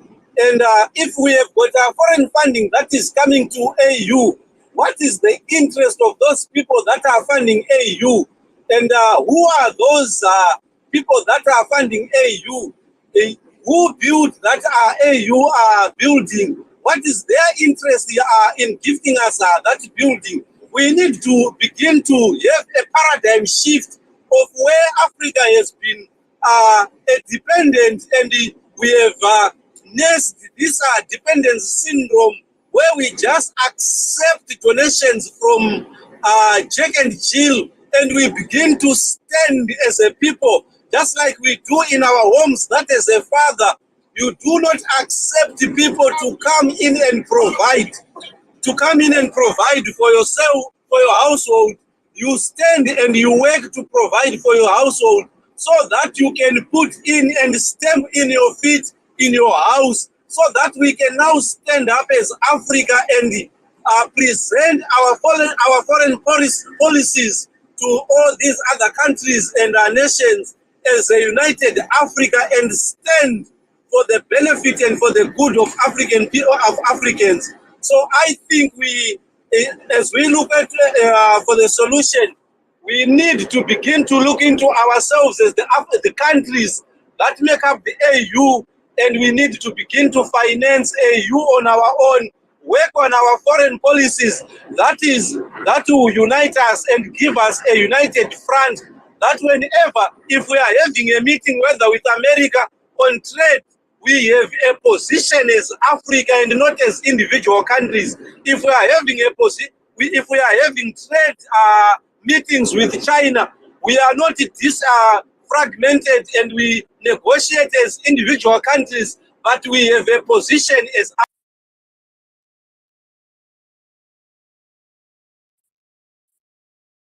I think we lost him. I think we lost him.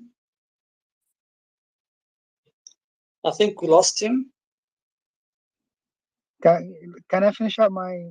Can I wrap up my thought? Go on. Who is that? It's Samuel. Samuel, yes. Abdi, take charge now. Take a bit of charge. Call Charles to come up. And Paul Ezi, Charles. Who else wants to come up? I think we have the same guy that kicked out called Springfield.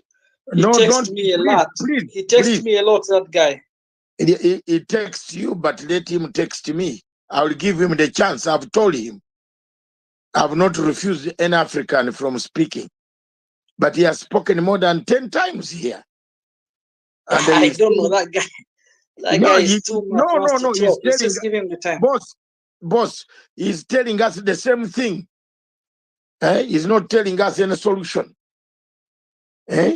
So we shall allow him to speak if he has a solution. We are now looking for solutions. And then Samuel will finish up your speech and let it be brief. And I want to request a lady, if there is a lady who can come up finally to speak and close this session, who has listened. Did we do badly as African? My friend from Zimbabwe has just said, la.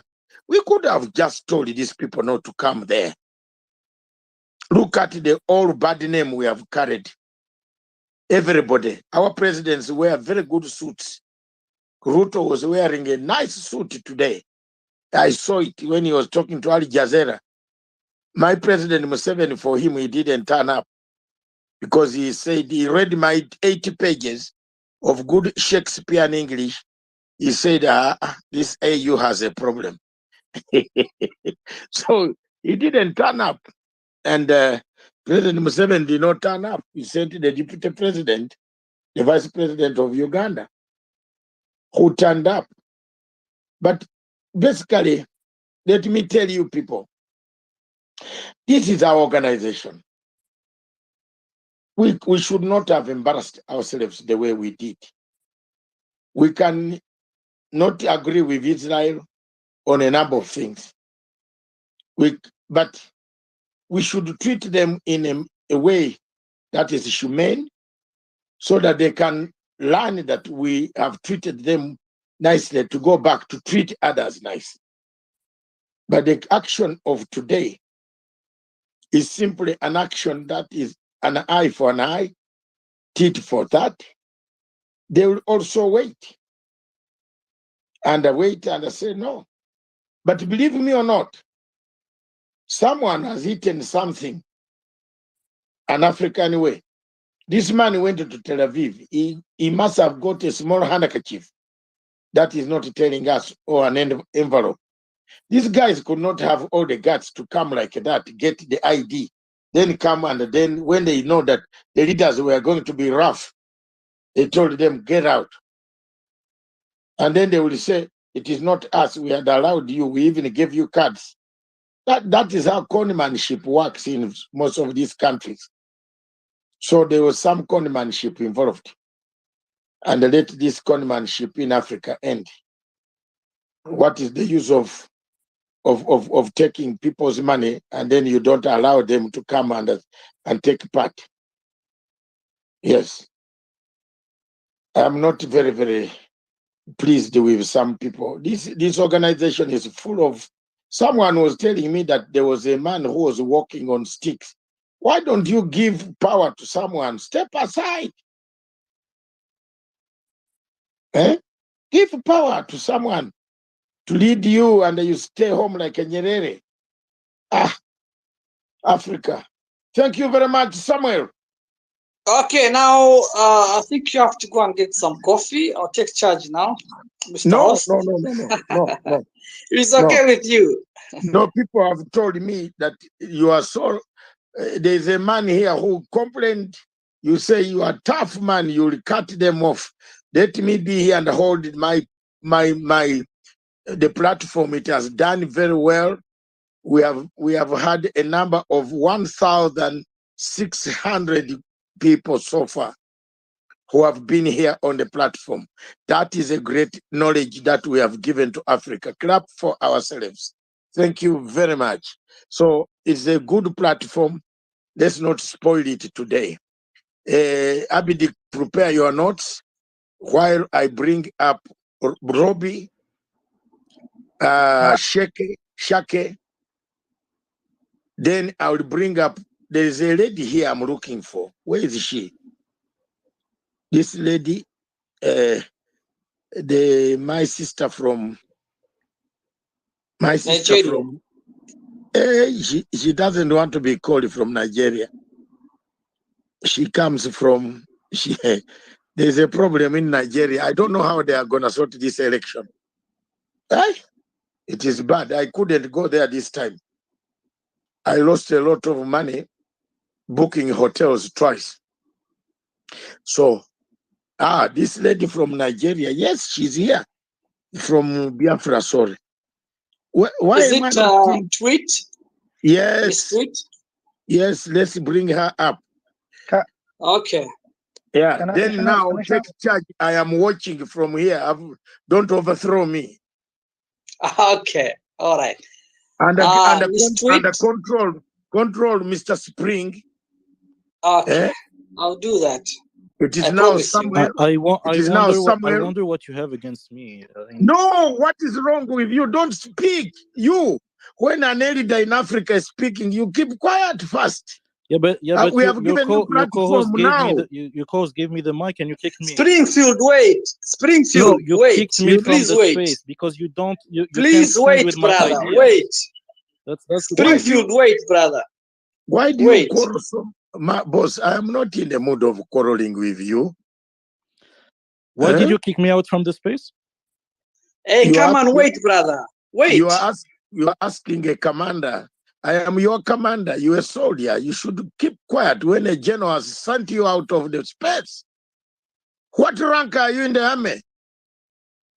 You're just a civilian, a small corporal. I Shut don't up. think you're being serious, to be honest. I mean, No, we're in a no, serious no, no. space in front of an audience. Again, I will take you out. I am a general. A 4-star. I left the army with 4 stars. How many stars do you have? How many? I have told you you are going to speak now, and the platform is here. You are an African. I don't want to be against you. You said I'm against you. Now you are even putting up your hand. No, for what? You are already on the platform. You are a soldier. Have discipline, Baba. My friend from Algeria. My running mate for this post is from Algeria. Then you want to cause problems today. Benabera was a very strong man. Asante. Okay. Thank you very much. Will you allow me to speak then, please? Not now. There are other people whom I have chosen to speak. Shukran. Hey, shukran one. Other people, wait. Samuel, finish your speech, please. Then Robbie, then Shaki, then Spring. Spring, what is the guy? What is your real name, Baba? Is Spring something? This is not an Arabic name. This is a French name. So, thank you very much. That in that order, then Mr. Spring, then Mr. Charles. Mutama. I'm gonna make it short. So when I say what happened in Addis is not, it is not okay.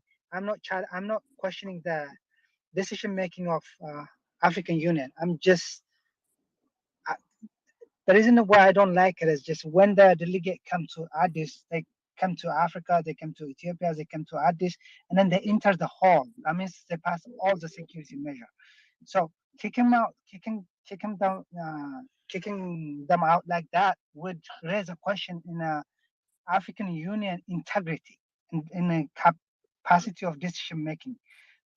That, I mean, I don't think that is good for diplomacy at all. I mean, they could have done it 6 months ago. They could have done it 2 months ago. They could have done it a week ago. But just doing it after they enter the hall is, I think, is just a bad look for Africa. Trust me, I sympathize with Palestine people. I'm not cheering for Israel. I just worried about the look of Africa. That's all I can say. That's all I have. Thank you, guys. Okay then. Now we're gonna go for Yusuf. It's been there for a long time. Who? Robbie. Take Yusuf. Robbie. Yeah, no, Then, yeah. look, Yusuf, wait. Take Robbie. Where, Mr. Good, I'll remove you from power. Robbie, Shaki, Ezi, Yusuf has just been brought in. And then Tit, then Charles. Finally. No more. Okay. Okay. Okay. Okay, you can hear me, yeah? Yes, we do. Okay, good. So mine is brief. I just want to highlight the speech by PM Abiy at the conference they had. Towards the end of the speech, he said, "Allow me to restate yet again the need to establish an African Union continental media house. Until Africa tells her own stories, our image will be distorted, a distortion that affects not just how others view us, but also how we view ourselves. We owe it to ourselves and our children that Africa's truths need to be told as they are, untainted with external interests and biases." So if you listen to this whole discussion about what happened, the incident that happened, and the perception of outside, we're going back to how the external media will portray this, and then it'll kind of build up on what they already have. We shouldn't have to be at their mercy of how they portray us. So I think this is something very key. We used to have Utna, I don't know what happened to it, but what PM Abiy said, I think is key, such that we have like a media house that'll convey what happened. So we minimize on the speculation what happened. And it sounds like that you have some background on, when the whatever the permits or whatever you call it to attend the conference were issued, when they were revoked, and how long the time elapsed between revocation and when the conference happened. But then if we had this one unit where our story would be told, it would be a lot more clearer. We would essentially control our narrative. And then tying back to what like Suleiman was saying earlier, in terms of solutions of how to get leadership changes or ideas that can be shared.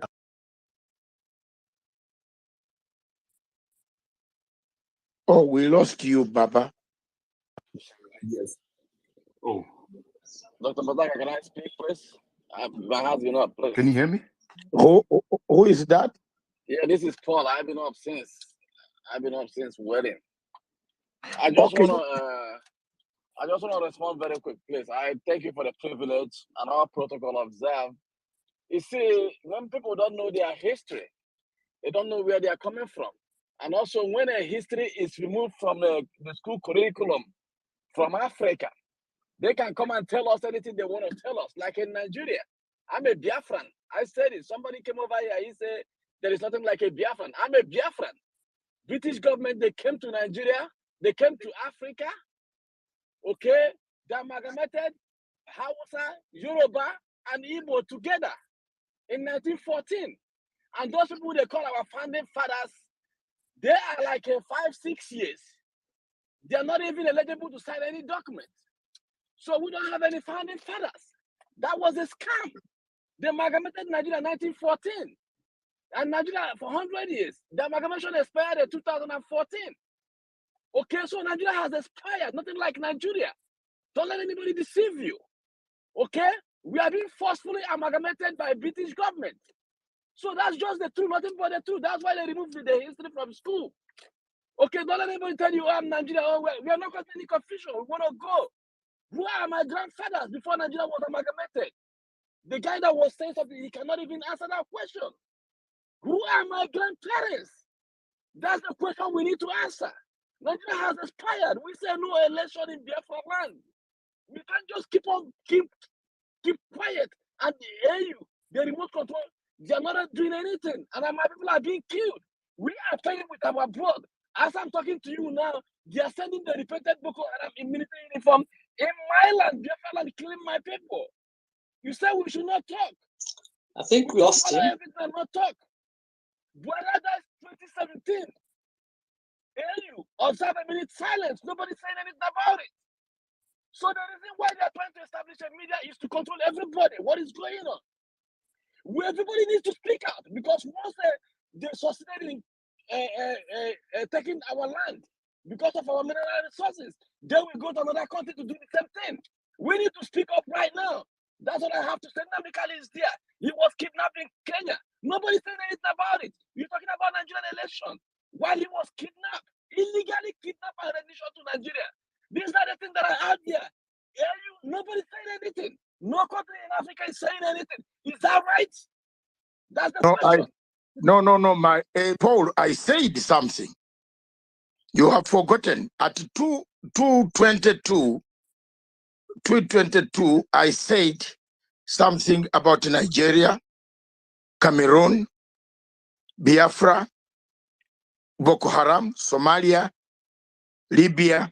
I said problems in Nigeria, especially the problems of elections, what type of election will it be. I said, and if there is a very strong supporter of the Biafran people, is the mouth speaking here. And I even said, I have laid papers for Buhari. Did you hear something like that? Did you hear something like that? Why are you choosing? Yeah, why are you choosing me and are choosing us? I said I went to court in London and I have filed papers against Mr. Buhari. As soon as he finishes his term next week, if he's sick, he should never try to step in a hospital in London, because he will finish his hospital on hospital bed with handcuffs like a Pinochet. Full stop. And he has been served those papers. That's why you see him going to Saudi Arabia for treatment. Boss, don't play with some of us who have done a lot. I'm not a Nigerian, but I've struggled. And I struggle with Buhari because I know the type of operation that you people go through. That type of election, there is no election in Nigeria. It's a mess. And that's why some of us have not gone there to say we are going to do. What are you going to look there? 93 million people under 30 million on the vote. 60 stay at home. Is that an election? 60 million will stay at home. You'll see. Some of them will not vote. How do you vote when Boko Haram has kidnapped your 5 daughters? How? Is that an election? No. So, Paul Eze, you need to apologize there. Thank you. Next person, Abdi, who was that? Yeah, we're gonna go to Shaky, but before we go to him, I would like you to host a space about these people, the Nigerians, because you hate him. He said they are killing them. So I would love that for you to come up with a space, especially for them. Mr. Host, are you there? Yeah, you before the elections, I will host. Okay? Before the elections, I will host. I will host the space, no problem. Okay, so you heard him. Is going to do that. So now we go to this man called Shaky. I checked his Twitter. He says a keynote speaker. He's a keynote speaker. So I'm anxious to hear you. All right, thank you so much, Mr. Host. Much appreciated for the space, and thank you so much, Mr. Abdi, for the space and the moderation, and everyone who has spoken. Thank you so much for sharing your views and your perspectives. Considering the heading that we have been given by Dr. David, did African Union act diplomatically to evict Israel from AU summit? From my own perspective, I would say it works hand in hand with what was said by Prime Minister Abiy, to say, if you look at it, we need to ask a question starting from the point that how many national diplomats were attending the AU summit who are coming outside of Africa, despite having her attending as a diplomat for Africa under Israel. African summit, who is it for? Because we've always had a problem. African problems should be solved by Africans. And should we even be discussing about how she was expelled from the AU summit, or it shouldn't be an issue because how many presidents, not even diplomats, how many presidents, African presidents that have been chased away from G7, from G20, from Commonwealth, how many presidents have been humiliated from meetings like that, and we have never spoken anything against that. And our Prime Minister Abiy is coming in to say the moment we allow our stories as Africa to be narrated and explained by foreign media houses, you should understand some of these media houses are propaganda machines. They have got a narrative to push. Israel is very small. If we come back to Zimbabwe, Israel is the size of Kariba Dam. That's about 22,000 square meters. Why should such kind of a small country become an issue that we can discuss as an entire continent of Africa? If it's something that we should be asking ourselves as Africans to say, why are we allowing foreigners to interfere with our political spectrum, our decision-making board? The AU, like Dr. David was saying, to say, this is how you realize how some people are getting envelopes at the behind the back or behind the scenes. How was he accredited in the first place? And why other countries were coming to dispute about that?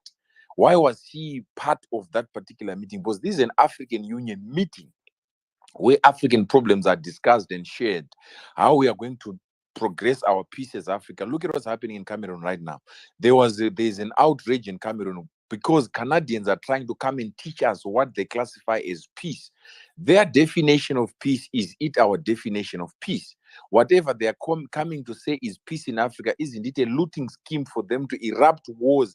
Look at what's happening in DRC right now. Look at what's happening in Nigeria right now.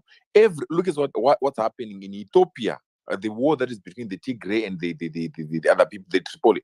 You understand that there is more. The chaos we see in Africa, there is order behind it. And it's high time us as Africans should take charge of our narrative.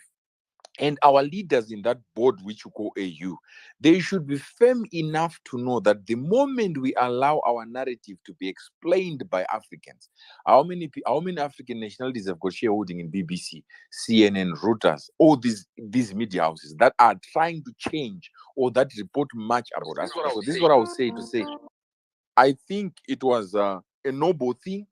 Though it might not have been handled in a diplomatic way, but it's high time some of these foreign nations are supposed to respect our position as African countries.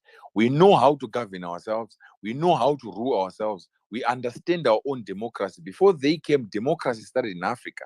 Before they came, architecture started in Egypt. So we are supposed to protect our own legacy as Africans, as people who can rule ourselves and as people who can lead ourselves. It's high time we should not allow them to intermeddle with our politics and our geopositioning. How we relate with each other, they should not come in to interfere. Because the moment they come with their own definitions of peace, their own definitions of democracy, that's how we are getting marginalized as Africa. This is what I would say for now. Okay, don't forget to follow us back. I see you are good. So let me give the mic now to Yusuf. Allah, it's very good actually. You don't forget Zimbabwe was colonized and they know English. Don't go for an interview with a Zimbabwean. You will not get the job. In London, that's what Shaki, I'm just saying the truth. Whenever I could, in 1987, whenever I could go for an interview and they tell me a Zimbabwean is on the list, I ran back to my house in London because they speak very good English. Thank you very much. Thank you for the speech and continue. Continue, Abidi. You are doing a good job, Brigade Commander. Asante sana mzee. Sheki, don't forget to follow us back. Now we go to Yusuf, okay? Yeah, Yusuf. Okay, thank you. Yusuf. Yeah. Yes. Okay, thank you, sir. Hello, everybody. Hello to Africa. I approve of this victory which in the penguin against colonialism. Zionist. So, I remind you that the Zionist country I set up of the system apartheid against the Palestinian, but also that violate the black, in particularity the Falasha. The Ministry of the Aid declared that the blood of the aid African is impure in 2018. The Zionist state Excuse me. supported the colonization. Excuse me, sir. Where are you from, sir? Which country? Algeria, or what? You are from What? which country? I think it's from Algeria. Algeria. Algeria, What but is- we're not hearing you now. Who is translating for us? Mr. Springfield, can you translate what he's saying? So I don't speak English. I don't speak Yes. English. So You don't. We are trying to get an interpreter here, Mr. What is his name again? The man who has been But I think that the man who has been very, very stubborn today. My brother who has been very stubborn. You see how useful you can be now. Interpret what Yusuf is saying. Yusuf, go ahead. Then Springfield will tell us what you have said. okay, so I don't terminate. Ah, Il te dit que ok. quelqu'un va interpréter pour toi si tu parles français. Donc, le monsieur va Ok, très ouais. bien. Ok, très bien. Eh ben, je vais le dire en français et puis ceux qui peuvent le traduire, ça serait super. Vas-y, je vais traduire pour toi. Vas-y. Mais Ok, faut pas mentir, très bien, merci. Springfield. Moi, je t'écoute. Je parle très bien français. Oui, merci, Ok. merci beaucoup. Heureusement que tu es là. Ok, très bien. Il y a pas de souci. Et dans tous les cas, je vais mettre l'épreuve. Alors, bonjour à tous. Bonjour à l'Afrique. C'est une excellente victoire, surtout face à un État colonialiste qui pratique de l'apartheid. Alors, tout d'abord, je tiens tout d'abord à vous préciser qu'il n'y a aucune forme juridique et même physique qui est autorisée à un autre État de participer sans la conscience et l'amendement des autres États. C'est-à-dire que l'entité sioniste, en 2021 notamment, a obtenu sans aucune, on va dire, conscience nommée via l'Union africaine le droit d'observateur, sachant que quand un pays obtient un statut observateur, il peut faire ce qu'il veut dans l'Union africaine, sauf une chose, voter. Ça veut dire qu'il peut obtenir tous les documents nécessaires, que ce soit sur les infrastructures, sur les projets, sur les financements, etc., etc. Donc déjà, on donne une place d'observateur sans la conscience collective, c'est-à-dire que l'Union africaine n'a pas mis, on va dire, n'a pas mis à l'ordre du jour le statut d'observateur. Donc Je vais traduire à ce point si tu le permets. So I'm going to translate at this point, or I will forget what Yusuf said. So basically, in a nutshell, what he said is that there was no actual vote or like agreement of the African countries for Israel to be accepted or to be an observer state within the African Union. Basically, what he says is that the observer status in the African Union gives you all the rights, excluding the right to vote in any type of resolution that is being voted for in the organization. But you have access basically to everything, like the document, the official documents. You have access to basically the discussions that are being held amongst the countries of the continent, etc., etc. Vas-y, continue, Youssef. Très bien. L'État sioniste est impliqué dans certaines affaires d'espionnage et de pillage, notamment en Afrique, via plusieurs sociétés. C'est dans différents, c'est dans différentes causes, mais c'est également aussi ils sont impliqués dans les pillages au Congo, notamment via plusieurs chefs d'entreprise. Ils sont également impliqués sur d'autres formes discriminatoires, notamment liées au Falacha, auquel je vous rappelle qu'en 2013, le ministère de la Santé a déclaré que le sang des Noirs est impur. Donc, c'est un racisme Je systémique. vais traduire ici. Donc, Vas-y. basically, what Yusuf said is that Israel is actually implicated in many forms of, let's say, discrimination, including in their own lands when it comes to the falasha, and they declared actually officially that the blood of black people is impure, and this is an official statement. Voilà. Et pour terminer,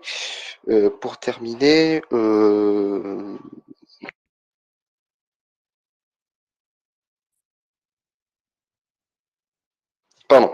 Alors, et pour terminer, l'entité sioniste. Yeah, now I think we have to move on. We're gonna go to Springfield. Yeah, now. we can move on. Thank you, Yusuf. So, may I speak? I'm asking really like the permission before. Go on. Okay, thank you very much. So basically, I wanted to rebound because I think we were actually talking about solutions, right? What can be actually the solutions for the African Union and the African continent as a whole? So basically, we have to take I think we have to look at the global situation, right? The global situation as we see it today is that you have multiple blocks which are basically confronting each other, or who are basically battling against each other. I think what we are facing to. Sorry. Go on. So what we are seeing is basically the emergence of the multipolar world, right? We can see the blocks, and there is the Western bloc, there is maybe a Russian, Chinese bloc, etc. What I would like for the future of our continent is that there is an African actually bloc, right? That could actually not only defend the interests of Africa, but basically bring Africa to be amongst the most powerful blocs. And to be able to do that, we need to maintain a unity amongst African countries. And that goes by basically respecting the values of the African people. When we look at the history of the African people, it is a history which is mainly about anti-colonialism, about sovereignty, basically the acquisition and defense of sovereignty, which are very important aspects for all African countries. All African countries, there is not one country in Africa which is not basically attached and or values, let's say, those principles, right? So when you see certain entities, right, which are by definition the actual opposite of those values and those principles, I'm actually asking myself questions about how can some Africans who claim themselves to be Africans and proud to be African defend such entities. And obviously I mean Israel in this case. I'm not going to go by different roads. This is basically Israel that I'm talking about. You have an entity which is the exact opposite of what Africa represents, and it would be, I think, so irrelevant in my opinion, and in the opinion of many Africans, whether you like it or not, by the way, that Israel is actually basically accepted as an observer member, and even as an observer member, even if it can be considered as a small step, right, into the African Union, into the continent, which is supposed to symbolize, let's say, the application of the international rights, or the international law, sorry, or basically the anti-colonialism law principles that is dear to all of us. This is my position. Spring, my friend, Springfield. Yeah. So, in your opinion, Israel might never be admitted. I don't know. I can't predict the future. But as of today, officially, Israel was not granted the status of an observer status. Officially, yeah. Okay. Yeah. Okay. Just hold on. Stay on the platform there. Your mic on. Let me ask you one thing. Yes. Our disagreement is not about Israel being admitted in or out. That is for the head of state, the committee that has been allowed to chair that meeting to decide.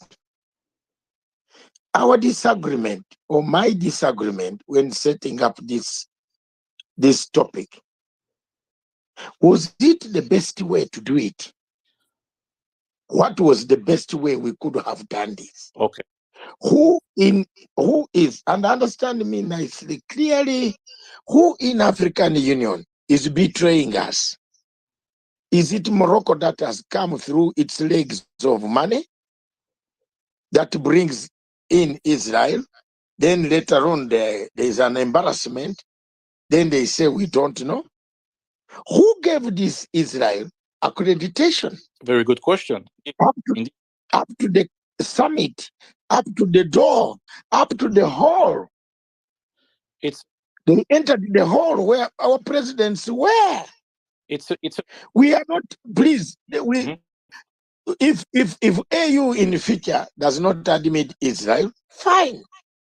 But what has upset some of us is the dignity upon which the indignity that they operated on them. Yes. That's all. I am not in support of any of the factions in the Middle East. It's not about. May I answer to your remark? Because they don't care about that. They really don't care. We are not. All they care is just to humiliate. It's just about a fail. That's what they wanted. Okay, they want to humiliate Israel. That's what they wanted. My sister from Rwanda, wait. I will give you time. Mine is this. Why did we humiliate Israel? We should have told them the ambassador is in Ethiopia. Called the ambassador and said, tell your diplomat to sit on TV and watch the things from there while their case is being. That's all I'm looking for. That's a very good point. But the thing is that they were told that the invitation was cancelled and they came anyway. You're You were excusing not that. there. You're excusing that, Springfield. Please don't excusing interrupt that. him. Don't interrupt him. Just be calm, Yeah, please. can you please not take it emotionally? We're basically discussing very calmly. I'm just saying that indeed there was an invitation, and you asked a very important question: why the invitation was issued in the first place. This is super important indeed. So there is something that is not functioning in the right way for sure. But then once the invitation was cancelled, why did they come anyway? That's the problem. That's the problem as well. So indeed, now hold the fire. Hold on. Springfield. When was the invitation cancelled? When was it communicated? You know, from Tel Aviv to pick a plane to come to Ethiopia. You know how the plane goes, where it goes first? Yeah, but it doesn't. It doesn't justify it. It doesn't justify their product. No, I am just trying to tell you that whoever was handling this issue had bungled this issue much earlier. That the African countries that sprang up, Algeria, South Africa, Botswana, Lesotho, said that Israel get out. Maybe I can come in before Springfield has spoken. You see, there's one thing that I want us to draw back to, say David and my colleagues that are in the platform in the space. Before we start arguing about the cancellation of the invitation of Israel, we need to understand something that we are really exposing by this discussion. Number one, why do we have so much confusion within the AU, whereby we have another entity inviting another country or inviting Israel, and then other entities or other countries, they are in disagreement? If we can have such confusion in the organ that we believe it's controlling Africa, then we have got a very big problem, because it means the communication within the entourage or within the system of African Union is broken, because it seems like there were other states that revoked the coming of the Israeli diplomat who was going to be an observer, who are supposed to go. Every time you have an observer in any meeting, you are supposed to understand that that observer is going to be reporting, giving feedback to a certain entity, which is obviously not in Africa.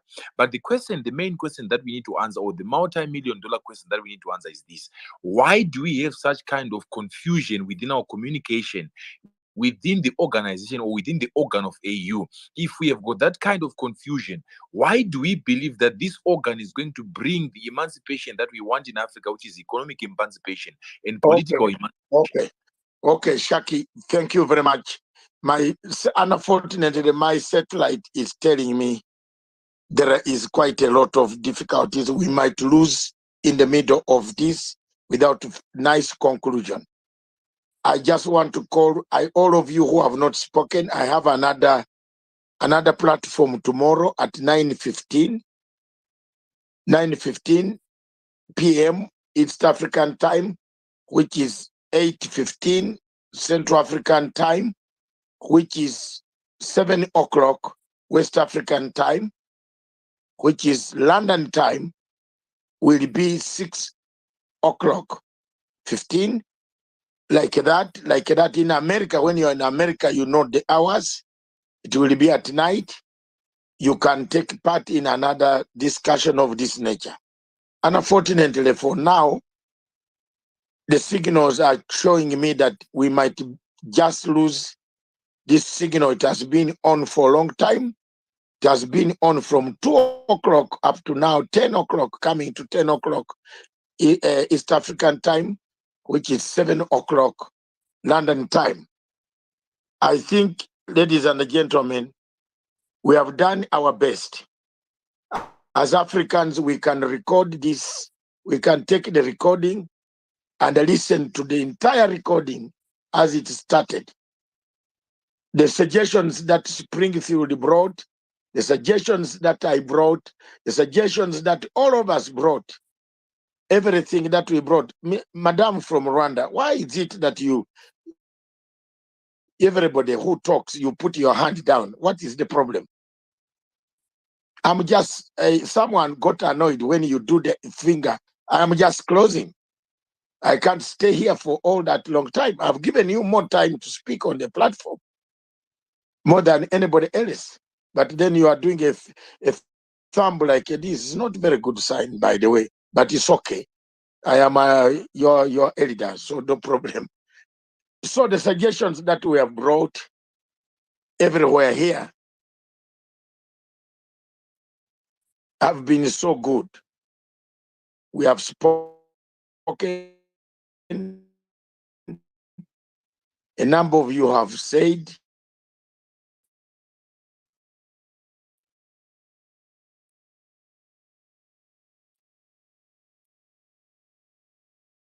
is ours. Who should come to visit us or not. But we don't invite them, then allow them to come. Then we beat them or throw them out when we have already allowed them. That's my point. And I want you people to take it that way. This issue of time and Israel, we can never finish it. It is a very difficult subject that we might not finish. We can spend here 10 hours and more people will come in, but they will not finish this issue. They will not solve it. They will not even give us proposals. So I am just requesting that all one of our friends, he makes a summary. The two ladies, I wanted you to speak, but unfortunately the signal is telling me we might get cut off without good conclusion. You can hear what it is doing.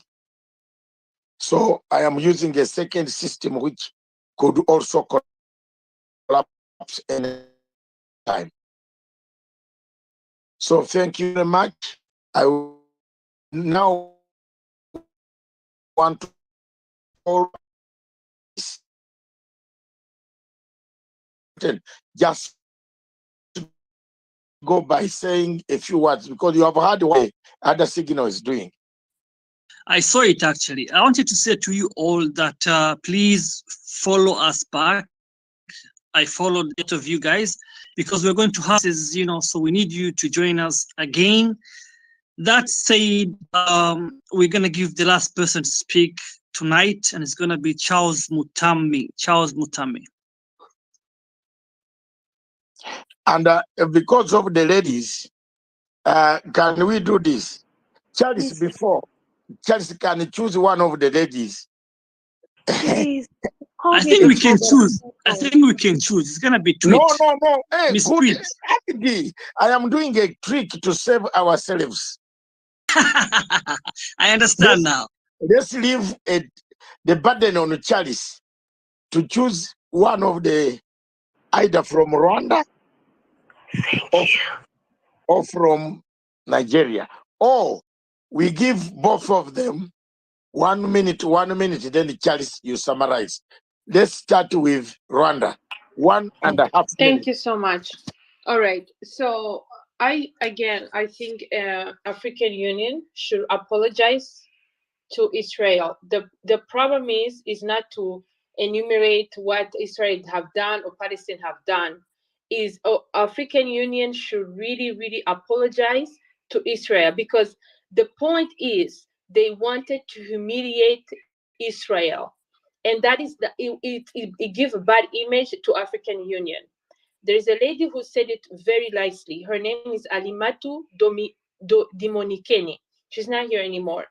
Really, what they did to Israel was unacceptable. They have to apologize. And Springfield trying to bring about the colonialism, all that kind of shit. I'm sorry, you know, Arab are the one who started to sell black people. Do you know that? So if we don't want to bring, Who tells you I'm Arab in the first you place? understand? Who tells you I'm Arab? You understand? Anyway, I just want to tell you. Spring, hold the fire, Spring. Let me tell Don't something. harass No. me. You should just bring it at or this or that. No, I think the this is point racism. is, I think this is Springfield, a please. No, personal don't. attack and Springfield, please. I think you are done. I don't know why you're still around here anyway. But let me done. It's all an African Okay. Union should apologize to Israel. That's it. It should apologize. Thank you. Thank you for the racist remark there. Which racist? It's not racist. Why you are bashing Israel? You are bashing Israel that they are colonized. The Arab did not colonize. They did not sell black people. Race. What kind of racism? There's no racism. Okay, my sister from Rwanda. Webale, nyo webale de dala webale. Holiday, webale.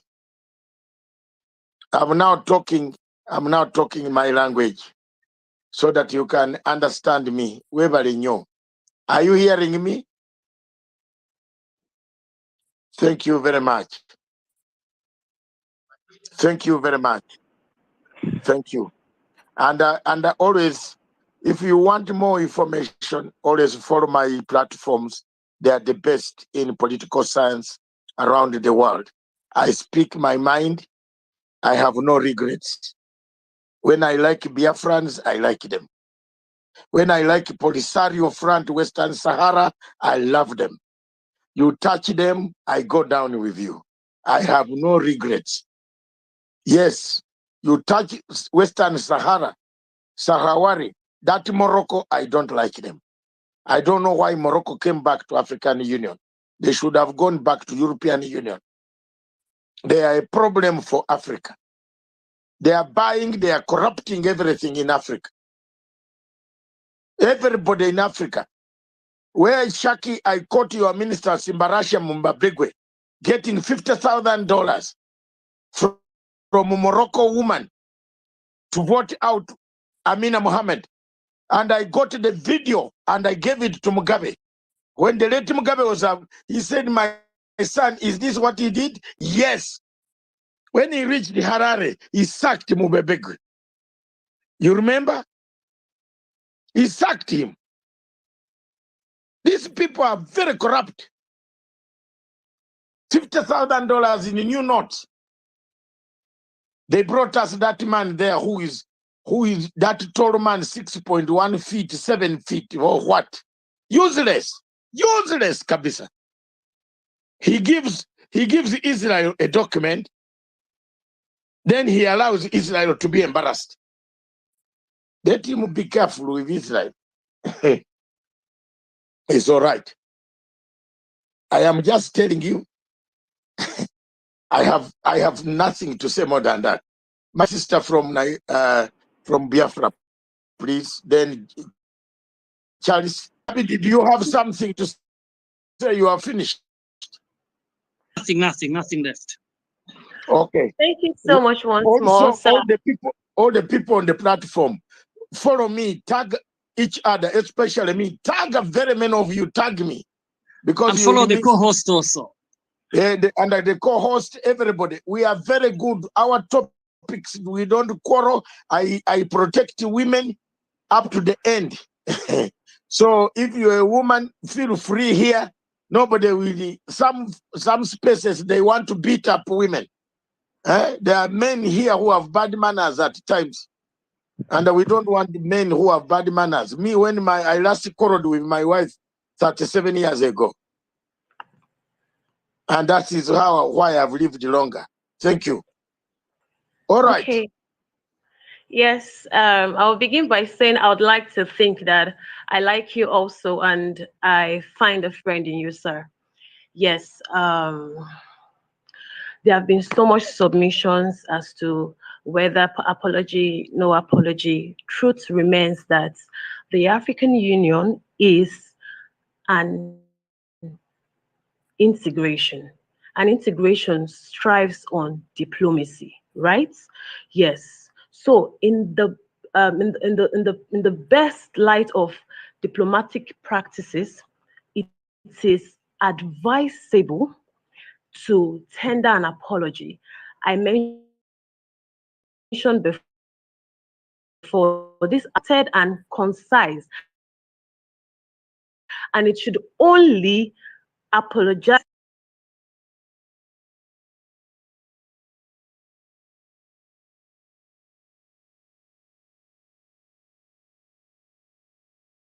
it should only cover our mistake on our part for the inconsistency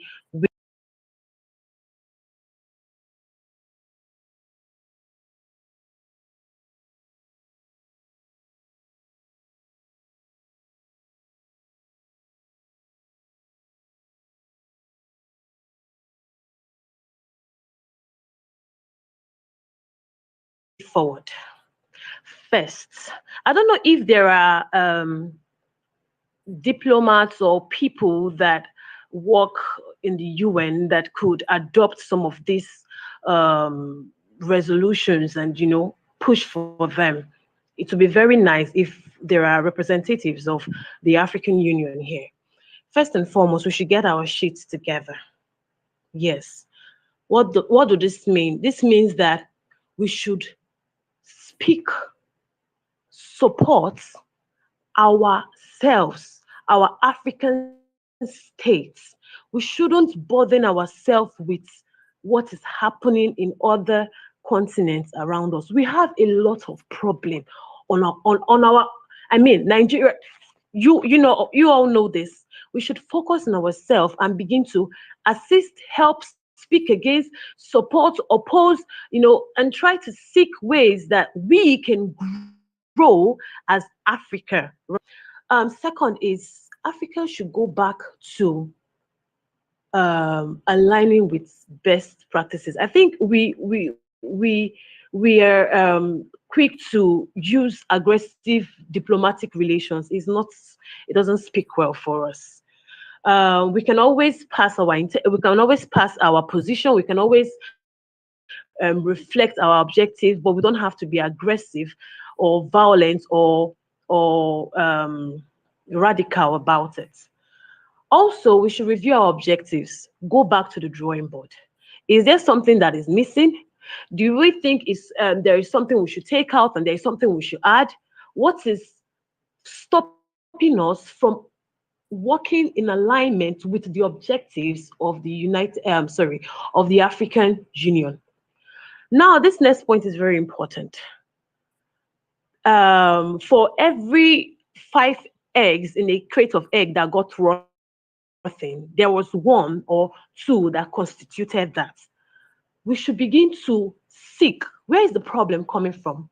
Those wrong, corrupt, incompetent officials and diplomats that are seated in the African Union should be pointed out. Yes, we should begin to point and blame. And then if and when necessary, we should require that they tender a resignation. They can't keep embarrassing us. This is shameful. Next is that we should resist the urge to fall back to colonialism by unnecessary friendly relations. We don't have to be friends with um, with non-African countries simply because they used to be our colonial master. We're having economic relations with them. If we want to have economic relations with any country that is non-African, let it be strictly business. We shouldn't begin to allow them infiltrate other parts of our country and thus weakening the strength and unity of Africa. This is what these people do. They've always done it. They've done it in Nigeria. Here said something about that. We all know about the conference where, amalgamation of 1914, Lord Lugard, where he just joined everybody. It is a system called divide and rule. And the same thing, they will never give up. So if we allow them, they will still infiltrate, you know, and they usually do this in the pretense of we're trying to help, we're being the angels, but they're the sheep, they're the wolf in sheep clothing. Then also we should identify our issues without sentiments. We should take sentiments out of us. In Africa we have a problem, right? Sometimes, okay, we have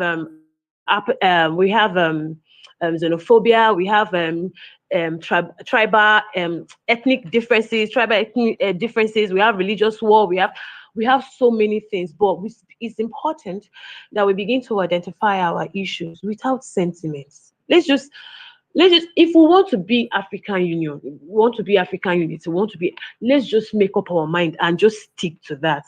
Another thing is for us to mind our business. I think I said this before. We should refrain from publicly supporting this. This is happening here, or opposing. We're opposing this. No, if we must have a stand, if we must say something, we must do that with one voice. We must do that with one voice. Half of the house cannot be saying, "Oh, let Israel stay," and the other part is saying, "No, we don't want Israel here." It makes no sense. So we should resist the urge. There is usually this urge, like we have in this platform. Some people are talking, some people don't want others to speak. There is, yes, we are all humans. We have that, adrenaline, swaying up and down in us. But a man has never become a man fully until he has mastery of himself, his control. It's a gradual process. It takes time. We need to begin to learn to master our emotions, have control over our emotions. And this should also go, down to the African Union. We should resist from unnecessary interference in the affairs of other country. We have a lot on our side, and even if it must be done pragmatically. We should not try to Okay, please create try to unnecessary. conclude. Wait, I'm almost done. We should not try to create unnecessary sentiments. And finally, we should start doing what we say. We should start doing what we say, and we should stop dwelling on theories. Thank you so much. I would love to join this space some other time. Tomorrow, of course. Yeah. Thank you very much. Thank you, everybody. Okay, now I'm going to go to Charles. Before you go to Charles, there is a new person I've seen down here. Where's our friend from San Francisco? The friend who offered telephones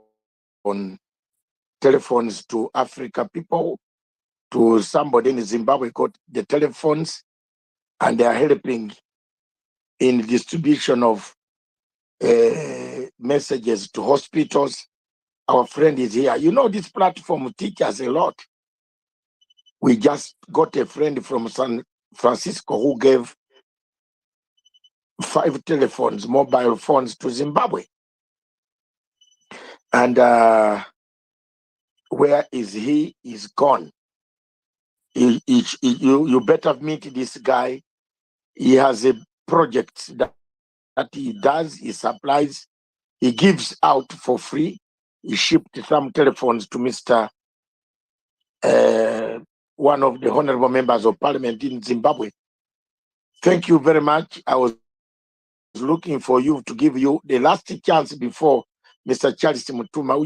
You notice we have been here for since 2 p.m. I've not eaten any food. I now want to go and eat food or the relaxed evening tea. I want to eat one meal. So thank you very much, all of you. Thank you, all of you who have stayed firm. Thank you, my friend Springfield from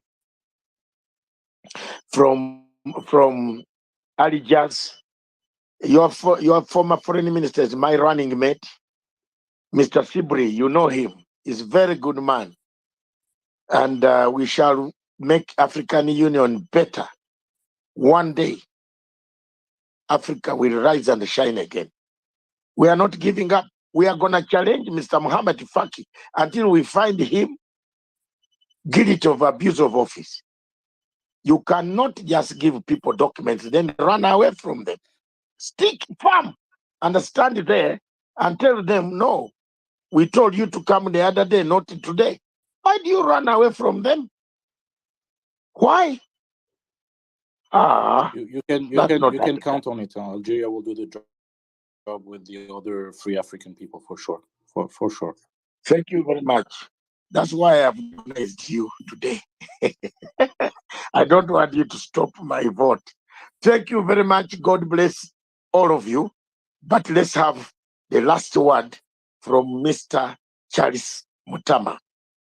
Mr. Charles Mutama is also a presidential candidate in this year's elections in Zimbabwe. That's what he told me. He is a party called Patriotic Front. Is it Patriotic Zimbabwe Party? Shaki, have you heard of that party somewhere there?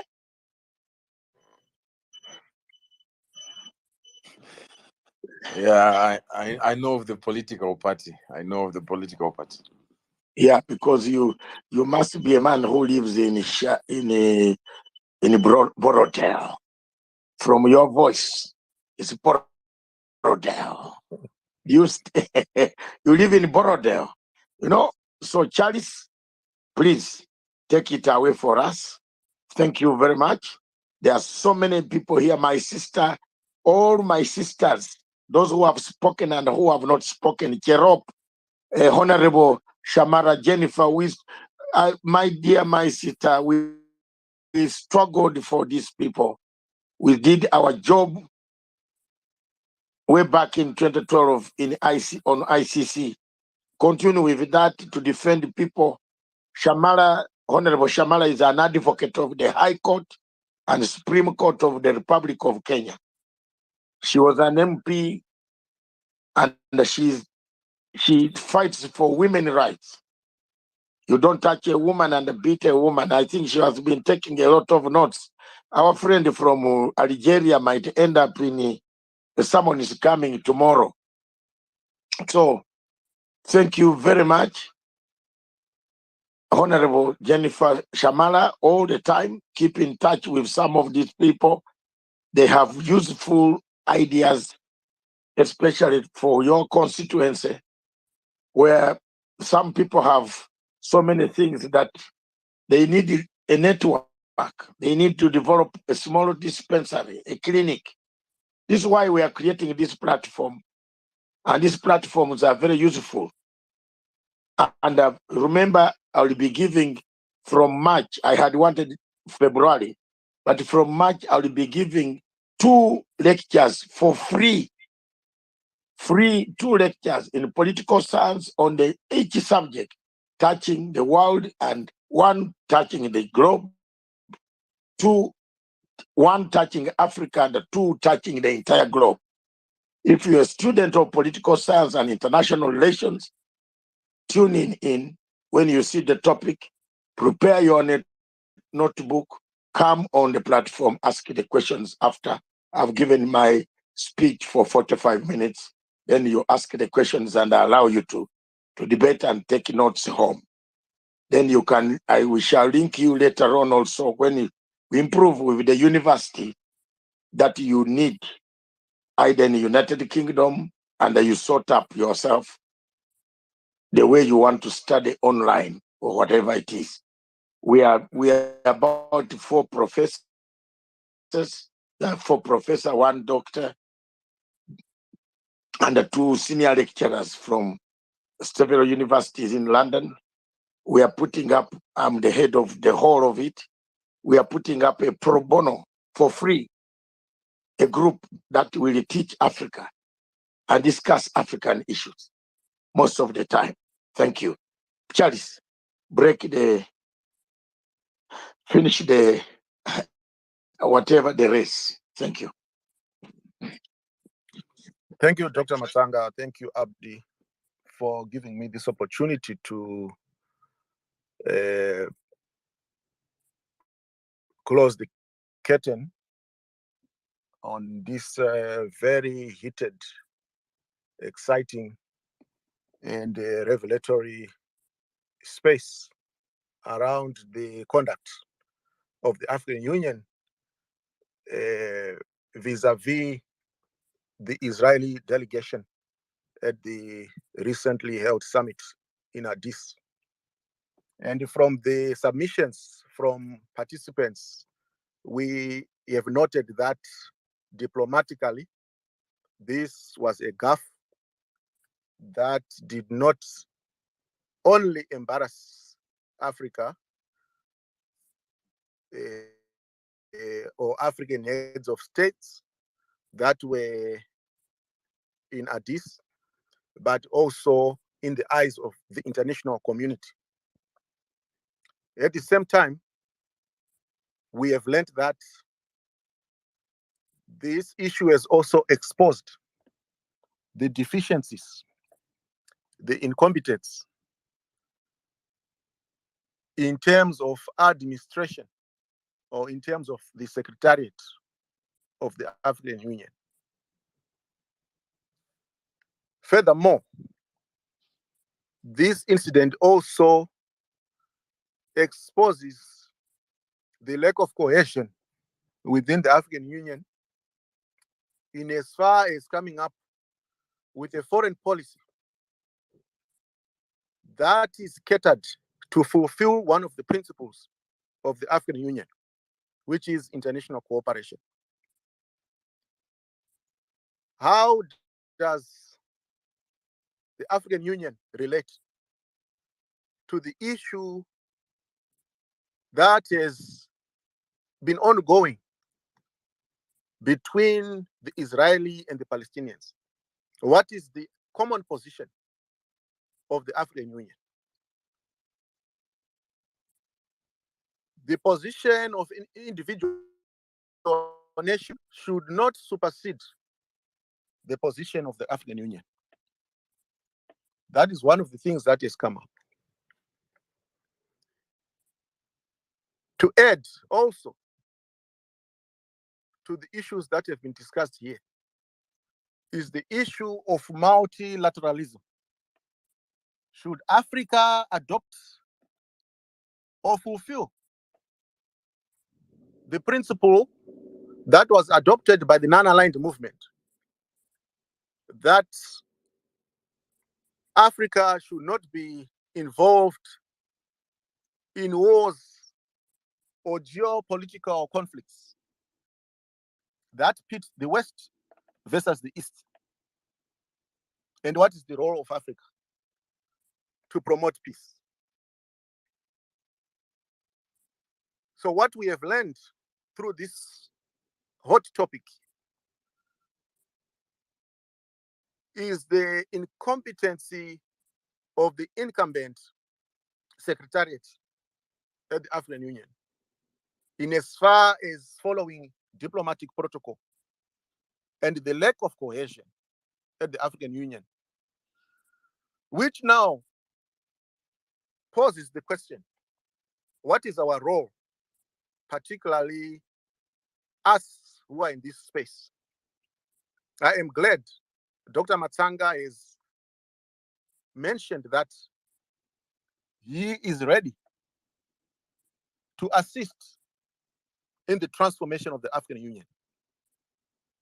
My question to each one of us in our individual countries is what role are we going to play, especially as young people?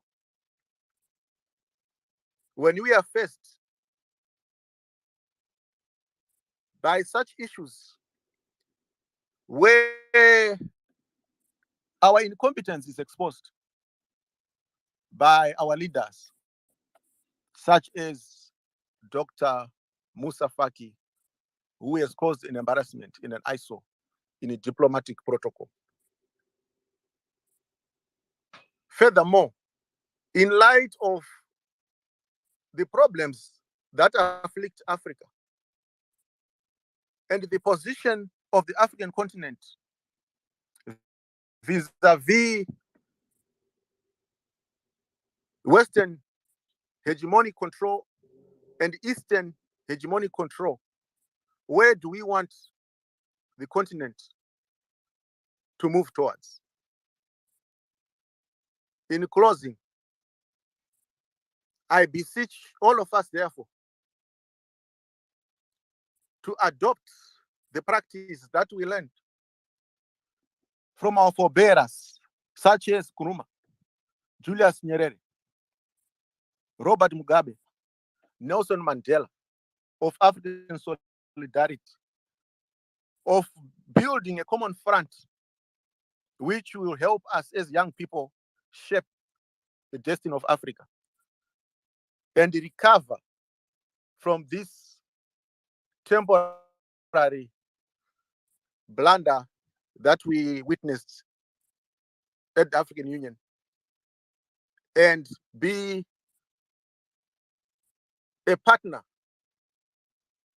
in the geopolitical affairs of the world, an equal partner, that is, and not a source of raw materials for foreign nations, and not a theater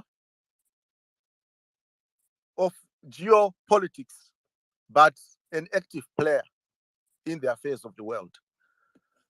Thank you, Dr. Matsanga, and thank you, Abdi, and thank you to all my brothers and sisters on this panel. I look forward to continue interacting with you and building a front of solidarity and a network which will see us moving forward and transforming Africa, led by our elders, such as Dr. Matsanga, and the African heads of states who attended the African Union, and learning from their mistakes. Thank you. So it's All good right. night for me. It's good night for me. It's good night for me. Okay. Thank you very much. Don't leave yet. I want, first of all, a vote of thanks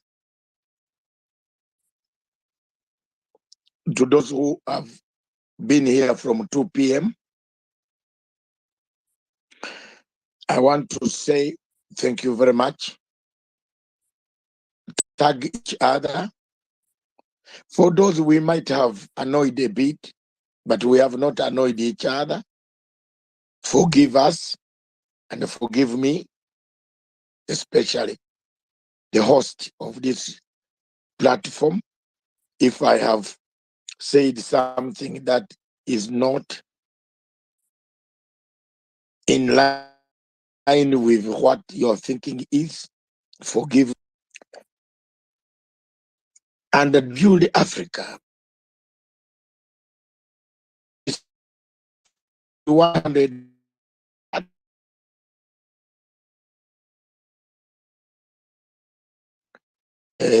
that on our chat. I can't read all of them. They are very encouraging messages.